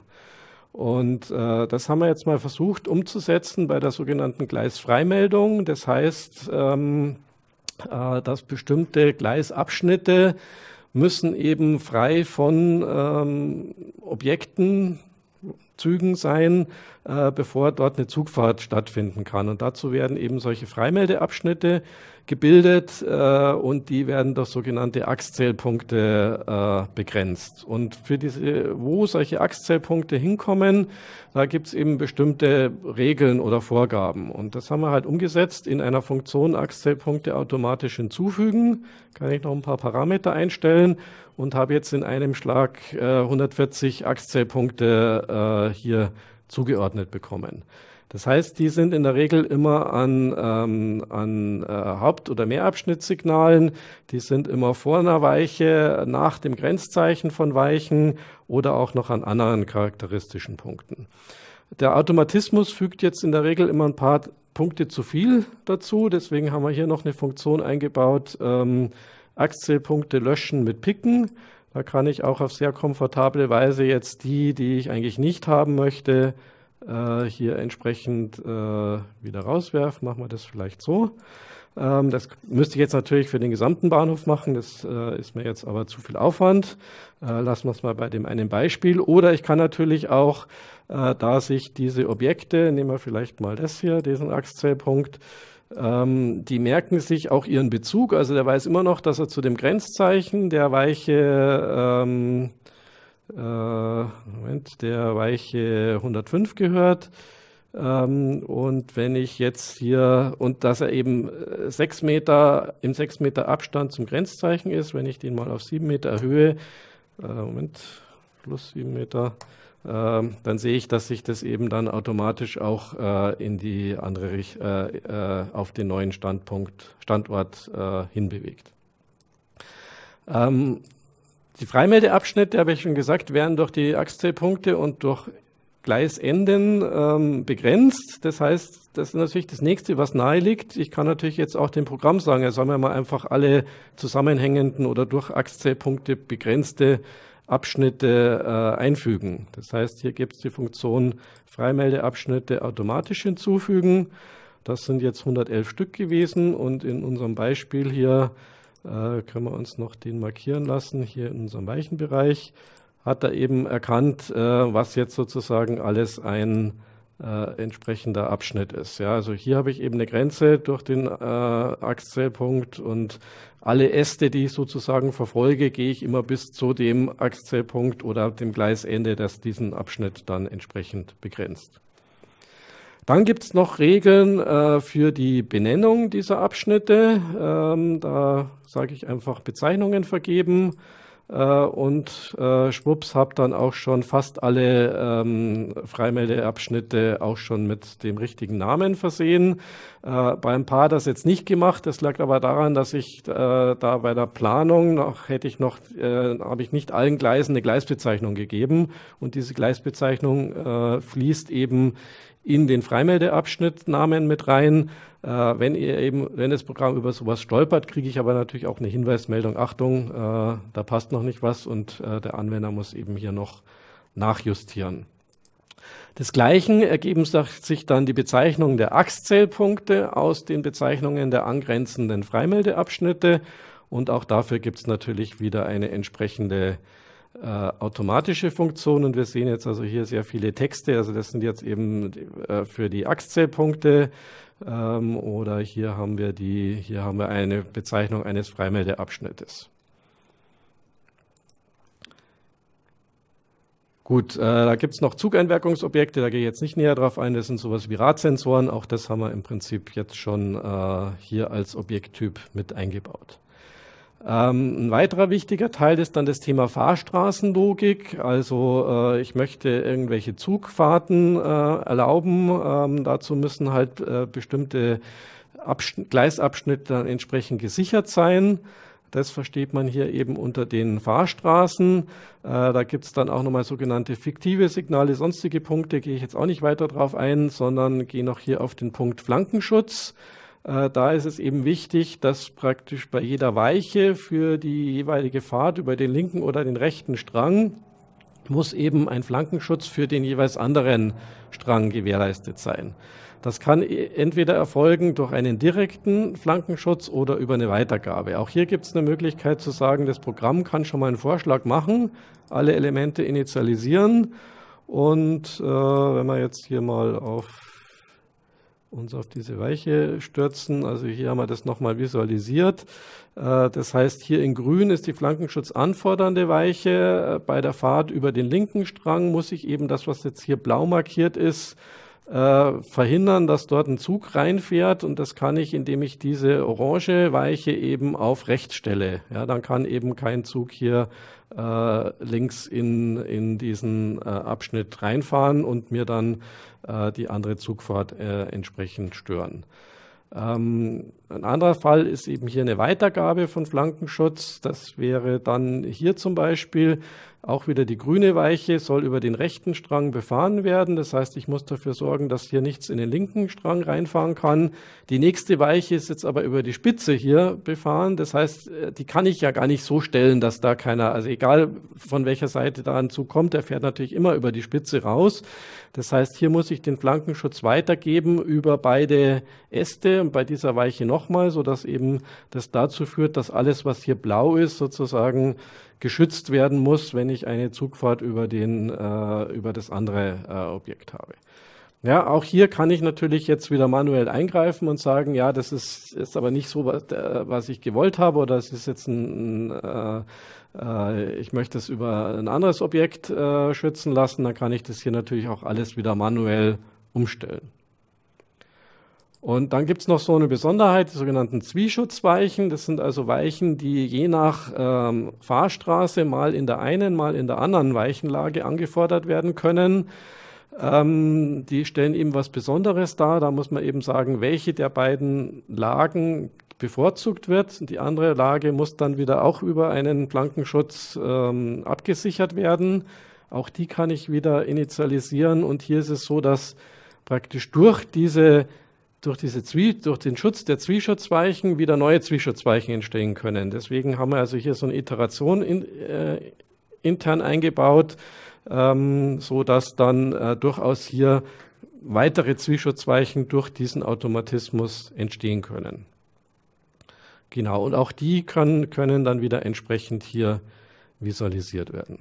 Ja, also das ist eben das Grüne, es wäre diese Zwieschutzweiche und das Blaue wäre, wie der Fernschutz für diese Zwieschutzweiche dann realisiert wird, eben durch die Stellung der Weiche 61. Ja, also auch wieder ein typisches Profi-Prinzip. Wir haben einmal die Tabellenansicht und parallel dazu die Zeichnungsansicht, sodass der Anwender eben hier sehr gut sich auch visualisieren kann, was denn die Daten, die er da gerade eingegeben hat, dann auch für Auswirkungen in der Tabelle hat. Gut, das ist jetzt so aktuell der Stand, wie weit wir mit dem Datenmodell sind. Also ist, denke ich, schon eine ganze Menge entstanden. Bei den Fahrstraßen ist schon fertig die Gefahrpunkte. Das war aber zu kurz vor der Veranstaltung, dass ich da noch was vorbereiten konnte. Und aktuell sind wir hier gerade bei den sogenannten Durchrutschwegen. Da kommen dann noch die Zug- und Rangierstraßen dazu und dann sind wir im Prinzip mit den Fahrstraßen durch. Dann haben wir hier noch eine Zugbeeinflussung, das sind also so Gleismagnete und Schlüsselabhängigkeiten. Das war so das, was wir uns für die erste Ausbaustufe für das Datenmodell vorgenommen haben. Also es fehlt noch ein bisschen was, aber nicht mehr so ganz viel. So dass wir also hoffen dann, also dieses Jahr wird es nichts mehr, aber im Laufe des nächsten Jahres dann ein Release des LST-Moduls rausgeben zu können. Neben dem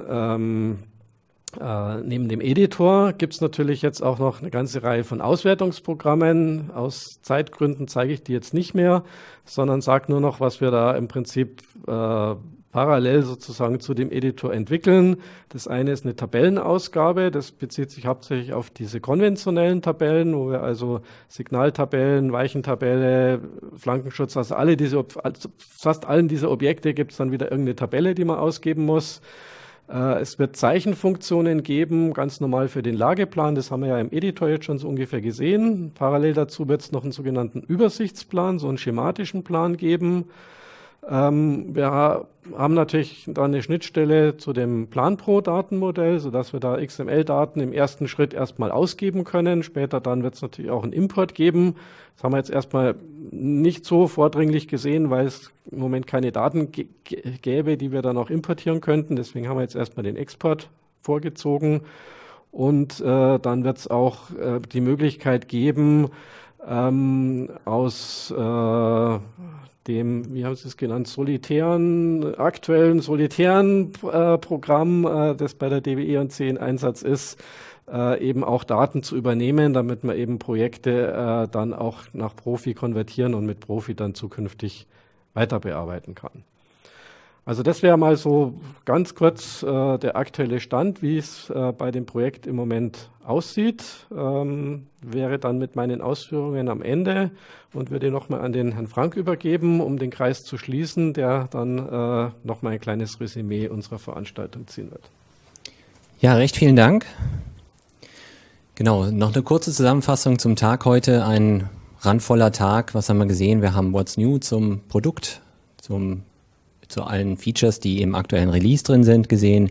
Wir haben einen Ausblick gesehen, was kommt. Sneak Peek eben Provi LST, der BIM-Knoten. Dann haben wir einen kurzen Ausflug gemacht, was alles mit dem Vermessungsmodul möglich ist im Provi. 2 grandiose Gastvorträge von Herrn Mendling, SRP, Herrn Real, vielen Dank. Ein randvoller Tag, der sicherlich Resonanz hatte, und dass der Resonanz hatte, der Tag, zeigt die hohe Zahl der Angemeldeten, über 800 angemeldete Teilnehmer. Das ist sensationell. Das erfüllt mich mit Stolz. Das heißt aber auch, dass wir auf dem richtigen Weg sind. Möchte an der Stelle ganz gerne natürlich ein bisschen ins Publikum grüßen. Ich habe mir das zusammengeschrieben und Sie erlauben, dass ich das etwas ablese. Wir haben Teilnehmer aus allen Bereichen, kleine, große Ingenieurbüros, natürlich die Obermeier, Schüssler-Plan, Emch und Berger, ILF, AFRI, Bernard-Gruppe, Fössing, so gut wie das Who is Who aller Infrastrukturplaner. Infrastrukturbetreiber, Deutsche Bahn war heute zahlenmäßig tatsächlich am häufigsten vertreten unter denen, die zugeschaut haben. CFL, die SBB, Verkehrsbetriebe Karlsruhe, Düsseldorf, Stadtwerke München, Schleswig-Holstein, Würzburg. Ich könnte jetzt unendlich weiter aufzählen, aus der Baubranche Leonhard Weiß, Strabag, Max Bögel, seien gegrüßt, Kommunen, Landeshauptstadt Düsseldorf, Stadt Emstetten, Mühlacker, diverse Landesbaudirektionen, und aus dem universitären Umfeld grüße ich herzlich die TUM, aber auch die TH Mittelhessen. Ganz lieber Gruß an der Stelle in die Richtung. Wir sind gerade dabei, einen Provi-Kurs für das nächste Semester dort vorzubereiten.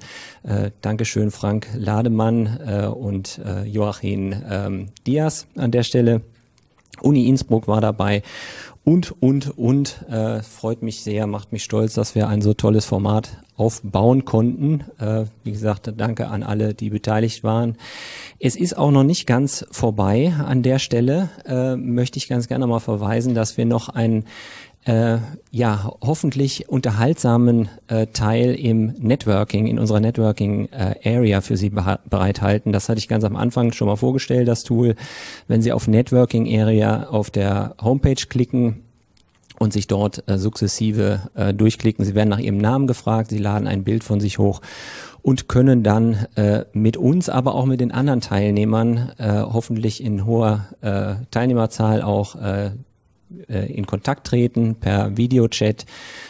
Probieren Sie es gerne aus. Wir sind super gespannt, wie das Format angenommen wird und hoffen, dass wir einen bis dato sehr informativen Tag Ihnen bieten konnten. Freuen uns natürlich auch auf den nächsten Durchlauf, der somit auch sicher ist anhand der Zahlen. Nächstes Jahr werden wir das Format sicherlich noch ein bisschen weiterentwickeln. Hat uns sehr gefreut. Ich sag ganz flapsig an der Stelle, wir sehen uns auf der anderen Seite. Wir sind, also das ganze Team, die Referenten halten sich bereit jetzt in der Networking Area.